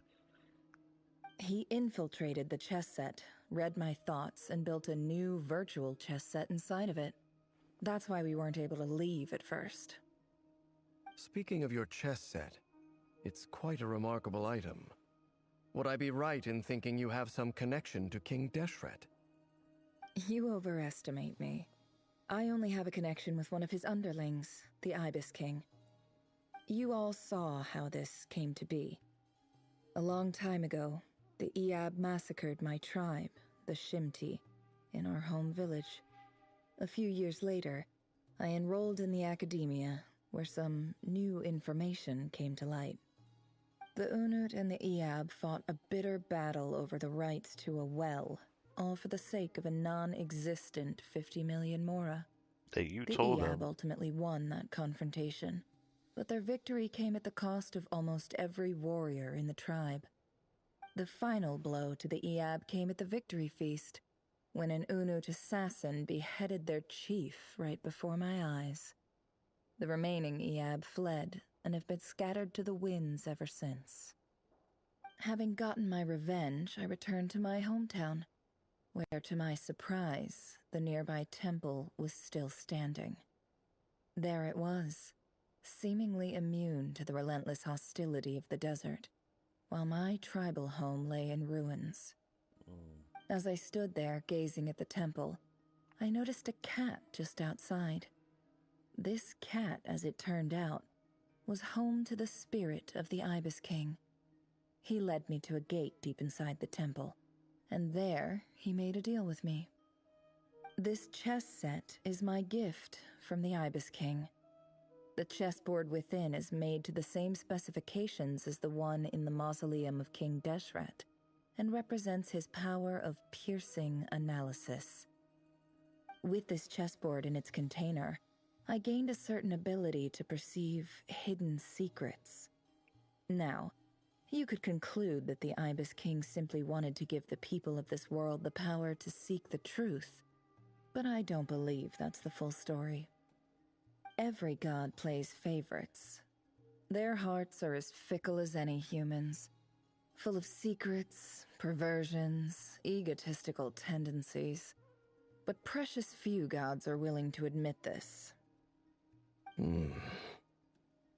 mean, is she not wrong? It is the same with all powerful forces, including fate itself. Their gaze falls preferentially upon a select few. As you rightly point out, this is an act of favoritism. If you're alluding to the Abyss, then yes, I agree. Gather the others. It's time to share everything I've learned. For all in a group gathered at the office, those are too busy, could attend later. Gonna read it all. I'm gonna read it now. Thank Hold you on. all for being here. Those who are too busy to others of their movements. Okay, that's what it meant. Okay. As promised, I did some further investigating into the Raker of Solnari's background. I am pleased to report that the investigation has been most fruitful indeed. The Raker of Solnari, real name Rerir, was once a Khanrian subject who served the Vinster King. I will now share the important details of his story. Please save any questions or comments for the end. Nephro narrates Rivera's backstory to the group. At the Visser King's behest, he gathered intelligence and assassinated descendants of the Crimson Moon dynasty, unwilling to take down his beloved Thelindis, who was secretly of the Crimson Moon's heritage. He then got dragged into court politics. Vodofinir's voice, which spoke to him of his fate like a reflection of the moon, though he could disturb the waters to gain some temporary relief, he was powerless to erase it entirely. In contrast, Revera's own thoughts was like a reflection of a broken moon. Once the stormy winds of the fate blew across the water's surface, it was utterly destroyed. Thelindis smuggled away a piece of the moon before disappearing. Through that mysterious portal, it was passed down through the ages, finally falling into the hands of the knave. But what lies on the other side of that portal, is it really a whole other world? Thelindis never had the chance to share what she found there, neither did Revere, who followed her in. So that's why he's so obsessed with the moon. He's obsessed with the moon because, his would-be or hopefully would have been wife, took a part of the moon with her, the moon mirror. A tragic tale, to be sure. But it does not excuse his many transgressions. No matter how much Rarier suffered in the past, the fact remains that he is what we know today as the Wild Hunt, wreaking havoc upon innocent lives in KRAI. He becomes more dangerous with each passing day. If left unchecked, it is simply a matter of time before all of Teyvat suffers the consequences. This is a threat that the Knights of Favonius cannot ignore. A question for Miss Columbina. Forgive me if this is presumptuous, but have you ever seen the spatial gateway that appeared in Rerere's memory? Never. But I have heard stories of something called the Moon Gate, and this seems to fit the description. Right. Miss Lauma, any thoughts on this? In the lore of the Frost Moon Scions, the moon is believed to hold many secrets. Some sources speak of ancient knowledge, others of a gateway to the unknown. The term Moongate is one I have heard before, but as is the case with all of our legends, there are no records of any first-hand witnesses. We cannot know whether it truly exists. Then back to Miss Columbina. As a moon goddess yourself, do you have some idea of where the Moongate leads to? Not at this stage, sorry. I do hold the power of the Frost Moon, and my strength is recovering well. I can sense that the gate would open at my command, but... But there's more to the power of the Frost Moon than that? Yes. A moon goddess has the right to open the Moon Gate, since it is a path to the moon. But as Nefer mentioned, holding open a spatial gateway takes a huge amount of power. And right now, I need to conserve my energy to fight the Rahier of Solnari. I'm afraid this is one mystery we may have to leave unsolved for now. I agree. Better to save your strength. But if you'll humor me for a moment, I have a bold conjecture of my own regarding the world beyond the gateway. Okay. I highly suspect that neither Thelindis nor Rerir made it through unscathed. The evidence pointing to this is the fact that the Rahier of Solnari exists in the form of countless fragments. Right. With the abyssal power he wields, no ordinary foe can touch him, let alone tear him to shreds. And yet, the Wild Hunt proliferates wherever his scattered fragments lie, drawing hordes of monsters to many different locations across the land. So your theory is that Rerir was physically torn to shreds by some powerful force? Hence, why the Wild Hunt is a distributed phenomenon, rather than a unified one? Makes sense to me. Explains why the Wild Hunt is so pervasive, and why he's been trying to piece himself back together. He was whole to begin with, does and check he out. wants to be whole again. Because if we have more to say about it, he's not even completely whole yet either.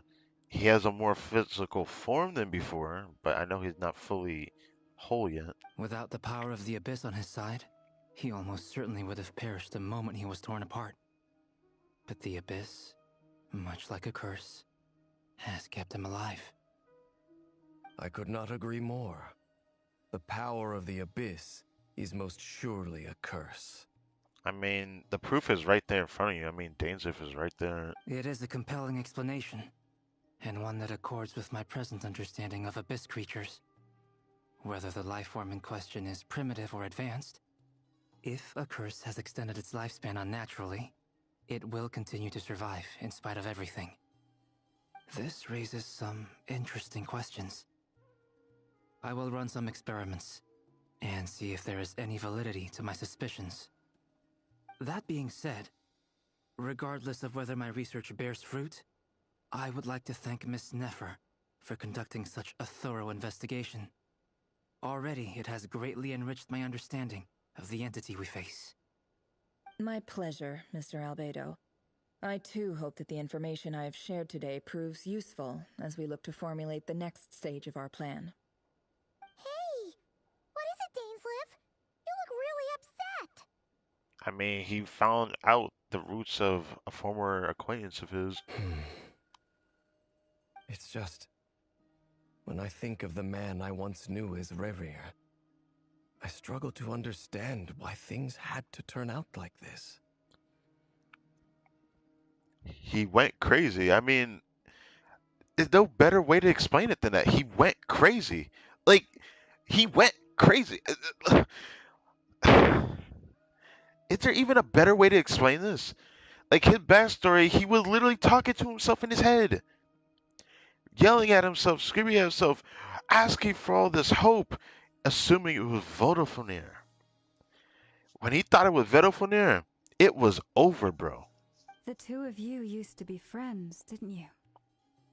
I don't know if these words will bring any comfort, but my heart goes out to you. Mine too. We can never know all the hows and whys of the way things are. The moon and stars are full of untold secrets and lies. And the skies are host to many more mysteries than these alone.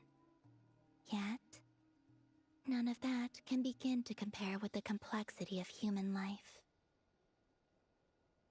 Those are the first comforting words I've heard in a long time. Thank you, both. Well, I think this is a good place to end today's meeting. I'm sure Nefer needs some time to recover. She's been through an awful lot today.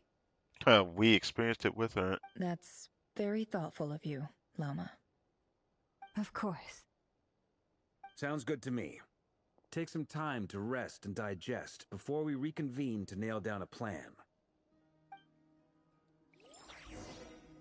That's all I'll tell you. Sit with Paimon for a while and discuss what lies ahead. I wonder what the power of the center can do in this situation, though. Obviously, it's before long, Farka comes knocking. Okay. I don't know what's gonna happen. Hey, is this a bad time? Hope I didn't kill the conversation. Yeah, it's fine. I got bread. Come in. No need. Come on, let's talk outside.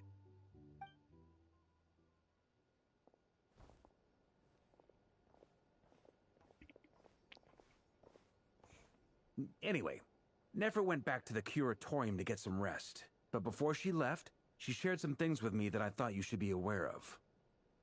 Firstly, although she managed to trap the Raker of Solnari inside her chess set, there's no guarantee that the power of the Ibis King is any match for one of the five sinners. Their powers are beyond our comprehension.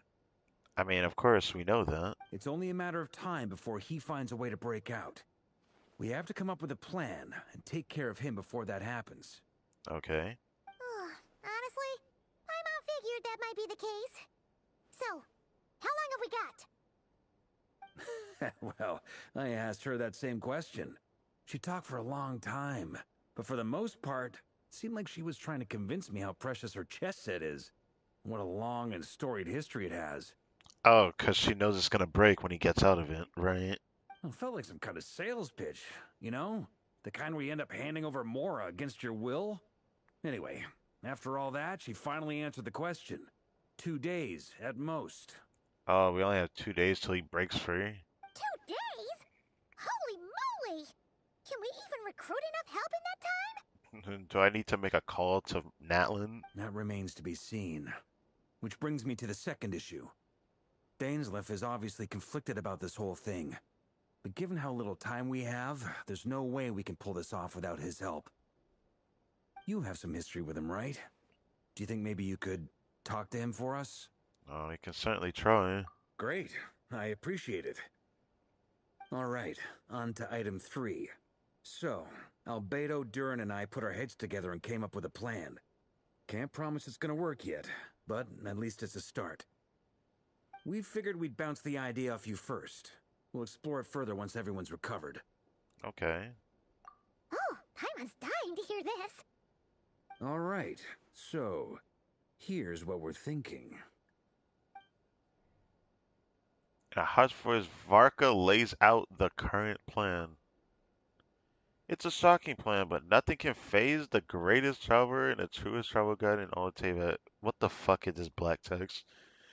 It doesn't take you long to get behind it. Yeah, but, we who perceives this, the player, can't fucking know what's going on.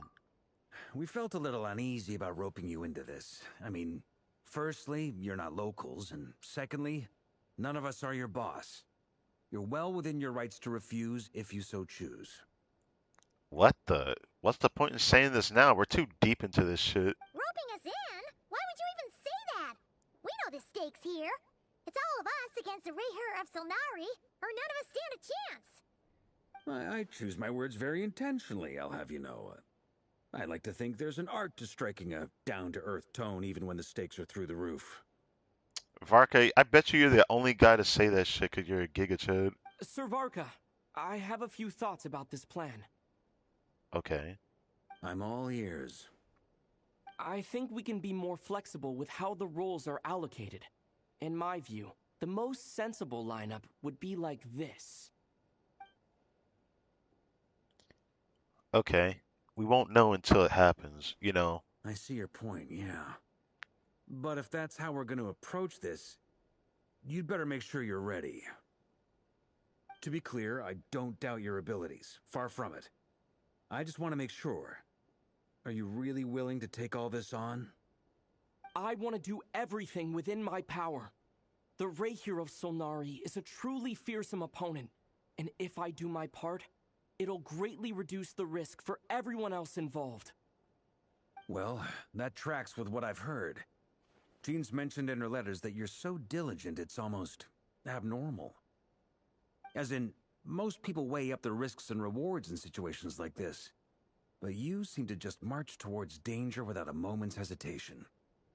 Of course, everyone appreciates a fearless pioneer. But all that aside, I'm the Grand Master of the Knights of Favonius, and you're our honorary knight. I want to make sure your courage doesn't come at the expense of your safety. Thank you, Sir Varka. I should be the one thanking you. It means a lot to have you on board. I'll give some serious thought to your suggestions. Varka gives a very knightly bow and says he'll see you at the hotel again later. He has arranged for everyone to meet and finalize the plan of action. So we're getting close to the climax of this story quest. In an effort to lighten the mood, he booked out he booked out the hotel for this meeting so you could all chat over a drink. Okay, look, I said it before, but bro is a Giga Chad. As the moon rises in the sky, you and Paimon leave your room discussing whether Paimon has any other options than fruit juice. Okay, I don't care. Everyone is already there waiting for you. They're chatting, smiling clearly. Rest has done them good, as well as the existing crew. Some unexpected help has arrived. Still, you remain conscious of the fact that the future of Nalcry rests on what is decided tonight. So many lives are at stake. You may never meet most of them, but whether they know it or not, all of them are counting on you.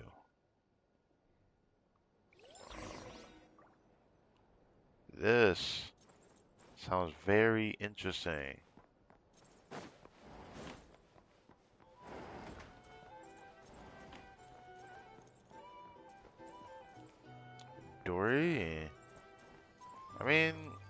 probably everyone is there. That's probably Dory is actually here, This though. is a thorough plan, but I do have one last question before we take action. How can we be sure that our enemy won't leave the designated area? Great question. Albedo's been hard at work analyzing Rarer and the Wild Hunt's behavioral patterns. His conclusions are as follows. Firstly, from the earliest known confrontation until now, Rarer has never displayed any ability to manipulate the dimension of space. Okay, so it's fair unlikely enough. he has any power in that domain. My problem with this is that how did he get into the chess piece then? You know what? I'll leave it alone. I'll leave it alone.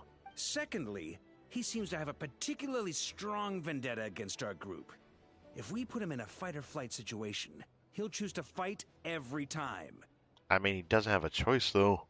Thirdly, finally, and most importantly, he is consumed by hatred, both for the moon and for his enemies.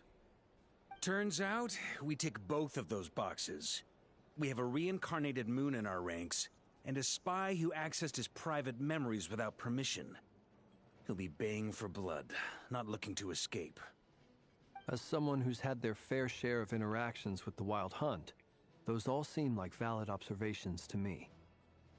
Understood. Then I will defer to the verdict of the group. Well, everyone, that's the plan in full detail.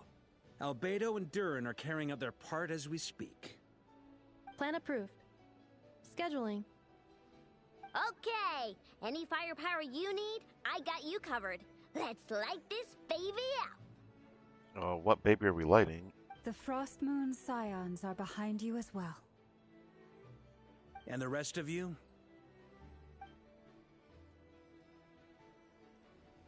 No objections? All right. Then it's settled.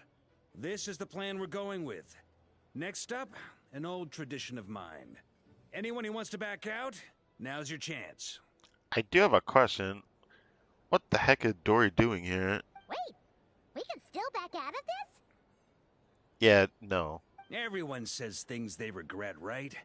I don't want anyone feeling trapped because their mouth said yes before their brain had time to think things through.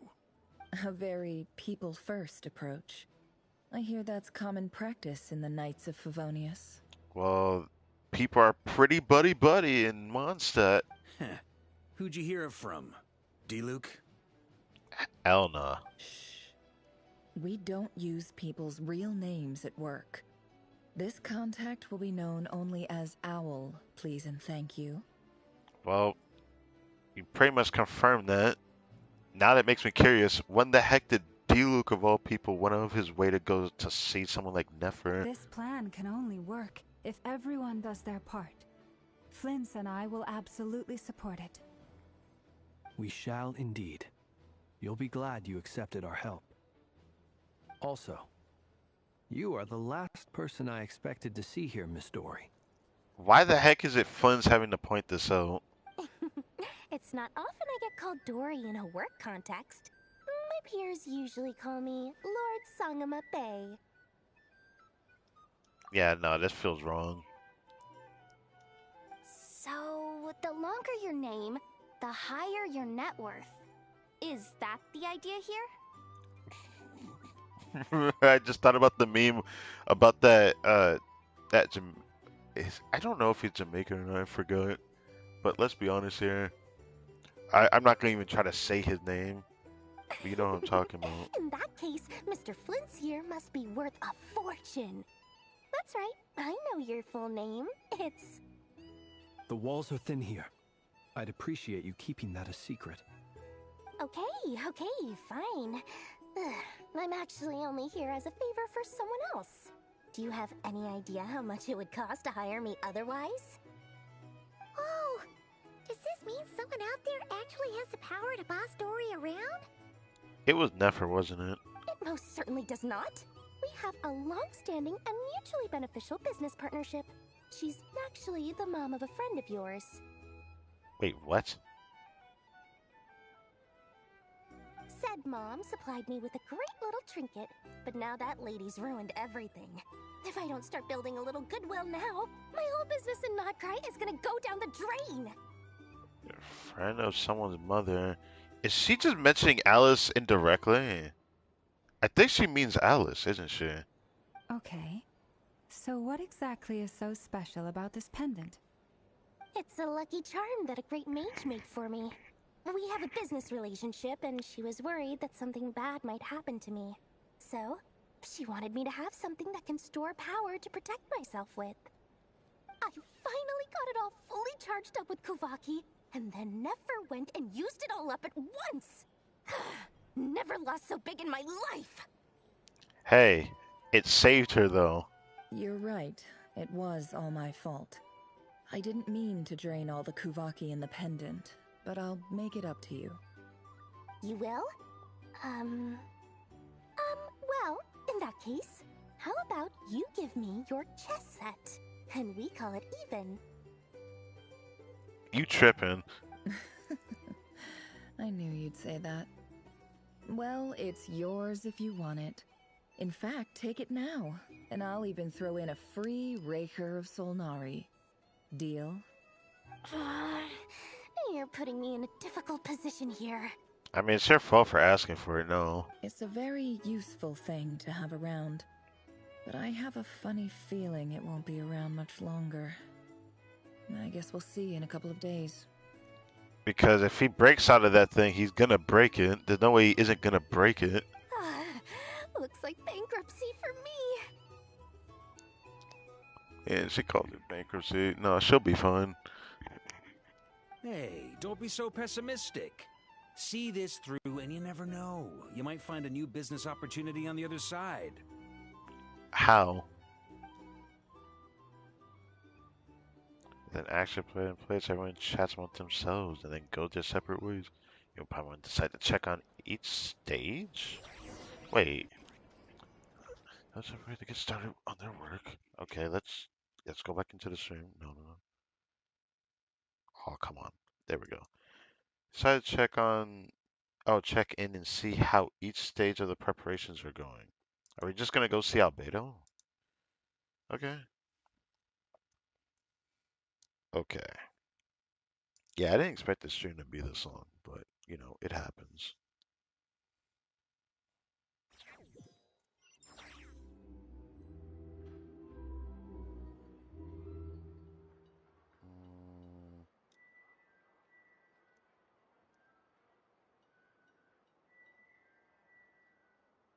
Okay.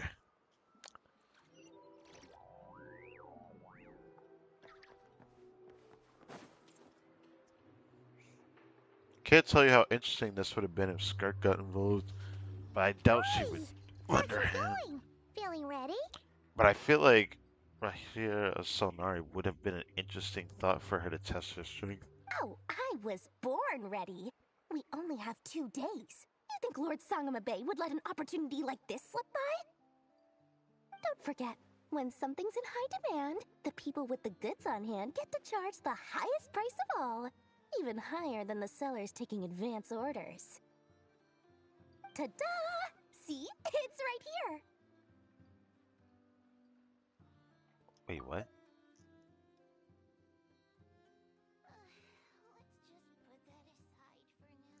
What is that? Ah, it's so pretty. Did you make it? I had no idea you were so skilled with your hands. Now, this gotta be some kind of trinket of some kind. No, I have a supplier. We go way back, so he made me a very attractive offer. My headset keeps moving too much. I'm noticing how much it deviates from my mouth. It's annoying. No wonder you were talking about lucky charms at the meeting. You've been getting Kaveh to make them for you. That's not the full story. It actually started a while back as a project between me and the Dendro Archon. I did not think we would hear about Nahida this far into the game now. Mage Alice once warned me that this world won't stay safe forever. There may come a day when everyone faces a great crisis. I passed this on to the Dendro Archon, and she secretly brought together a research team made up of Sumeru's top scholars to invent a technology that could keep people safe. I won't go into the details because it's all very complicated, but if you want to know more, you can ask the Dendro Archon about it sometime. I mean, no doubt in my mind we will go back to Sumeru when we go to Sitnaya. I don't doubt that, but when will we actually ever ask her? Anyway, point being, it was the Dendro Archon who asked Kaveh to build this little contraption. As one of the top Kasharawar talents, he was the obvious choice. Took him long enough. He stressed over it for ages. Must have gone through at least a dozen designs before producing a final product. But that's Kaveh for you. That makes it kind of sad hearing Dory even say that.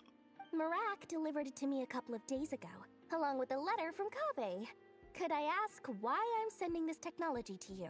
What's your proposed use case? Has it been approved by the relevant authorities? So nosy. My fault for sending him the research permit to begin with. Surely Nahida must have told him you were involved in this project. He was probably just nervous because you're always so secretive about your business. Could be, could be. Anyway, I just replied, let's hope there never has to be a use case, because it would involve grave danger. Fair enough. But it sounds like he was just being cautious. He probably felt responsible as the one who made it. Or maybe he was asking as a favor for his housemate. He's done that before. Not sure why, though. His housemate doesn't seem to really care that much about this kind of stuff. Either way, all's well that ends well. I'm just glad to finally have my hands on the product. I wouldn't want to be without it, given the potential dangers that lie ahead. Huh? What does that look mean? Paimon's just super surprised.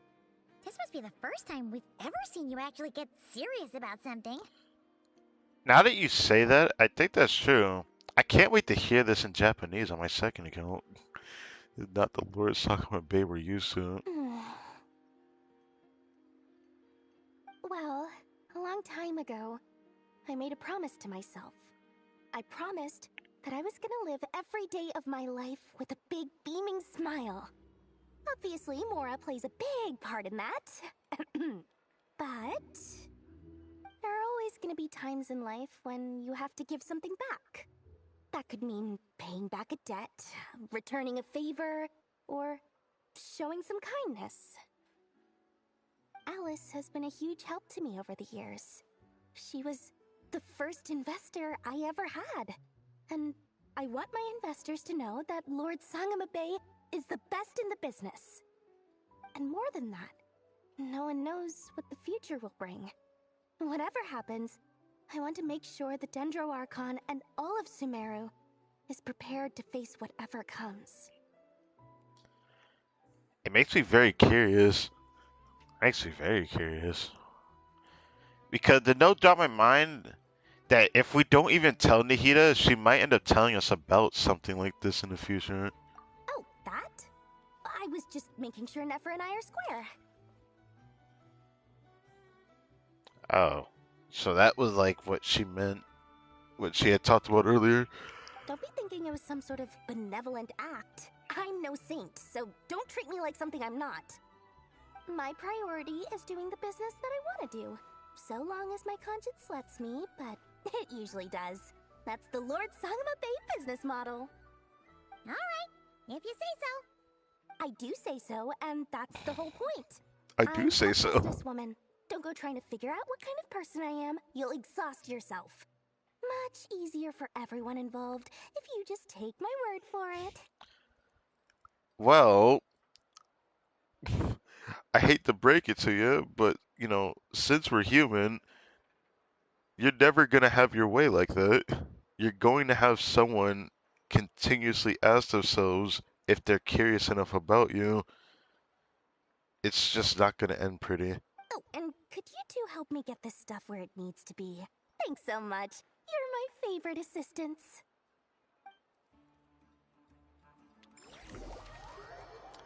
Oh. Oh yeah, all right. Durin Albedo, let's get it. Durin had not showed up that much, but fair enough. He'll probably get his chance to shine. I keep hearing rumors he might be coming up in the future, like very soon. And if it's true, I want to keep my eyes peeled for that. So I need to confirm some things. But first,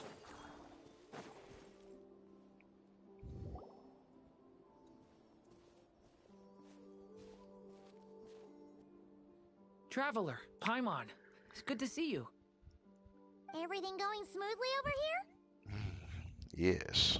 Is everything going well? Sort of. As you're probably aware, Varka, Durin, and I captured some abyssal creatures from the Wild Hunt. Per the plan, we dissected and analyzed some samples of these creatures. The process went very smoothly. The findings, however, come with some troubling implications. What? You can actually dissect the Wild Hunt? You underestimate Albedo. That depends on your definition of Wild Hunt and dissection. Fair enough. Harmless, lifeless. These words are accurate descriptions. The Wild Hunt is an interesting phenomenon. In and of itself, it doesn't seem to possess anything akin to a human personality. But taken as a collective, the medium through which the Wild Hunt is summoned does appear to have a soul. They have a soul? That's different from like the usual Abyss enemies. What? Master griped a lot about the wise Horoptotire, and seemed somewhat fascinated with the foul Certology. But she barely mentioned Rerir at all. Probably because she didn't really view Revere as like the same as them. But that's what I think. I don't think that was because of his lower social standing, though. Anyway, it's a pity. I should like to hear her thoughts on the nature of the life form he has become today. I mean, she's part of the Heavenly Principles now, since she fused with the the Shade of Life. But maybe one day they'll descend on Tevet for some extravagant, moment. I wonder how that's going to turn out. It's a strange mix. The furious energy of an abyssal being channeled through a fractured physical existence. A consequence of being torn apart by an unknown power. Perhaps the only explanation for his survival in this state is that he sacrificed a degree of individuality in exchange for a continued existence. I don't want to compare it to Durin, though, but I get it, Durin. Oh, sorry. Once I get talking about interesting research, I have a tendency to go on indefinitely. Back to our research findings. Essentially, they confirm my hypothesis. Rerir's corpse is completely contaminated by the Abyss, and the effects are irreversible. I mean, I kind of already knew that. He was probably contaminated, 500 years ago as well, like I had theorized from the backstory we got. You could think of this as Rerir in mutated form. But in my view, even that would be inaccurate. In reality, his whole being has been consumed by the Abyss. In other words, he is now nothing more than a manifestation of abyssal power. Unfortunately, at present, we have no means of completely eradicating abyssal power. Hence, we cannot fundamentally destroy the Reihir of Solnari either. Yeah, I feel like the only solution I would think would need to be like the Shade of Death's power, like what Mawika did in the Natlan War. I feel like that's the type of power we would need to fight the Rashir al Solnari. But I gotta give Columbina a chance, bro. Whatever she got cooking is probably gonna be the only thing we got right now. Oh, that's terrible news. So, that's it? We can't defeat him? Not even if we get the power of the Three Moons? Miss Columbina's situation is a difficult one. She can never achieve wholeness when the world does not accept her presence. Yeah, that is true. Now that you say that, I feel like she could only do like one grand thing and then that's it. She'll just be tapped out. It's as if her creator banished her to a place she can never be accepted. It means she spends most of her energy just on her own survival. Given the circumstances, it's only natural to despair. but we must see this plan through to the end. Time to kick off the backup plan. Oh, Paimon almost forgot! This is for you. Dory asked us to bring it. Oh, I forgot we had to give this to Albedo. Huh. I forgot we were supposed to give it to somebody, but this makes sense. Ah, how wonderful. Well, thank you for making the trip. Durin and I will be heading off shortly. I'm sorry I won't be there to protect you in person this time. Please be careful. All right. Whatever plan we have, I know we're about to take the brunt of it, let's be honest. We are the Descender, and I feel like we have to take the biggest role. There's no doubt in my mind their plan might be something like throwing the Traveler into a contained space to fight the guy off as much as he can for an extended period of time. I wouldn't be surprised if that's what we're about to deal with here. All right then. Stay safe.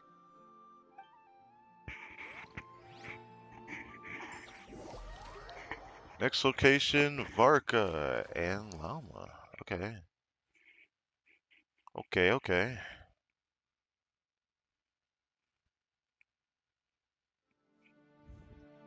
Alright, Hisi Island.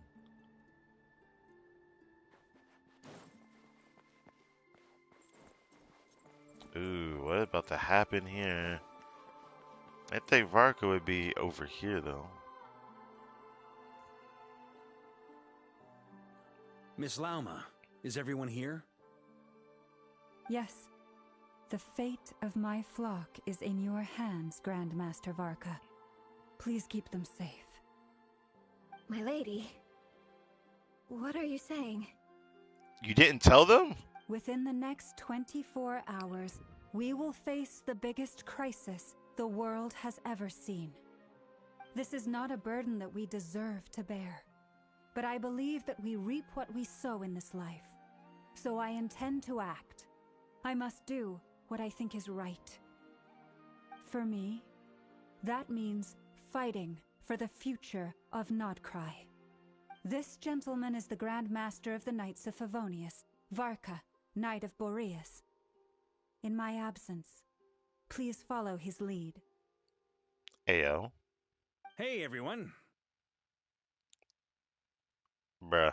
Guess I should introduce myself.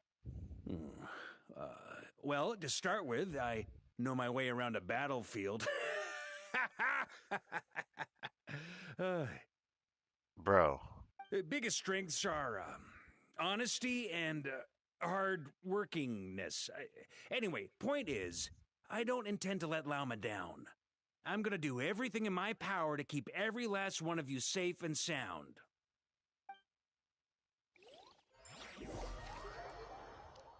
Is that Dainzef and Columbina? What a pairing this is. Okay. Curious about this pairing, even. Well, I did want to see Columbina, so... and Dainzef. Something on your mind? Miss Columbina, was it? I believe that's how the others addressed you. That's right. Names are funny things. Have you always been called Dainslef? Yes. I take it your own name has a more complicated history. I have a different relationship with names than other people. To be honest, I'm not even sure that Columbina is my name. At least, not in the same way that Dainslef is yours. But it's what everyone calls me, and I go along with it. A lot of my life has been that way. I get so used to things that I forget to question why they are so. I never used to think much about where names come from, or what they mean to people. Maybe something's wrong with me. Oh, don't say that. You're different from other people. I sensed it the first time we met. You're more perceptive than most. I'm sure your long life and rich range of experience explains that. Do you ever find yourself missing Conria, Mr. Dainslef? That's a very good question. That also brings me to another problem. The last Traveler chapter we had, I've always wondered. I would have really wanted to ask Dainsleif about what happened because we experienced something with our Abyss sibling and wanting to recreate Conria in a separate space that the shared space can't enter, but it seems like she even listened in. But we never even told Dainsleif about that. And I've been curious about that, like being able to tell him about what happened and our experience with that. Difficult to answer. I have dreamed of the past many, many times. Sometimes I'm fighting tooth and nail. Other times I'm lying on the ground, defeated. I don't recall any happy moments from that time. It has been too long. Is that because hatred survives longer than love and affection? That would not be for me to say. I make no excuses for the grudges I bear. But whatever the reason, I remember little that was beautiful or sentimental. Thank you for your help with the Rerir situation. Without your efforts, I never could have learned the hidden truth of his story. You're welcome. I know he's your friend. Friend? He betrayed me. And I never really understood what he was going through in life. Some friendship, that is. Damn, that actually just blows hearing that. I'm not gonna lie. Okay. So, do you plan to fight him with us? No doubt in my mind, Dainsleif is gonna fight. He's probably gonna end up needing courage to do so, though. You see, you're torn. Now you know what really happened. You see the things he's done in a new light. I need some time. Of course. I completely understand. Anyone else in your position would feel conflicted too. Actually, I went through something similar myself recently. Something happened that changed my perspective on a situation. A situation I took for granted at the time, but now I feel very grateful for it. You mean the Harbingers who still support you, even though you've left the Fatui? Yeah. Yes. I always thought they were only helping me because Harbingers are forced to work together. But then I abandoned them. A warrant was even put out for my arrest. And even now, they still support me. Which means I was wrong about them all along. Clearly, they view you as a friend. I feel a little guilty now. I regret not seeing her help for what it was, and not treasuring it. If you're talking about Sanjone, that's her fault. Her personality got in the way. I see the guilt that you're feeling now, because I feel it too. Hopefully, talking about it will do us both some good. Have you noticed that the Traveler and Paimon are over there? I think they've been listening. Oh yeah, we are the background. Huh. Shall we say hello? Sure. Hello. That's all it took? Hello? I mean, hello to you too. Yes. They caught us! Bro, they nowhere to hide. Sorry, we were just concerned about you.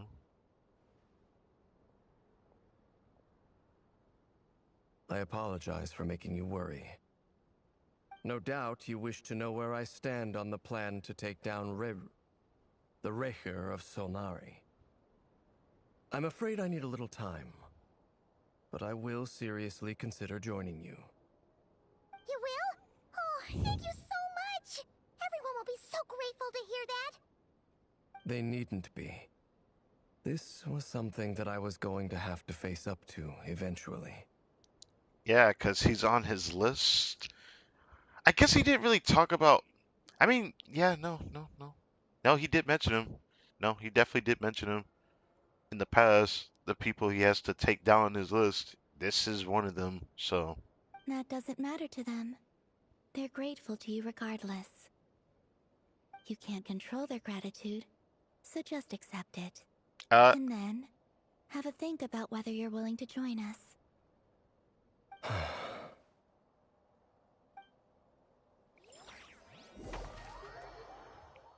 Okay, Nefer, Flins, and Lauma now?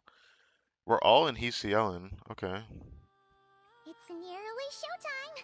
Let's go rendezvous with the others. You know the place.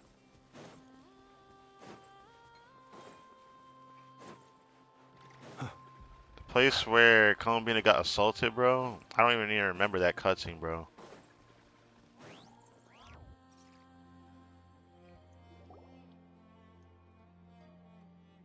Ah, you're earlier than I expected. Hey, Flint's! Been waiting here long? Not too long. I came a little early so I'd have some time to think. Are you nervous about the battle? Quite the opposite. I'm reminiscing on my past battles. When I was awakened by the Ratniki, I had not touched a weapon in many years. I felt like the battlefield was not where I belonged. But after waging war against the Wild Hunt for so long, I came to realize something. A life of absolute peace is simply not a possibility for me. Oh, I never thought about it like that for real. My restless flame indicates that somewhere inside of me, there is a deep yearning to root out the evil in this world. Oh, that doesn't sound like such a bad thing. Okay.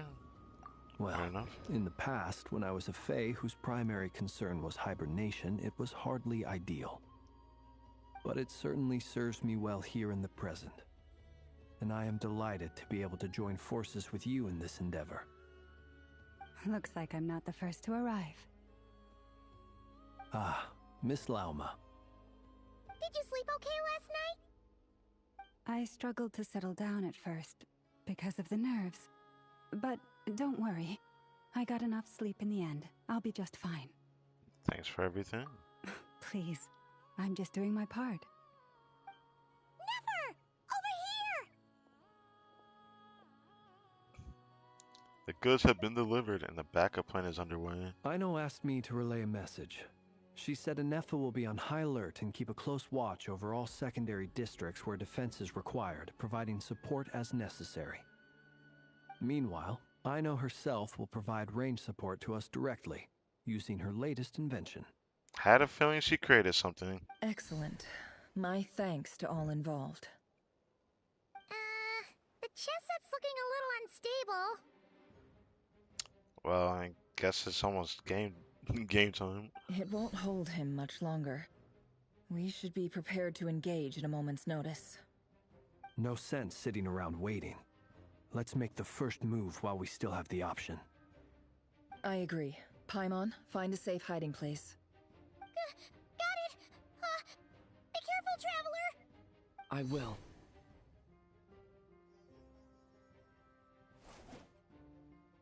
Everyone, take your positions as soon as the battle starts. Every ounce of strength we have in our bones, let us bring to this fight. Ready? Let's go. Ooh, okay. I've seen all your futile ploys before. You have become the authors of your own demise. I wouldn't be so sure about that. You are merely a moment of sport before I tear down the moon. Oh. For real? Oh, Genshin's trying to go up in the world for real. They trying to do a loading screen like that for real. Okay. And there is no mention in the dev live stream that this guy's a weekly boss. Are they really about to make him be like that for real? Or is it because we don't even ever defeat him? There's gotta be a form of defeat that we do. Maybe Columbia does something so extravagant like, shooting him through you know, the world or something like that. How are we in here though? Stay on your toes. Yep, you too. Go! Oh, what the heck? Why am I animal? Okay. Okay. Move. The moonlight betrays you. Observe. Are you quite finished? Be silent.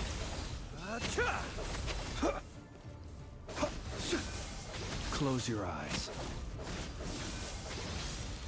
Better than using a travel. Hunt them down. Can't hide the truth.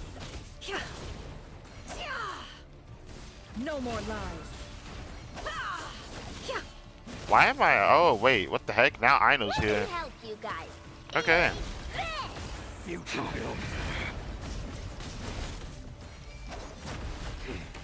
Pathetic. Can't move. Forest, protect us. Observe. The moonlight. Close your eyes. Race you. Futile. Damn. By the frost moon of old. Use it, I know. Transgression. No more lies. It all falls into place. Can't hide the truth. The deception ends here. You poor lost lamb. Be silent. Close your eyes. Do you fear the dark? Observe. Hunt them down. Can't hide the truth. Moonlight.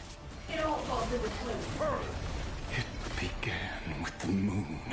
Why? And so shall it end. The moon will protect you. How long was him? To find a target? What? Oh. The moonlight betrays you. Brother, what? No more lies. Use the Lightkeeper's Lantern to illuminate the path. Be silent. Close your eyes. Be silent. I don't know what to do. I'm actually confused. Oh, right here. Do you see now? That's what you meant. Protect us. Can I heal? I can't heal. Okay. Dude, this is like actually confusing me a little bit. Fairfonir, when will it be as you foretold?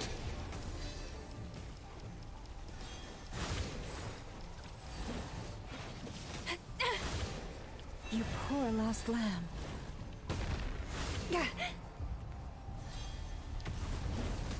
Oh, I timed it badly. Your foul spirit is not welcome here. Oh, now I'm Hydro Traveler. What the fuck? Leave this place. With one heart, we pray. Can't hide the truth. It all falls into place. God damn it. Move. Pathetic, hunt them down. Okay. Observe. Night falls. Close your eyes. Fear the dark. The moonlight. It's all futile. Hunt them down. A grave transgression for the everlasting forest. Move. The moonlight betrays you. It all adds up. I better wrap this up. Move. Time to come clean. Pathetic. Okay, I got a bit of an understanding of her playstyle. But gosh, man, I fucking hate doing dash cancels with a Cali character. It feels horrible. Observe. Betrays you. Move. Futile. Hunt them down. Gosh, I can never dodge that. That shit is so bullshit. Your little game of heroics is over.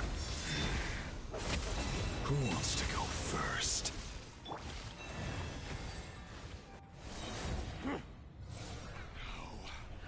Get Out of my sight! Bro, what? No, we've been separated. Okay, no. Okay?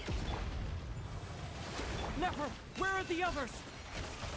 Stuck outside the barrier. I guess he really doesn't like us. Oh, I know he doesn't like us. Before, knowing too much is always a death sentence. Be careful what you wish for.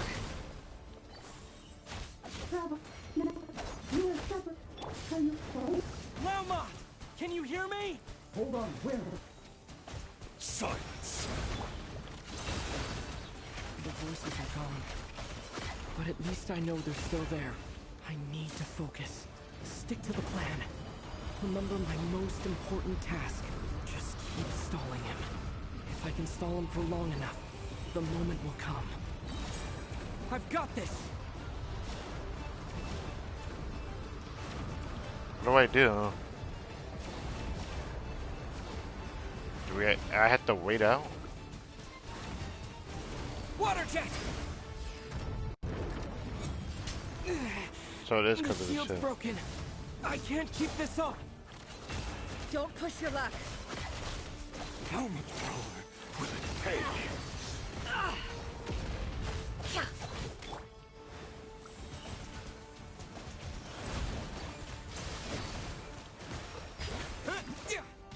It all adds up. Destroyed. God damn it. Give me this, give me this. Oh. I didn't need this. He needed it.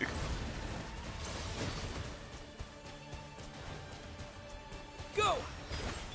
The deception ends here. Can't hide the truth. Let's see what you're made of.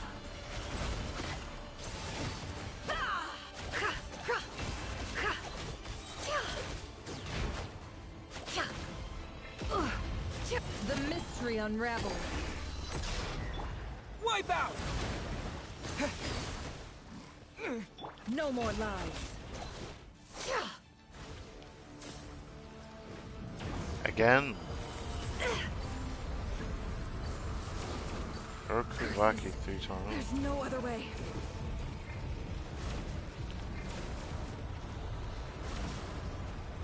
What did that do?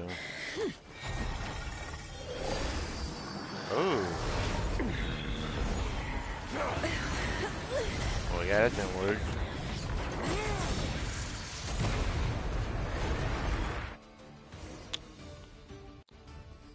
Damn. The only way to defeat Rarer is to borrow his own power. Oh, now we get to hear what the plan was, huh? Okay. That means Columbina will have to disappear while you two bear the brunt of his attacks. You have to hold on. Find a way to keep him focused on killing the two of you.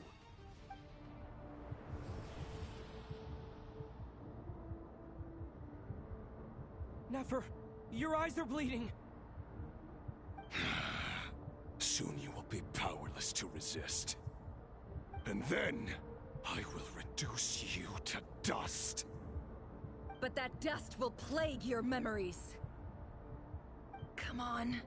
Keep holding on. Any other tricks up your sleeve? Let's see them. As entertaining as they are, you've backed yourself into a corner. You don't fool me. I see your fear clear as day.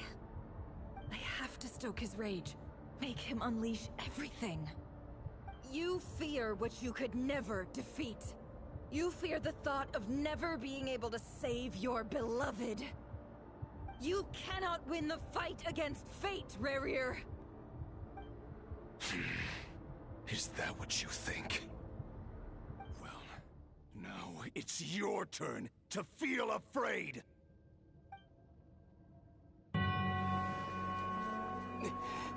You fear the sound of your own name? Is it us you hate? Or is it what you've become?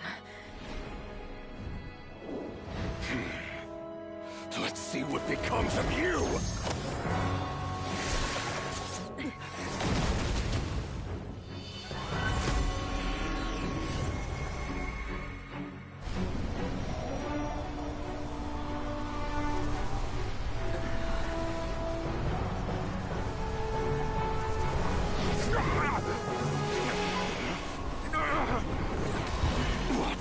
happening?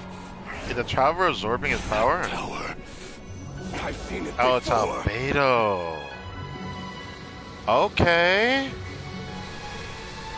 Ooh. His power is on another level. We'll need to use an alchemical array to convert his power into a usable form. Then quickly channel it into Columbina, rendering her powerful enough to compete with him. I'll join you. I can help. If I release enough abyssal energy into a confined space, it'll create a potential difference, allowing us to extract a huge amount of elemental energy. Next, I'll synchronize with everyone's minds using pyro, then give you temporary access to their abilities and fields of view. But it won't last long. Can you see? Well enough. So, we have a student of Gold Rhine-Daughter in our midst. How about that?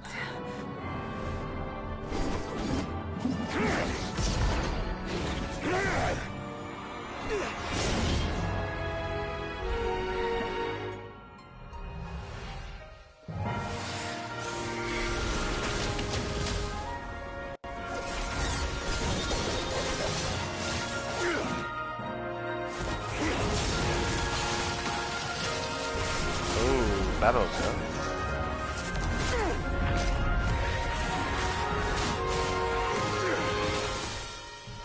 You use my own power against me?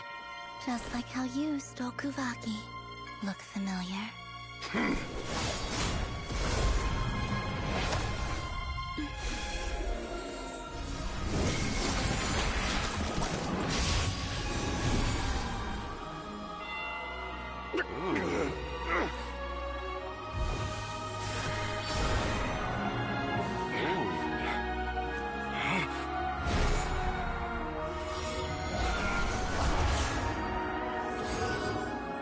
Don't you realize?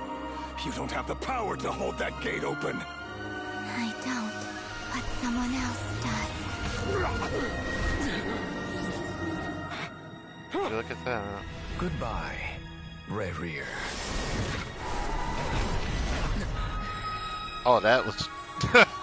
Damn. We won.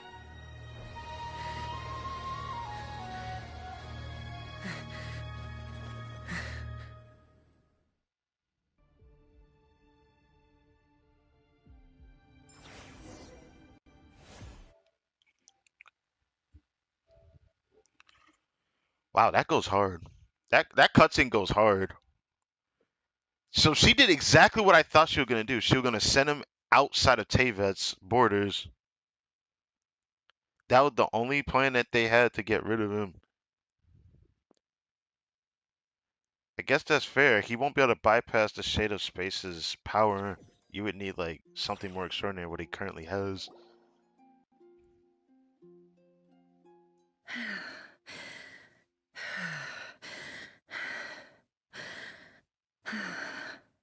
I wonder what Revere thought of seeing Dainsleif in that moment. Nefer, how are your eyes? They're fine. Apart from the blindness, of course. It's not too late. Let me handle it.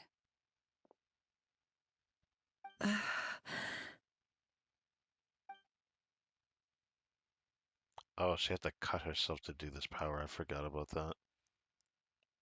Then she had to drink that.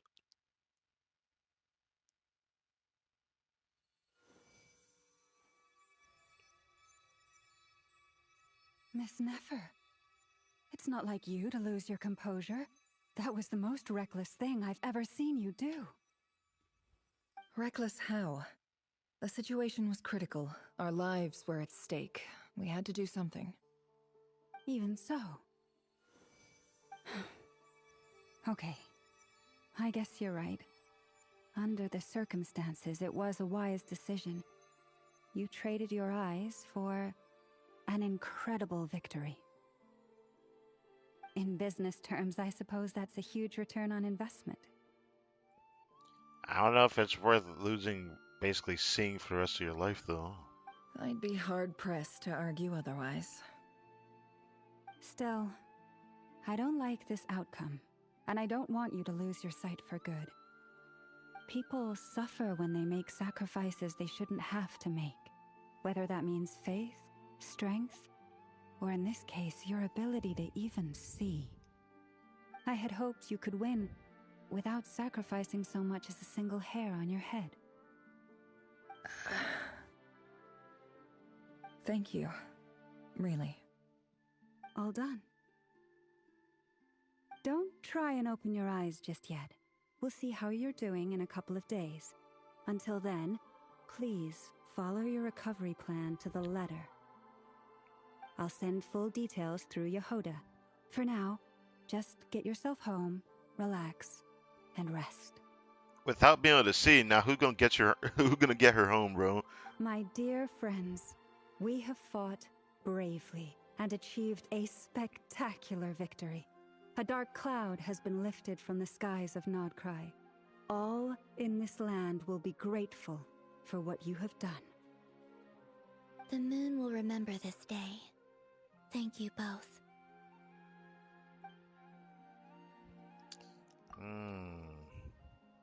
Oh, Yehoda helps her back. Yehoda shows up and helps Nefer get home, and you, of course, have Paimon escort you back. The sight of Nefer navigating the road with her eyes closed is a new one for you. She proceeded cautiously, but as her silhouette disappears into the distance, you notice she seems almost smug. There's something I want to let you know. Yes? What is it?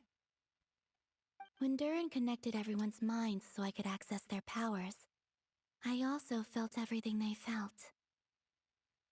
And since Nefer's eyes were injured, my eyes are hurting now too. Hold on. Let me try. I only feel the pain. There's no actual damage. I just thought I should tell you. Okay. You're right. There's no damage. That's a relief. But I must say, I'm surprised to hear the Kutar share something like this with me.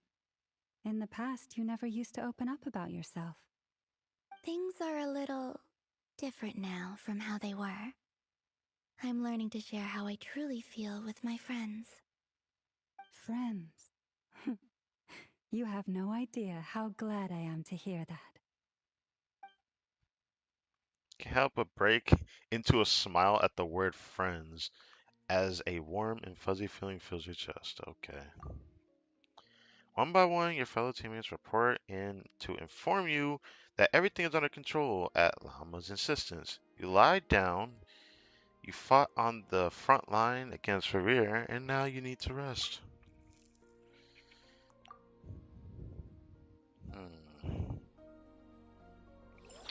There is something that bugs me though. Danger didn't really help us fight, he just helped keep the portal open. But I can't believe that was their plan, to just like shoot him out of Tavent, basically exposing the fact that this guy is fake. But anyways, we already know that. I'm sure the people that were with us there, they all know that.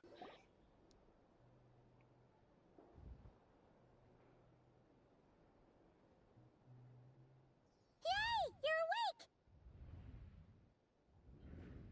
How are you feeling? Any aches and pains? Did you sleep well? I'm doing all right, Paimon.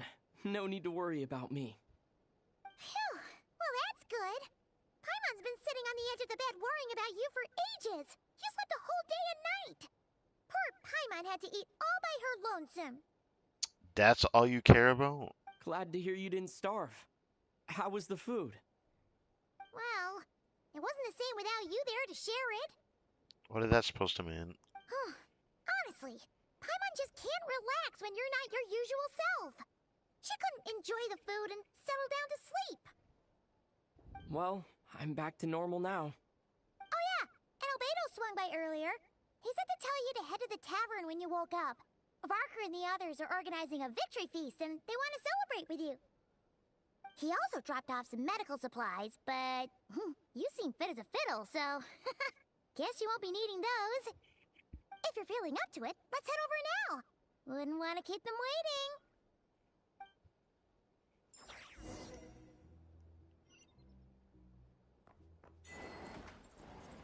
Pretty sure we're at the end of this quest at this point.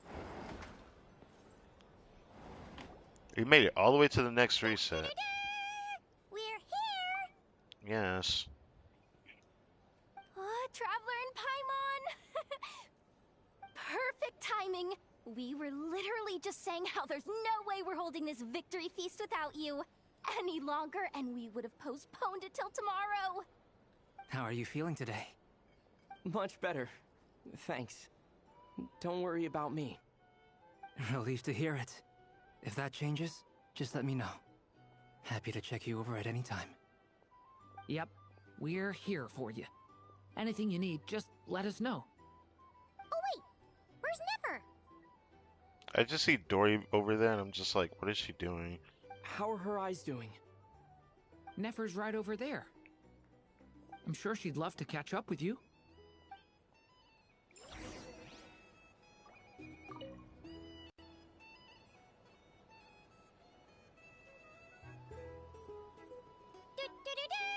Oh, it just repeats itself. Okay, I didn't know it was gonna repeat itself. Whoops. Traveler and Paimon! I was. How It are you said feeling today? we could Much talk to better. Yehoda, so I was Relieved gonna to do hear it. that, but Yep. I guess not. We're... Oh wait, Okay. How are her eyes? Nefer's right over there. I'm sure she'd love... Okay, well then, the first thing I'm gonna do is, quench my curiosity. What's going on over here? Hello, you. Recovered from the battle? Mostly recovered. I'm touched that you'd ask. Come on, what do you mean? Of course I'm gonna ask. I care about my friend's well-being, and we are friends, aren't we? There's gotta be some other reason for why you're like this right now. Get yourself a drink. You've more than earned it. In fact, today, your drinks are on me. Lord Sangamabe's got you covered. Wow, really? What about Paimon? Has she earned it too? Has she? Please? Well, you haven't been through quite as much as the Traveler, but... what the heck, sure. Yay! Wow! Drinks on Dory! What a historic day. Hey, keep your voice down, or everyone else is gonna want in too. Have you heard anything I've been saying recently? Doing business in Nodcry has been an absolute nightmare. If I'm buying for everyone, oh... Okay. Paimon will speak more quietly. Jeez. That's more like it. Don't you forget, Lord Sangamabe doesn't just go around buying drinks for anyone and everyone.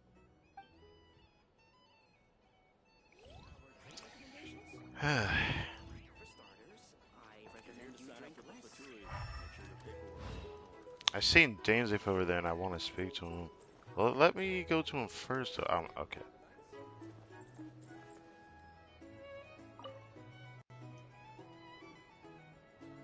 I see you've recovered? You bet.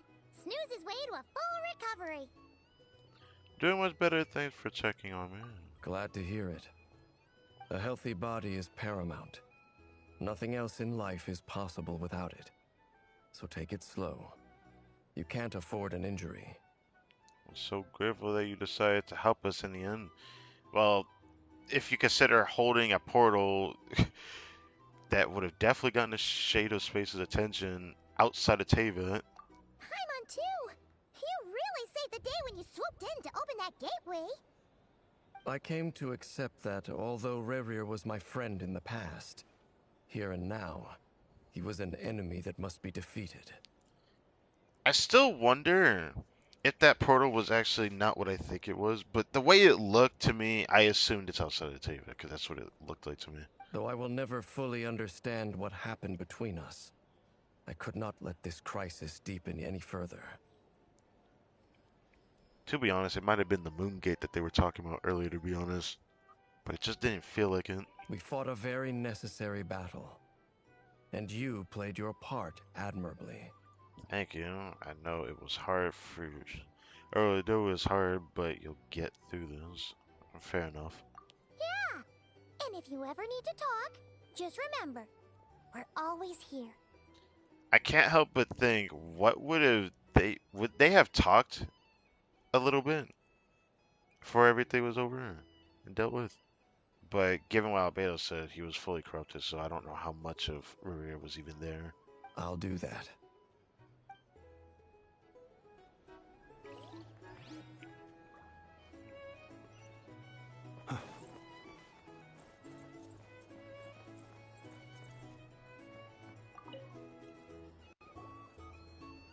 I thought of 1,000 ways to congratulate you, but now you're here, words are failing me. Bruh. The honorary knight stuns them speechless once again.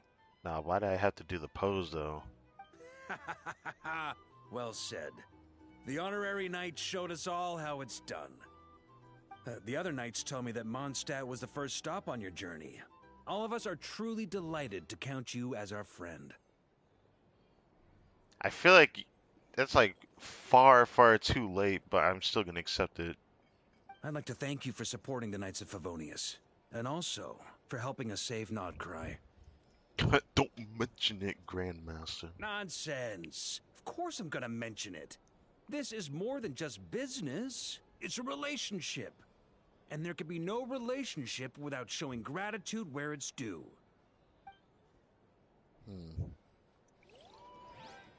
Alright.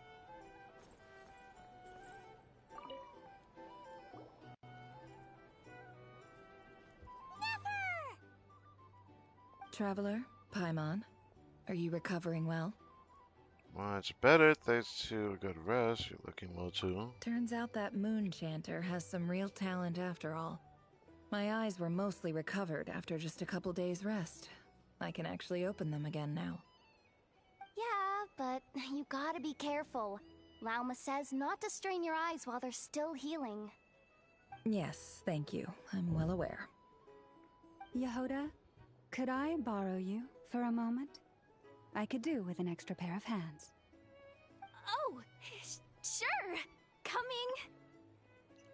I'm guessing Yori let Yehoda Did you hear that? get fetched I gotta by go help Mama. Lauma for a second. You guys chat among yourselves. I'll grab us some drinks on the way back. Paimon, you still like 'em sweet? You bet. Make it extra sweet, because Paimon's earned it. Paimon earned a lot, but the one thing we all need to earn is Paimon actually sitting in the seat. Sure thing.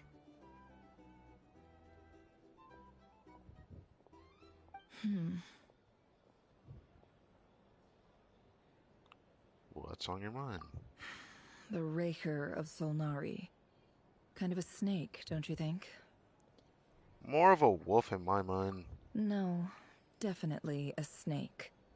A poisonous one who spewed his venomous hatred everywhere. Anyone who seeks revenge out of hatred for other people has become a snake. That's something my dad used to say. I feel like snake has a much more specific meaning than simply crashing out on everyone else. I don't think a snake would just do that, simply put. But yeah, guess he didn't like seeing people go down the path of vengeance. Perhaps. I'm sure it sounds like a very wise and open-hearted perspective to your ears. But me? I think hatred is a perfectly justifiable emotion.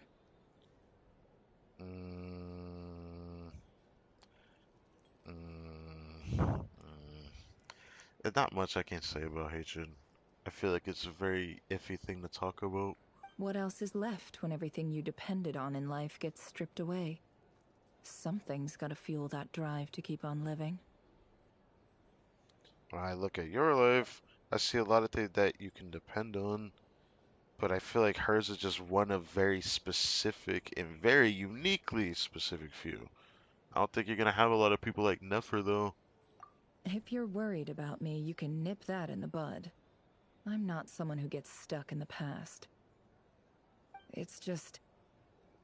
I suddenly feel like I was wrong to call my father a liar.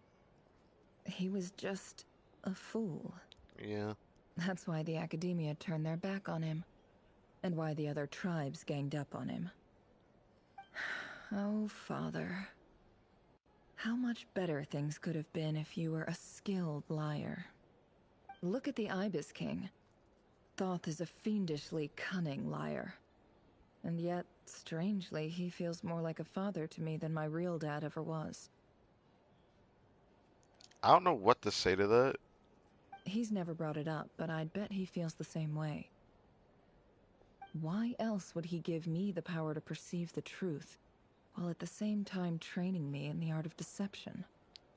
Sadly, I've never heard the Ibis King's voice. What's he actually like? Well, King Deshret banished him to Aru, which is essentially a prison, and posed 3 questions to him. He promised that he'd have his freedom if he could find the answers. His response was to take on a physical form and approach me, hoping that I could become his envoy and search for one of the answers on his behalf. Did he really think I'd fall for that? He's stuck there. He can't make me return what he gave to me. Sounds like he was nice enough to you. Definitely sound like a father and daughter. So that's enough for you to decide he's nice, is it? Well, I didn't say that, did I? He's a prisoner, and he was scared. So he decided to perform some good deeds to win people's approval.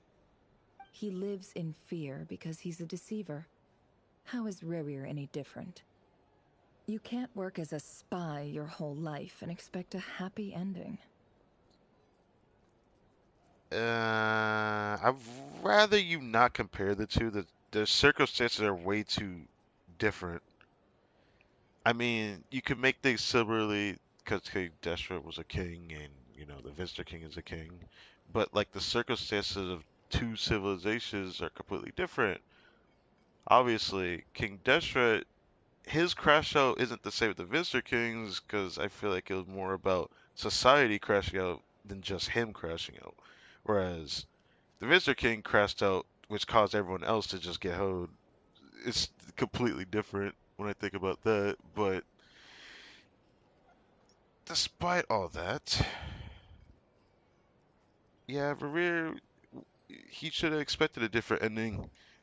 But the circumstances of, the Visitor King, you know, going after the Crimson Moon Dynasty's offspring, anyone who was related to it, he was just killing them off. Revere being that type of person that works for the king, obviously the person that he was trying to be with wouldn't really be expecting a good ending.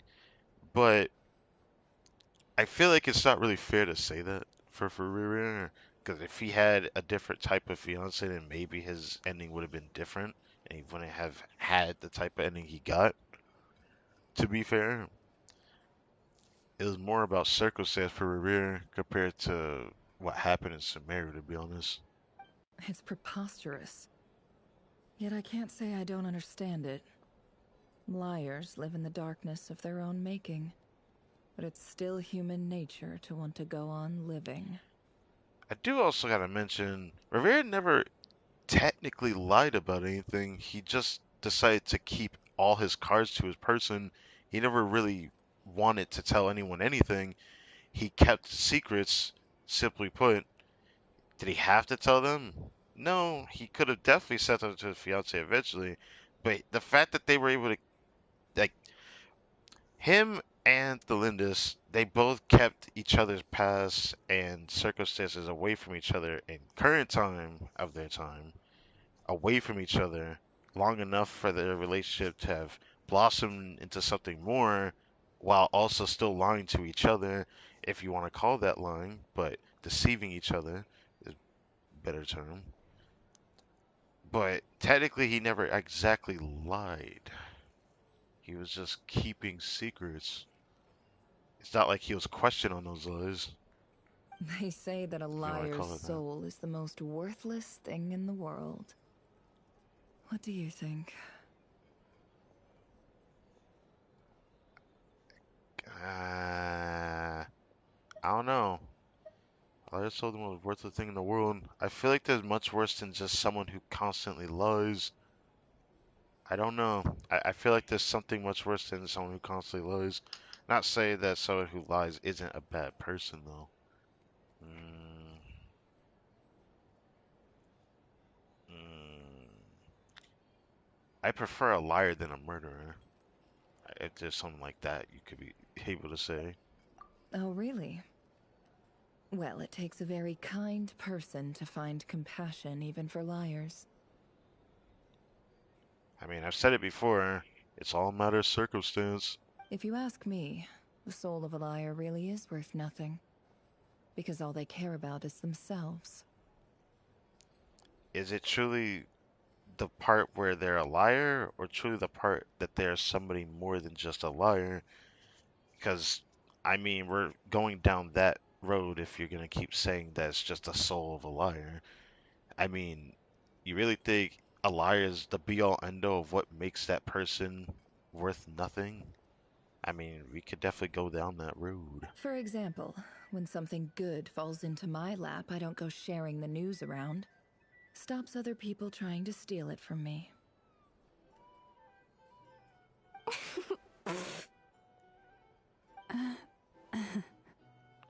I have a feeling that some people over there may have overheard that. So be it.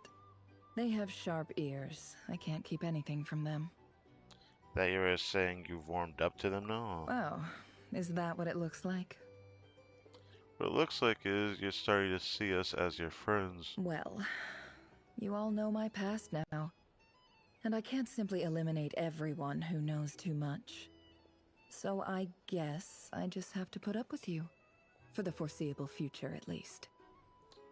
She cannot be honest, can she? When you find yourself in a situation you can't control, the safest play is to keep calm and start monitoring everyone involved like a hawk. In the intelligence world, you need to have a sense of perspective and play your hand accordingly. If you understand what's at stake, please ensure my secret is safe with you. I trust you'll respect my wishes as a friend. But don't forget, I will also be watching you like a hawk. I would be like fair, but if I told her there's someone worse than me, she would hate to, hear that. When it comes to watching someone like a hawk, that is. But yeah, sure. Very good. Oh, wait! Now that the panic's over and we've all calmed down, Paimon suddenly remembered something. What isn't? After all that build-up, our mystery ally never showed up even once. Huh? Oh, come on! Oh my god. The mystery ally. I completely fucking forgot about that shit. Oh my god. Huh? Am I imagining things?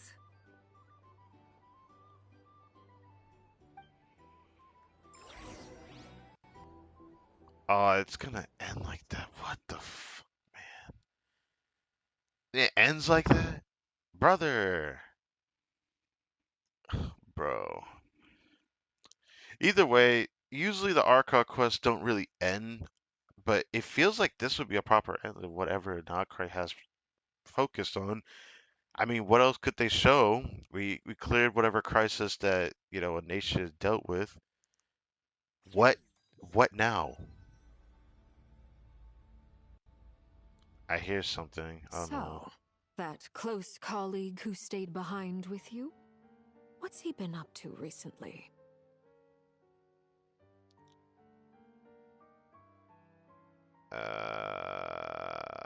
That reminds me. When we came to Nocray, we were told that a doctor was here. I always theorized out the other Harbinger that stayed here. Honestly, she didn't say the name, but they said the doctor is in Nocray. Don't know, don't care. I get more normal human interaction from hanging out with Bosco 2 than him. Okay, good to know. Although, now you mention it, he hasn't bothered me in a while. I wonder if... If he's disappeared without a trace, it's the biggest gift he ever gave to the world. But I somehow doubt that's what's going on. He won't lie low forever. So we'd better stay on guard.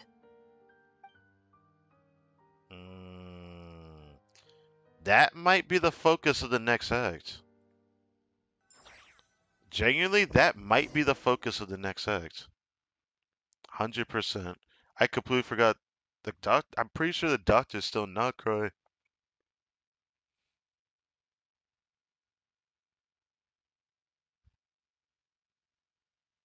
Wonder what that act will entail. It might involve other nations. If my theory is correct, that is. But what is this?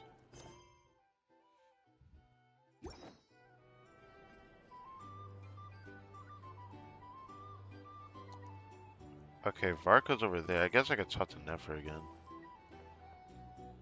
No one else is here. Oh. Ah, Lord Sangama Bay. How lovely to see you. I must thank you for the device you provided. It was an enormous help. Would I be right in thinking that it was developed by the Academia? Why come and ask me when you clearly know already? I mostly came to thank you. That's more like it. A little gratitude goes a long way with Lord Sangama Bay. Play your cards right, and you might even stand a chance of becoming my long-term supplier. The chance to work with such a kind and charitable investor as yourself would be a great honor for the Curatorium. Huh? Charitable? Who said anything about charity? First time hearing about it. Let's see. The first plot of land you purchased in KRAI, your desert interests, and... Stop! What do you think you're doing? Exposing my investment history! That's crazy. It's nothing to hide from. They're all perfectly legitimate investments. And some of the land you purchased was with the intent of building a sanctuary? Yes, I heard about that too. I mean, of course. How did you... You're a curious case, Lord Sangama Bay. You don't like people finding out about your good deeds, do you? Well, I also didn't expect to see this face from you after so long. But I'm afraid no matter how hard you try to keep things under wraps, where there's a will, there's a way. You did it for Sumeru, didn't you? It was empty land that was gonna go to waste otherwise. I figured if I built something there, it might at least get some use in an emergency. Disasters are capricious things. They strike without any warning. I've lost family to a disaster before, and I don't want to lose any friends or business partners if I can help it. My elder sister used to dream of finding a sanctuary. Somewhere with plenty of food, water, and medicine. Where everyone could live happy lives. It was something I looked into, but after discussing things with the Dendro Archon, I decided on a more effective strategy. The tech people handled the tech, and Moneybags provided the Mora. It just made the most sense. It's a pity that so few people know the truth about you. Everyone says that you view everything in terms of Mora, and all you care about is growing your own wealth. So, what's the problem with that? Everyone wants to be rich. It's human nature. So yes, I love Mora, and it's nothing to be ashamed of. I feel like the concept of money is too convoluted if you truly think that's what every human thinks about. Like, genuinely. Maybe the world will tell you that, but like, in real life, do you think people care about having too much money they don't know what to do with? I think people just would rather have enough money to be well off, which is better than having so much money that you don't know what to do with. But surely you have dreams of your own beyond just making Mora. You don't get it, do you? My dream is to invest in other people's dreams. And, you know, make a nice little slice for myself along the way. Just thinking about it makes me happy. That sweet, sweet sound of Mora. Fair enough. Thank you. For the device? And the pendant. Oh, that. I was just returning a favor. Don't worry about it. Seems like we've both been away from home for a very long time. Yeah. So long that I barely remember what my family even looked like. That would be your mother, father, and sister? Yeah, though it's been years since my sister passed away. Oh, that's alright. It's not like I want to forget them, obviously, but memory can be even more ruthless than the most calculating business person. Beyond a certain point, if something isn't helping you, it just gets rid of it. My sister can't help me now. Slowly but surely, her face is fading from my mind's eye. It's become a vague impression. Not everything will fade. When loved ones pass away, the beautiful memories are the ones that last the longest. Yeah, that's true. If you ask me, that's the one silver lining in all of it. Well, that, plus, I'm sure that life is much better now than it was back then. Oh, absolutely. I have tons of Mora, a big beautiful house, business is booming, and I'm as happy as can be. You've got a lot going for you too. Boss of the Curatorium of Secrets? I'm sure there's plenty of Mora to be made in that line of work. I appreciate the vote of confidence.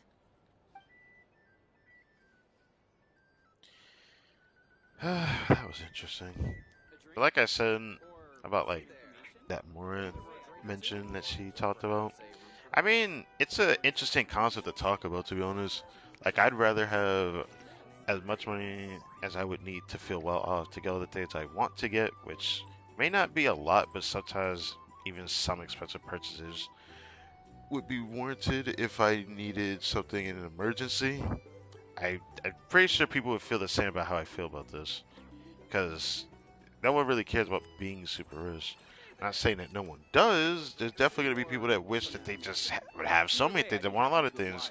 Because usually those concepts of mindsets come from women. No offense to them. But they usually want more things and have more materialistic things that they want. For men, it's not as many materialistic things they want. The thought counts a lot more towards what they actually want. And to be honest, that's just truly how I feel about it. How have you been holding up? Any adverse reactions? If you start to take a turn for the worse, make sure you tell me right away. You don't need to worry about me, Grandmaster. I'm fine.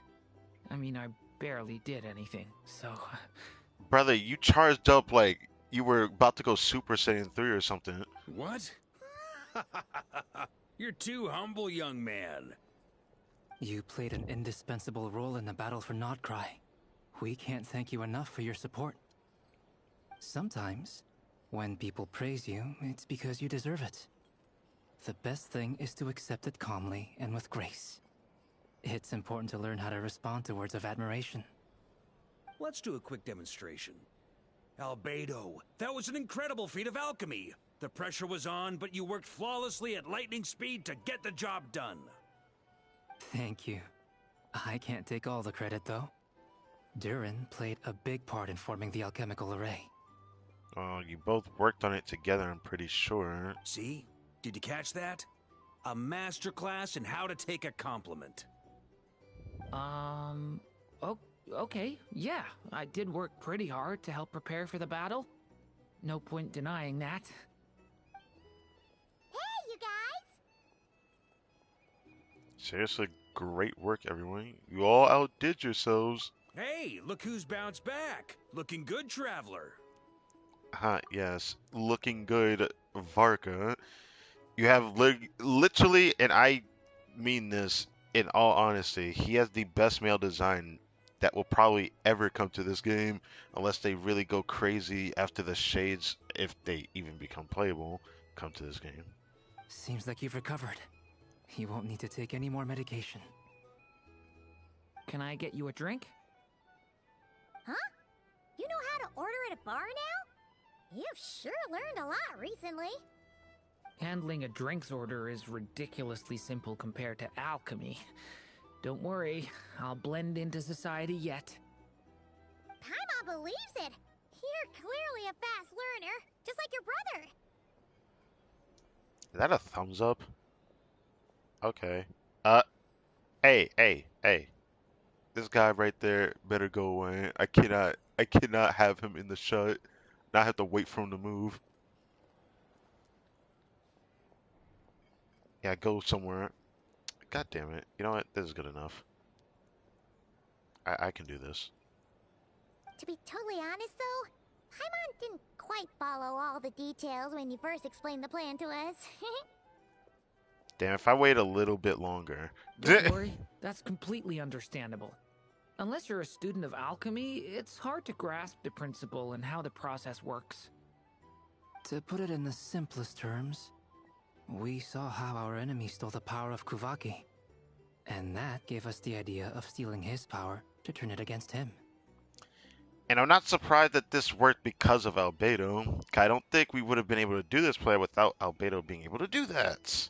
When facing an enemy you have no hope of defeating, it's best not to engage them in battle. So, instead of looking for a way to overpower him, we decided to help Columbina get strong enough to at least stand up to him in a fight. For this to work, we had to analyze his modes of attack, confirm who his main target was, and make sure that he wouldn't go beyond the range of the alchemical array. For added security, we prepared a total of 4 arrays. But to mitigate the impact of the battle, we identified one location in particular as the ideal spot, which is where the confrontation took place. The alchemical array absorbed his abyssal power. Then Durin processed it to render it usable by Columbina. That power enabled her to do what would otherwise have been nigh on impossible. What surprised me was that Dainsleif actually agreed to join us. Given his history with Rerir, he had every right to sit this one out. But we're extremely grateful for the decision he made. I got a point there. Confronting a foreign friend in battle, that couldn't have been easy, yeah. It must have been a painful choice to make. But I'm sure that making a decision was far better for him than staying in limbo. Absolutely. He was torn between 2 paths, but in the end, he made his choice and stuck to it resolutely.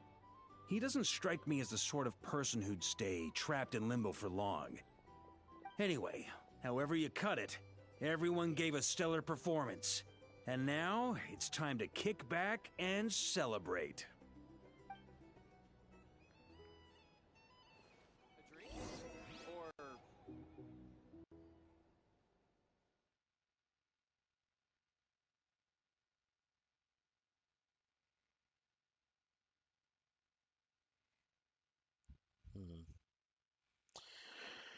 Oh, anyways, that seems to be where we get to end this stream. We streamed for like over 5 hours. The worst thing is I didn't prepare a thumbnail for tomorrow. Oh, what the? Oh, there's still more going. Holy moly. Okay. That's the only reason you're here. Yes. I've thought a lot about it. And I've realized that you, me, and Arlecchino should be friends. I think this is very important. So I felt I had to come and tell you. Well, this is a new one. I'm so moved. I can't even hold my teacup. If that's all, you can leave now. Oh my god. Do you not want to be friends with me? Or is it that you prefer being co-workers? What is this, Columbina? Are you deliberately testing my patience threshold? Right now, my politeness module is active. But if you say another word, I swear I'll shut it down. This fucking... I actually cannot with this person. If your politeness module was active, wouldn't you say the word please at some point? Nah. Polonia, please see Lady Columbina to the door. She's just so mean. Will you still invite me to your next tea party? What? Is that much of a surprise? Yes, I think you will. Bye-bye, dear Sandrone.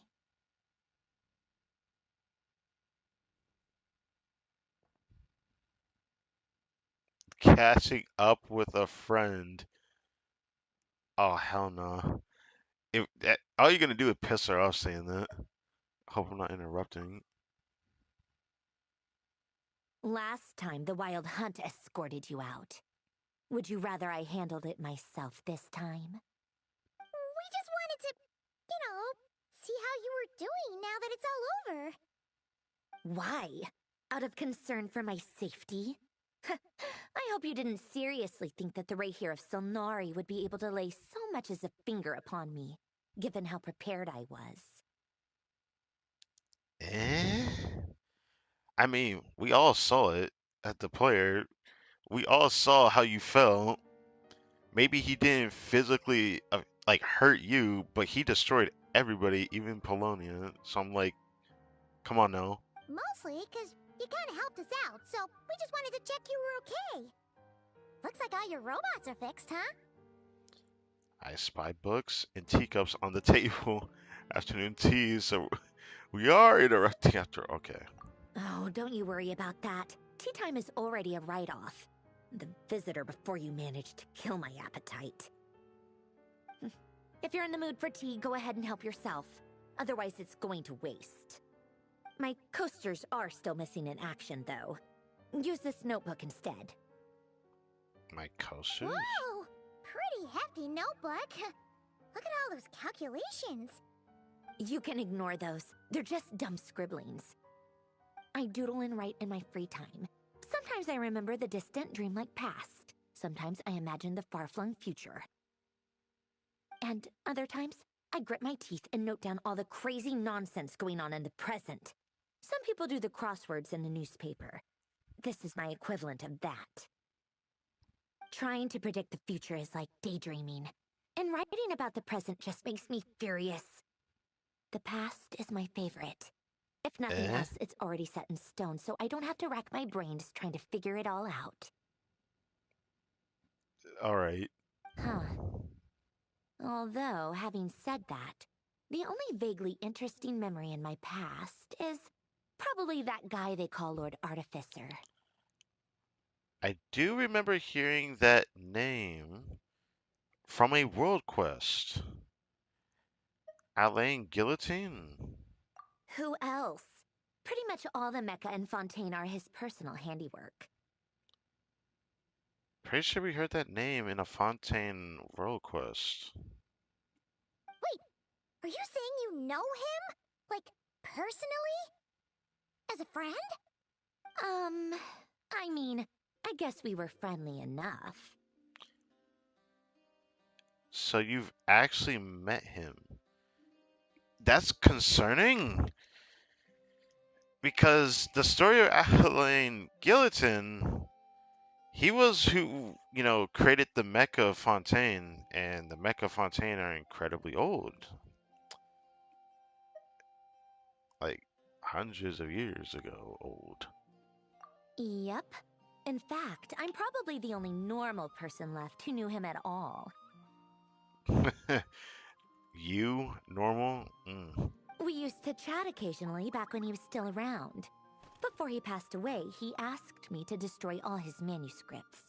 Well, yeah, that didn't happen because I collected them. I honored his request, but I did read through everything first before destroying them. I'm pretty sure there was someone who copied it. Am I tripping? I remember we collected like pieces from his work because it was a big involvement in the big Fontaine World Quest we did. I mean, I couldn't let the genius of Lord Artificer Alain Guillotine disappear like that. Oh, That that's would how have you been say it. such a waste.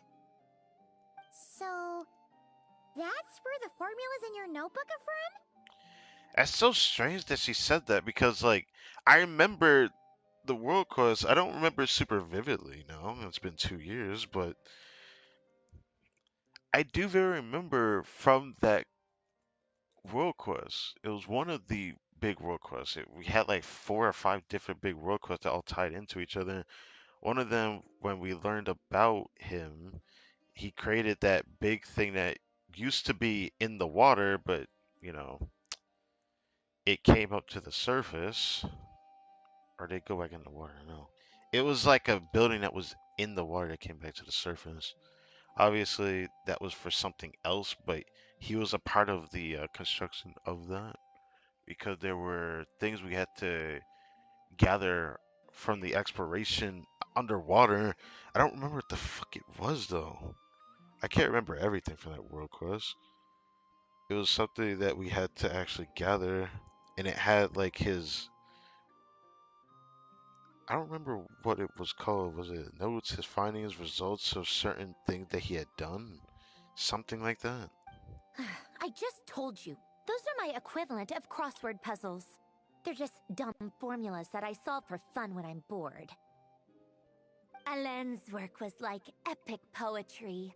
The formulas in my notebook are just silly little riddles in comparison. Not that there's anything bad about them. I mean, at least, solving those riddles isn't going to hurt anyone. Except me, because I lose a few brain cells in the process. That's one way to call yourself stupid. You really shouldn't say that. Anyway, while we're on the topic, I might as well tell you about what happened to him and his friends. I shouldn't call her stupid, but like, come on. Alain Guillotin had two close buddies, Renee and Jacob. They spent their childhood years together in the Nazissenkreuz Institute. God. You're gonna overload me with more information from that fucking world quest. That was where we heard his name from. They were all quite competitive, so there was You're the some person that rivalry took the between picture. them, but it was a friendly rivalry. But beneath the friendship and the rivalry ran something deeper, a sense of nostalgia for the past. Unfortunately, childhood would end, the prophecy would come true, the apocalypse would arrive, and the future would never be. A mad dream that would normally only capture the minds of lunatics began to take root in their hearts.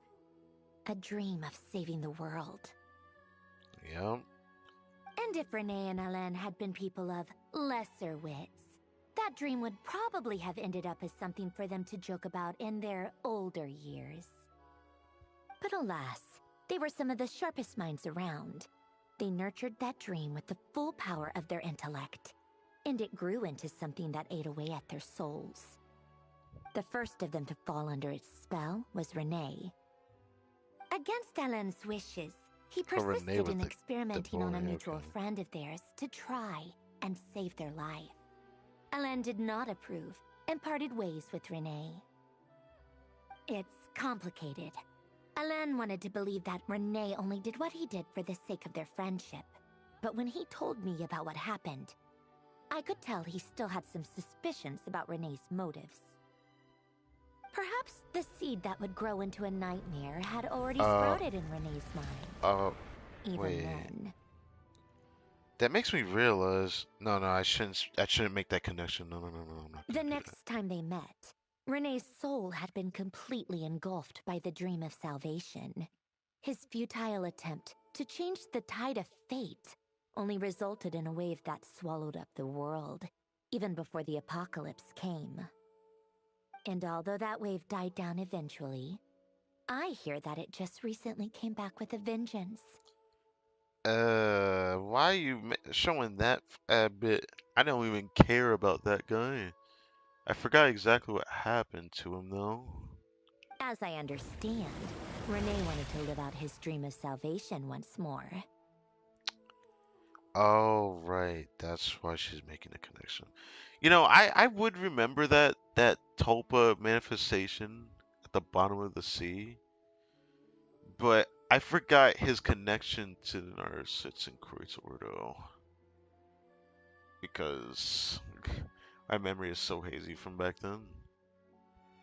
Thinking about it now, was he really parts of the people that were from that picture? I fucking forgot that. But I'm told that the attempted resurgence finally died out for good. At long last, Renee awoke from his deluded dream. Though of course by then it was far too late. What do you think of Renee? Do you admire his transcendent genius? His view that any price was worth paying to achieve the lofty goal of saving the world? Pretty sure he never achieved that, though. Or do you despise him? Dismiss him as an evil madman who wrought havoc on the lives of everyone around him as he pursued his delusional dream? Same difference, really. Just a matter of perspective.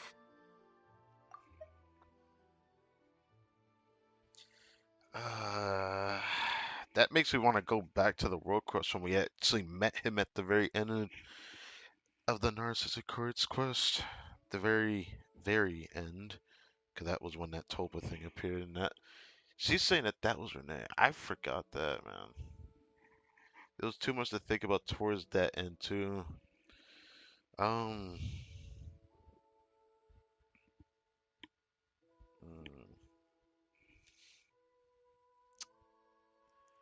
the thing I just didn't like about it was that it felt really just weird because I remember he never really achieved his goal. He thought he was doing something right, but he was wasting his time doing it because a lot of things have already passed by then. I don't really despise him. I just don't care really about that. I just thought his want to save the world was admirable. I just don't like the way he went about it. So I wouldn't say I admire him, but I still respect him. 'Cause I do remember the Tulpa say that he was trying to save the world, but I don't remember him really achieving anything. I can't remember much. Like, the more I think about it, the more I just feel like I'm really making a mistake even trying to talk about it, because there was so much that I forgot from that quest. Because if I'm gonna be honest, I don't remember how much of it I actually did in a given stream. How much of it did it take? How many different streams did it do? I could go back and check my streams back then. But guys, we are 600 streams into the Genshin playthrough, and the craziest thought is that that was like over 200 streams ago. Well over 200, and is a bit much to put into perspective. Mm.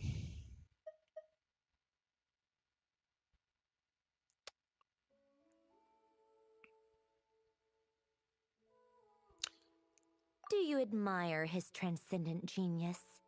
His view that any price was worth paying to achieve the lofty goal of saving the world?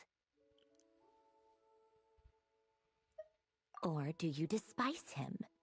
Dismiss him as an evil madman who wrought havoc on the lives of everyone around him as he pursued his delusional dream?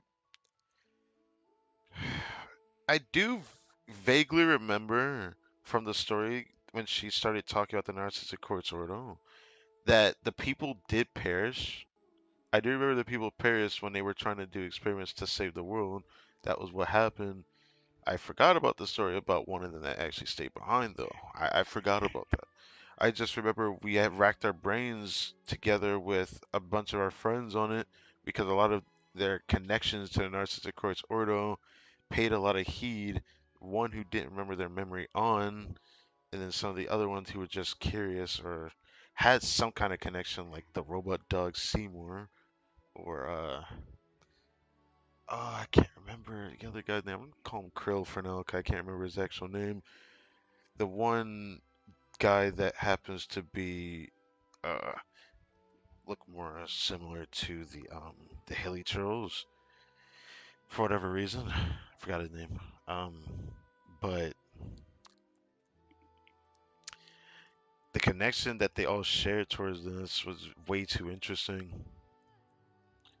While they didn't exactly save the world, they still had the technology that could have made more sense of it. But it seemed like they were trying to seal off whoever remained, that their process would have destroyed the world otherwise. So I can't really. When I think about that more, yeah, I don't know. Really? I can't tell whether that's because you disapprove of his deeds or because he failed.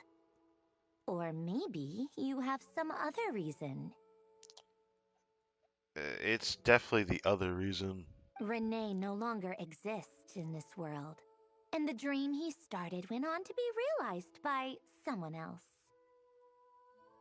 How about you? What's your take on Renee? I don't like fanatics who give up their whole lives for their ideology. Nor do I like fools who let their delusions take control. That part. Maybe I could understand if Renee had just been an ordinary person. But he had a sage-like intellect. And still managed to get himself lost in the labyrinth of his own desires. Anyway, that's enough about Renee. Now, moving on to Alain Guillotin, the Lord Artificer. She's like loving just talking about this right now. The thing that's really like admirable about this situation though is how much she's actually talking to us. He managed to put a stop to the first storm whipped up by Renee. But after that, Alain lost his friends and family. To his credit, I suppose, the loss of his family and friends was purely a tragic accident. It's not like Alain sacrificed them for his cause or anything. After that, the only thing supporting his work was the same dream that had dragged his closest friend down to the abyss. But although the desire to save Fontaine drove him to found the Fontaine Research Institute, Alain continued to reject any form of transcendental knowledge or power. He was suspicious and fearful of it, having seen the way it had affected his closest friend.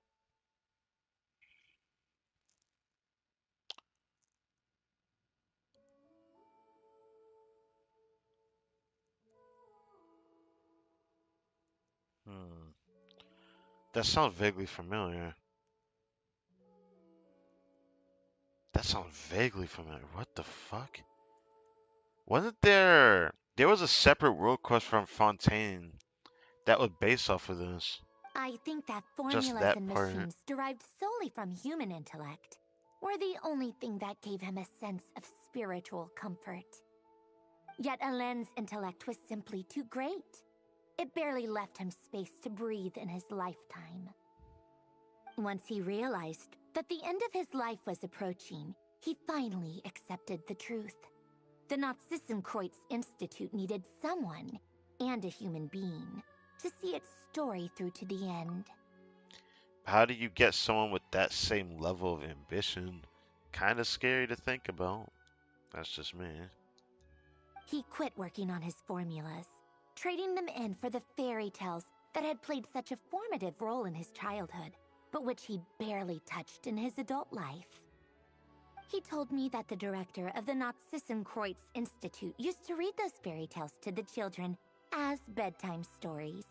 Apparently, they worked wonders at sending kids off to sleep. Yes. This...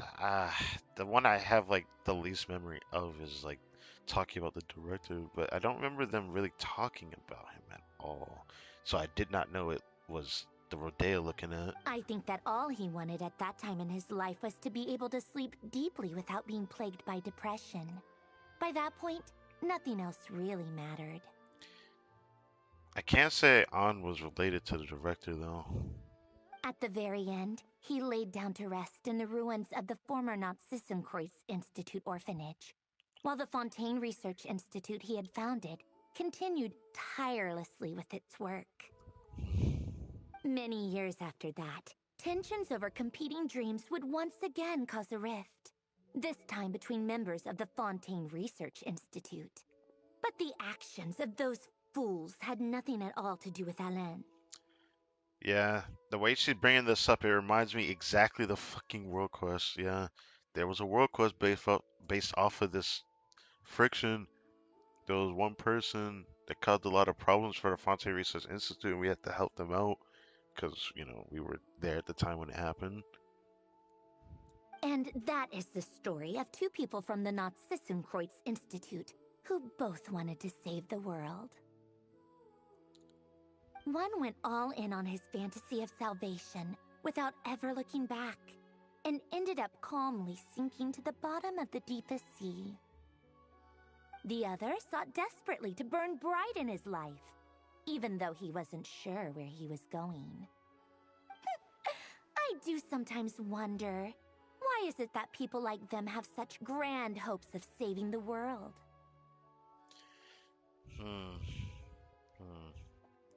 I feel that those ambitions are way too large, to be honest. Even the grandest tree starts as a tiny seed.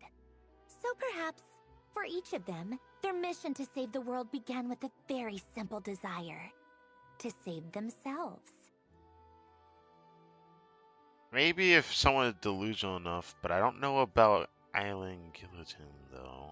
They were young children with friends and family who mattered to them. Desires to explore the meaning of life. Ambitions to have a successful career. They didn't want to see all of that taken away in one fell swoop. Or maybe they just wanted to find something to anchor themselves within the chaos, to stop them getting quietly swept away by the storms of life. But instead, the search for their own salvation took them down the rocky road laid out by fate. It is funny that when I see the Topa thing, yeah, I do remember that. It's just like, man, I forgot so much from that quest. I could only just go back to the live stream to see that. Do you think the desire to save oneself is enough of a justification to try and save the world?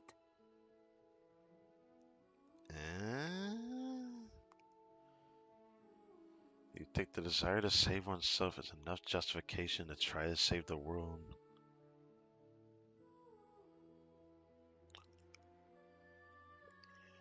I mean, I feel like the concept of, you know, being important to take care of yourself first instead of others, I feel like it's just a means to an end, isn't it?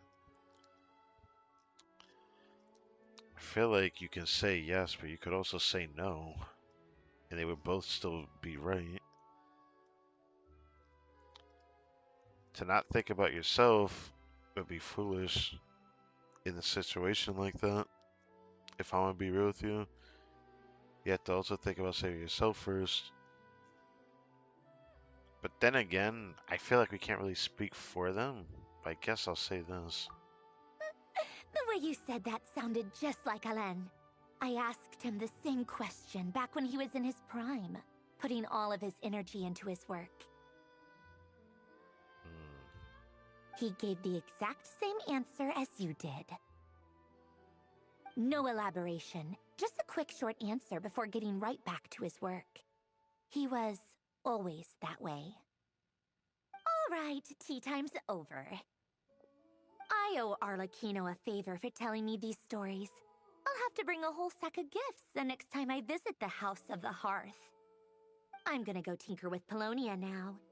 You guys can do whatever you want, as long as it doesn't involve interrupting me. I don't know what to say about this interaction. I don't know if we actually got any closer to the marionette or not, but I'd assume there may come as a chance that she'll be playable in the future, given this interaction. At least that's what I'm gonna say for now. Yeah, I'm gonna just say that for now. It's like the most fair thing to say here. Yes. Polonia, exit hibernation mode. Begin diagnostics.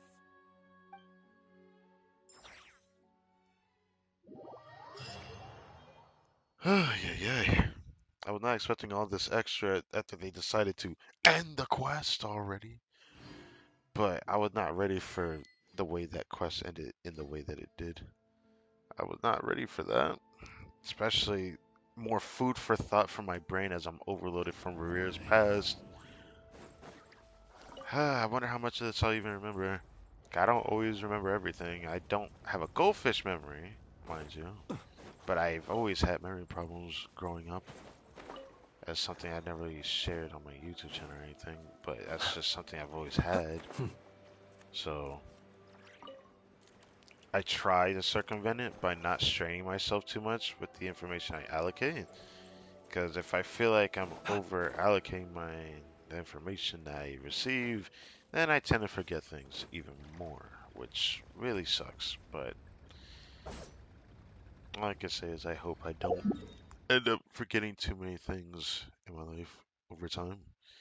Well, since it's already reset, and for some reason this is probably forever gonna sit there, the devs are cringe for that. I'm not gonna let that go either.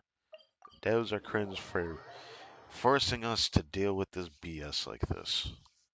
Forcing me into a situation at which all of a sudden they think it's okay that I have to deal with having or needing Let a us have specific a character modicum to of do the challenge patience to. for the I richness just hate and that. complexity of humanity. The Okay, wanton cruelty. okay. I would love to hear you yap, but I gotta yap myself. So, since it's reset, I might as well do this.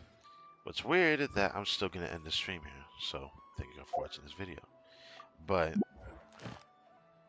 we're gonna do another stream on this Thursday because we still have. Oh, not that. We still have something else we must do tomorrow. Oh, I know it's maxed out. Oh my god. You know what?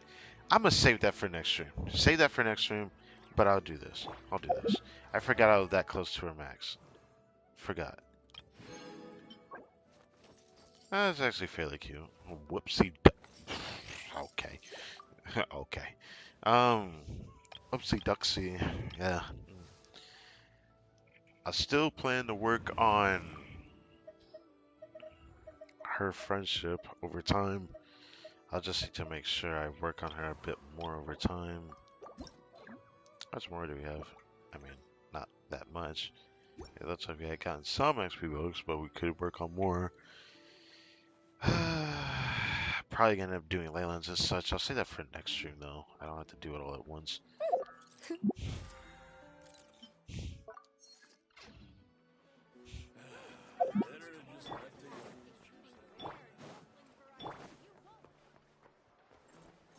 Ad Astra. Thank you for completing today's commissions. Here is your reward. That reminds me. Ad Astra. Maybe there'll be like content for it, but I heard that if you have Nefer, there's something else that happens here. I could be wrong. Now, we're gonna do a stream Thursday, but there is a chance that there will be a stream Friday. I want to say I plan to do a stream Friday on a separate game, but there is a chance that there may be a stream Friday. Because when there's a story quest event, so far it's stayed consistent throughout most of Natland that there's a story quest event that's going to start this Friday. I don't know how it's going to go, but if it does exactly what I expect it to, then I going to have to do something about that. Also, I still need to do something about this. Actually, I should be able to do this. Now that I've gotten better at dealing with the mechanics, I'll have to figure that out later, but... Okay, so tomorrow on Friday, technically for Friday, we'll get this. And then next week, we get this. I will be definitely doing a stream the exact day we get this. Just because why not? I'd rather not do that, but I just keep thinking about we're going to actually get a character, a constellation out actually be pretty good. I wish I had Yamiko though, but I feel like we're getting to that point where I feel like the devs are going to have to make a decision that's going to be hard pressed.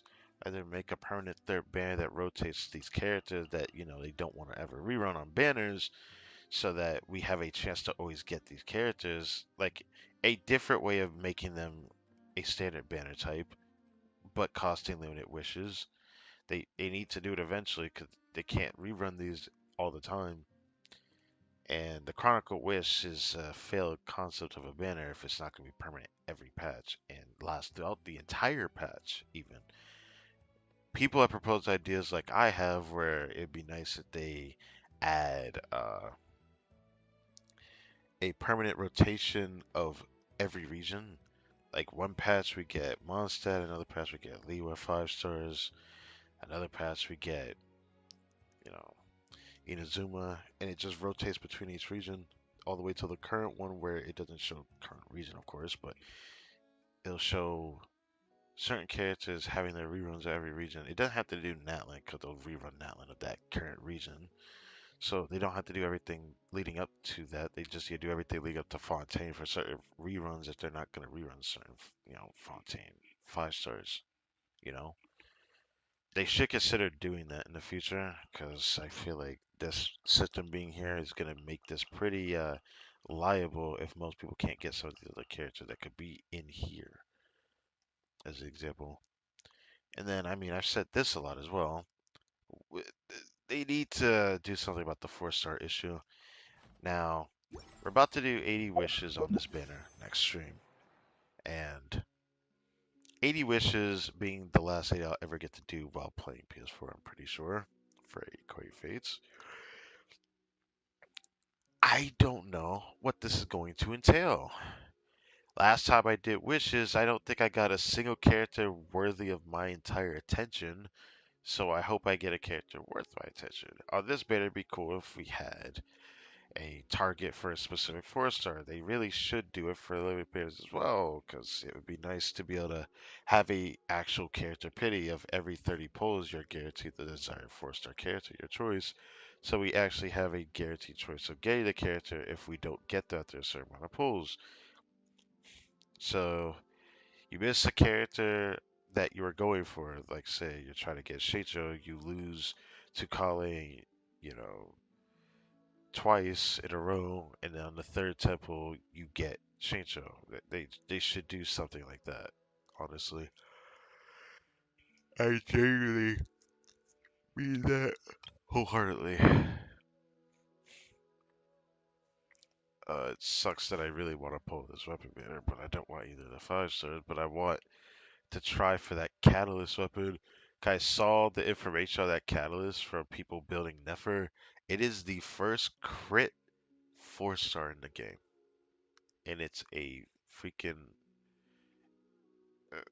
I should say first crit 4-star because like that's not entirely true. I mean, Winsith exists, but like in the first one they've really added since Winsith came out because Winsith has been in the game since like the beginning times.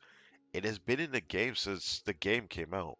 So when I mean by first 4-star crit weapon, I truly mean the first they have added to the game. So yeah, I can't wait to see what we get out this banner. This will be my last chance to try to get Lost Players Sacred Winds. Um, when it comes to the 5-star that are on the banner now, I mean, it'd be cool if I get Mizuki copy if I get a character. There's a high chance I'm gonna get a character this time around for the 5-star, so I should take that for granted. Last time we had gotten, uh, the book, hold on, because I'm forgetting too much. I'm tired. It was this one, Skyward Harp. Out of the other Skyward series, I don't think we got the Skyward Pole Arm. It'd be funny if we actually get that. I kind of hope I don't, but you know, now I say that. I desperately want the Catalyst, so there is this Lost Prayer of the Sacred Winds I really want. I really want that weapon. It's not like a cracked weapon, but I really, really, really want that weapon. More Catalyst 5-star the better, honestly. So yeah, it's my most you know, I'm gonna say, you know, I can't even speak right, so I'm not gonna even think about doing that. Either way, I hope you guys stay tuned for that. I'll do that in the next stream for the 80 pulls on this banner. I guess I'll also do the friendship talks in the Sona Teapot for I know and her voice lines in game as well, since it's already 6 in the morning now. Trying to think, what else did I want for this banner outside of hoping that I get the final copy of Yansan and Chevrus out of these temples? Because if I get either of them, the stream's gonna end up being longer. I'm gonna end up playing with Varessa a bit. Because I've been wanting C6 Yansan for quite some time. Let me tell you. The moment I get her C6, I actually have to rebuild her a little bit, which is going to be quite interesting. Like, for example, I'm going to have to make sure I level her weapon to 90, because her weapon being 90 is going to matter a lot more. And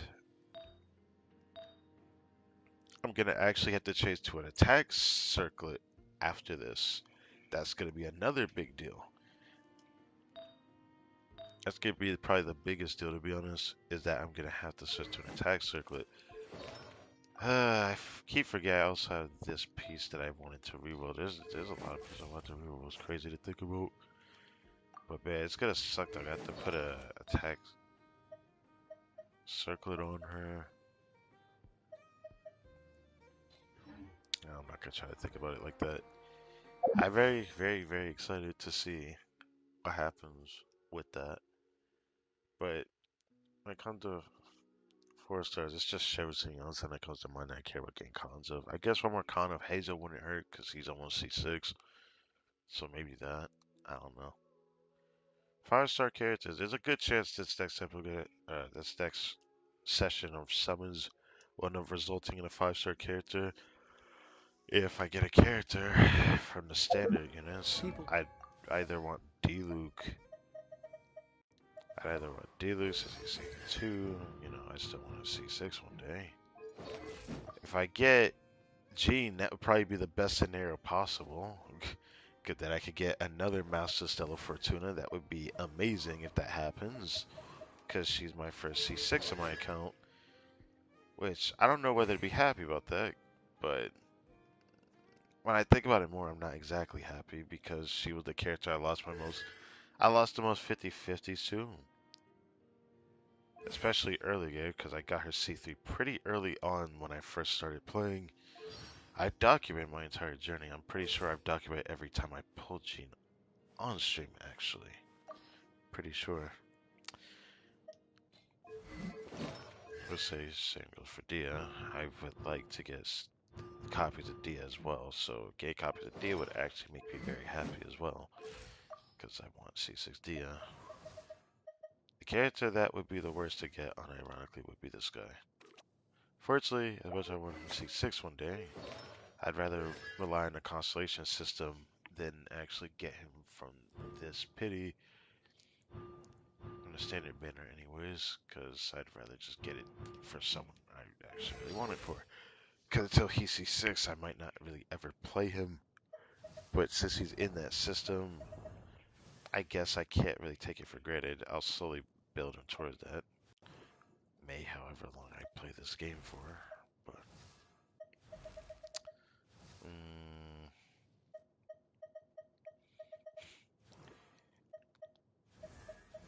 I said this before about this one, this little one right here. But I chose to never activate her cons, but she is C2. I just want to point that out. I don't want to ever get that character. It'd be really funny if I get Mizuki now, though. Her cards aren't exactly bad. But I did wish I could get this.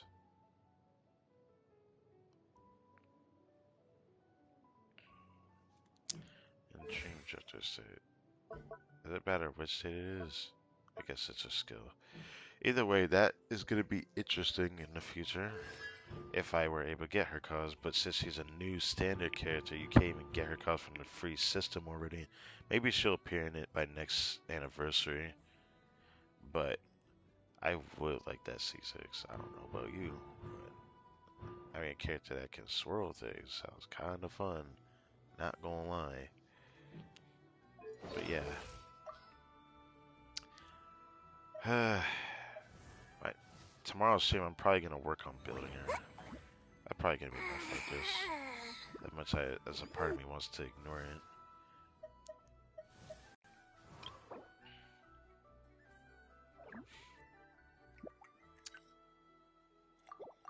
Ought not be. Yeah. So frightened of ghosts.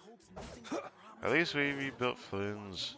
Can't wait for the post session tomorrow. I'm probably gonna go a generic approach on the thumbnail this time around. Just showing the banner and the polls allotted. So that's probably how the thumbnail gonna be. But I don't know when I'm gonna stream that stream. I do think I will probably stream it at some point. Oh, I'm gonna hate doing that ARCHON quest on my second account, let me tell ya. When I'm done building some more characters throughout this patch, focusing Mizuki and probably Sethos, I'm probably gonna end up dumping all my resources into this. Cause maybe, just maybe, this is gonna be Hermat's Columbinas. Because I saw from people's videos when they built Nefer that you can't even get her trunks from this. You can't get Desert trunks yet. This is her boss, her world boss. Because all you see is Cryo and Hydro, which is interesting. I'm gonna hate doing this on my second account. I'll have to save a day for it, and I don't know when I'll do that. Cause this weekend I really want to start more Blue Archive stuff. Cause I have some stuff to share that I learned from just playing a little bit. Haven't watched anything yet on the game, but I have learned some things from just deciding to fiddle with some things. Activated some other things I wish I didn't, but hopefully I can re-interact with it on stream. So I'll have to leave that at that. As for Genshin, one other thing needs to be mentioned. When will I do this? I said to myself, I think I will most likely do it after the story quest event. So once everything's dealt with the story quest event, that's when we will do a stream on this on my PC. How will it be allocated? I don't know. When will I do it? I don't know either. It will most likely be on a weekday because I'm saving my weekends for Blue Archive. For now, at least. So, yeah. I don't know when I'll do this stuff. I know I can interact with this on my PC port. I can't really call it PC account because this account is tied to my PC and I already proved that from my earlier streams. When I do the Milliaster Wonderland stream, I'll probably delete those other streams that I had kept just in conjunction for this. It's not even a permanent transition, man. Everything loads so much slower on there, and it really sucks. But the fact that I know everything can run on it is enough to keep me sane and knowing I can do resin as well. If I inevitably have to stop showing myself being able to do content for Genshin at a certain point, I know that I can stick with the game until I can actually get something in the future. But that's for future me to deal with. I'll worry about that when the time comes. There's also, again, Imaginary Theater coming up as well in under a week. I still haven't seen the video that I need to see for that. But one last thing before I end the stream as well would be to check their Twitter. I'm going to do it on stream this time. Like before, for yesterday, I got to check their Twitter. Because I don't know when they'll do it. They made us wait over a week before for drip marketing, but it's very likely it's going to be Monday or Tuesday next week, but I'll check anyways because I think I need to check. And for now, it seems like it hasn't happened yet, so fair enough. Alright, so, doesn't look like there's anything going on. Fair enough. Anyways, when you gotta think of this patch's Archon quest, I feel like they did really good on the storytelling. My only freaking gripe is probably the Nephra section, man. I feel like everything was fine until the chest part, man. I hated that. Left and right was up and down. Up and down was left and right. Like, I should be able to understand that for saying it, but ugh, it felt horrible in my brain. Could tickle my brain in the most horrible way doing all that. I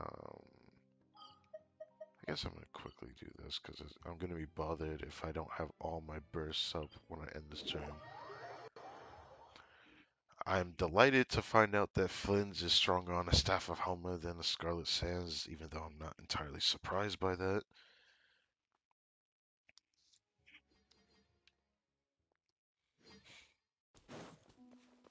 Absorption test. Stand clear.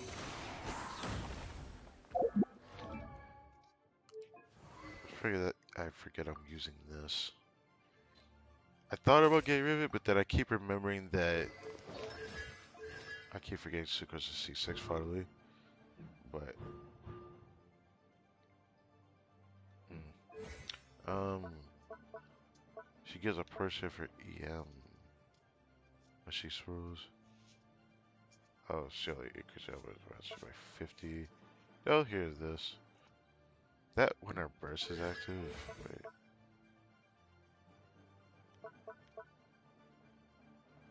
Oh, it's from her skill and her burst.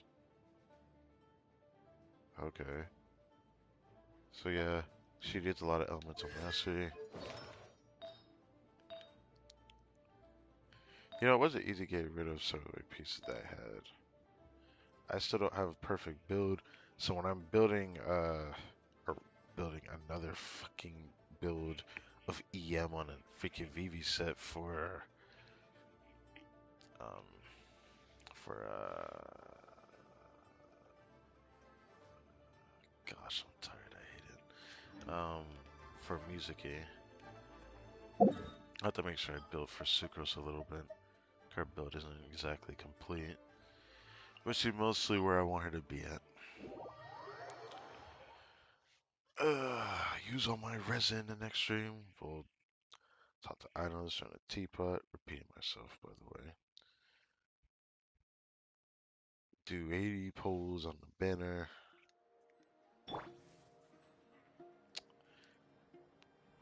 I don't know. Can't think of anything else other than that. Either way, next stream probably not going to be super long, so yeah.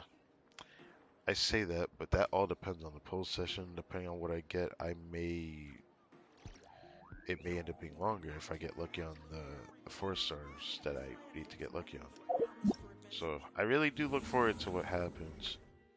But I think I said everything I want to say because this is either likely the second or third to last stream for Genshin this week. Because very likely we're gonna have a Genshin stream Friday. I hope not, but there's a likely chance that it's gonna be Friday. So yeah, most likely the story quest event Friday. So I'm gonna end up just streaming every day this week for Genshin. Damn there. Now I need to go do stuff on my second account and do stuff on Bluesberry Souls. Ugh. Doing dailies or prepping other things is like actually tiring. That's why I can't wait to eventually push back away from the PS4 version of Bluesberry Souls eventually. But I digress. The way to receive uninvited guests. Final Glimmer of the Waiting Room. Complete a nation that doesn't exist. It was an age when sinners had yet to commit grave sins. Not but a handful of dust and sand. Defeat Rashi Solnari, one of the 5 sinners. Go F yourself, we didn't actually defeat him. Well, technically we did, but technically we didn't. Like, all we did was throw him into another space that he will never get out of. I guess sealing someone for good is probably the only way to defeat someone you can't defeat. Yeah. And Elegy of Faded Moonlight. The ending of that ARCHON quest gave me a realization that the story isn't over yet, and obviously we got to think about the Doctor, because there was like several mentions during Natlan's patch cycle that there was a mention that the Doctor's in ARCHON, but we don't know what he's there for. But obviously, even Arlecchino has her statements, which may go to him, which means we're viable for a crash out that's going to happen. It'll most likely be on a patch where we get more exploration, unless I hope that next patch we get more exploration, which would be nice, because that means more feathers for us, yes. That would be nice. I also need to take the chance to do more of the Challenger series. I don't know when I'll do that, because it's not like I maxed them all out, but as keep in mind, I should keep an eye on some of these things that I haven't done. But man, there's too much to think about.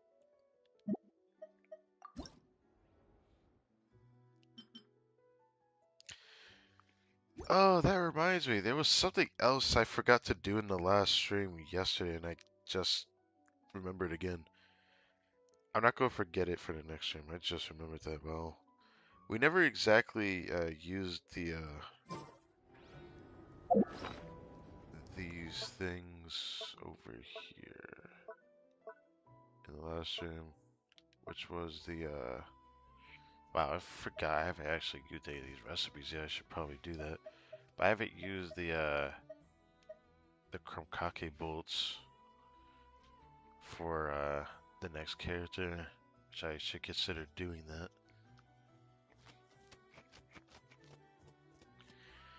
Next up, as a theater, I'll be able to get 2 more Sanctified Elixirs, so I don't need to worry about that. I'll think about crafting something else, but I don't think I'm going to. I might end up holding on to it. I don't know yet.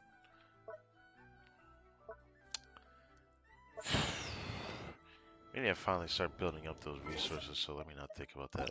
Anyways, thank you guys for watching this video. My name is KRAI Imam, and I hope you enjoyed. And I'll see you guys tomorrow or earlier today, whatever have you. I'll make sure to do it earlier. Can't guarantee when though. Goodbye.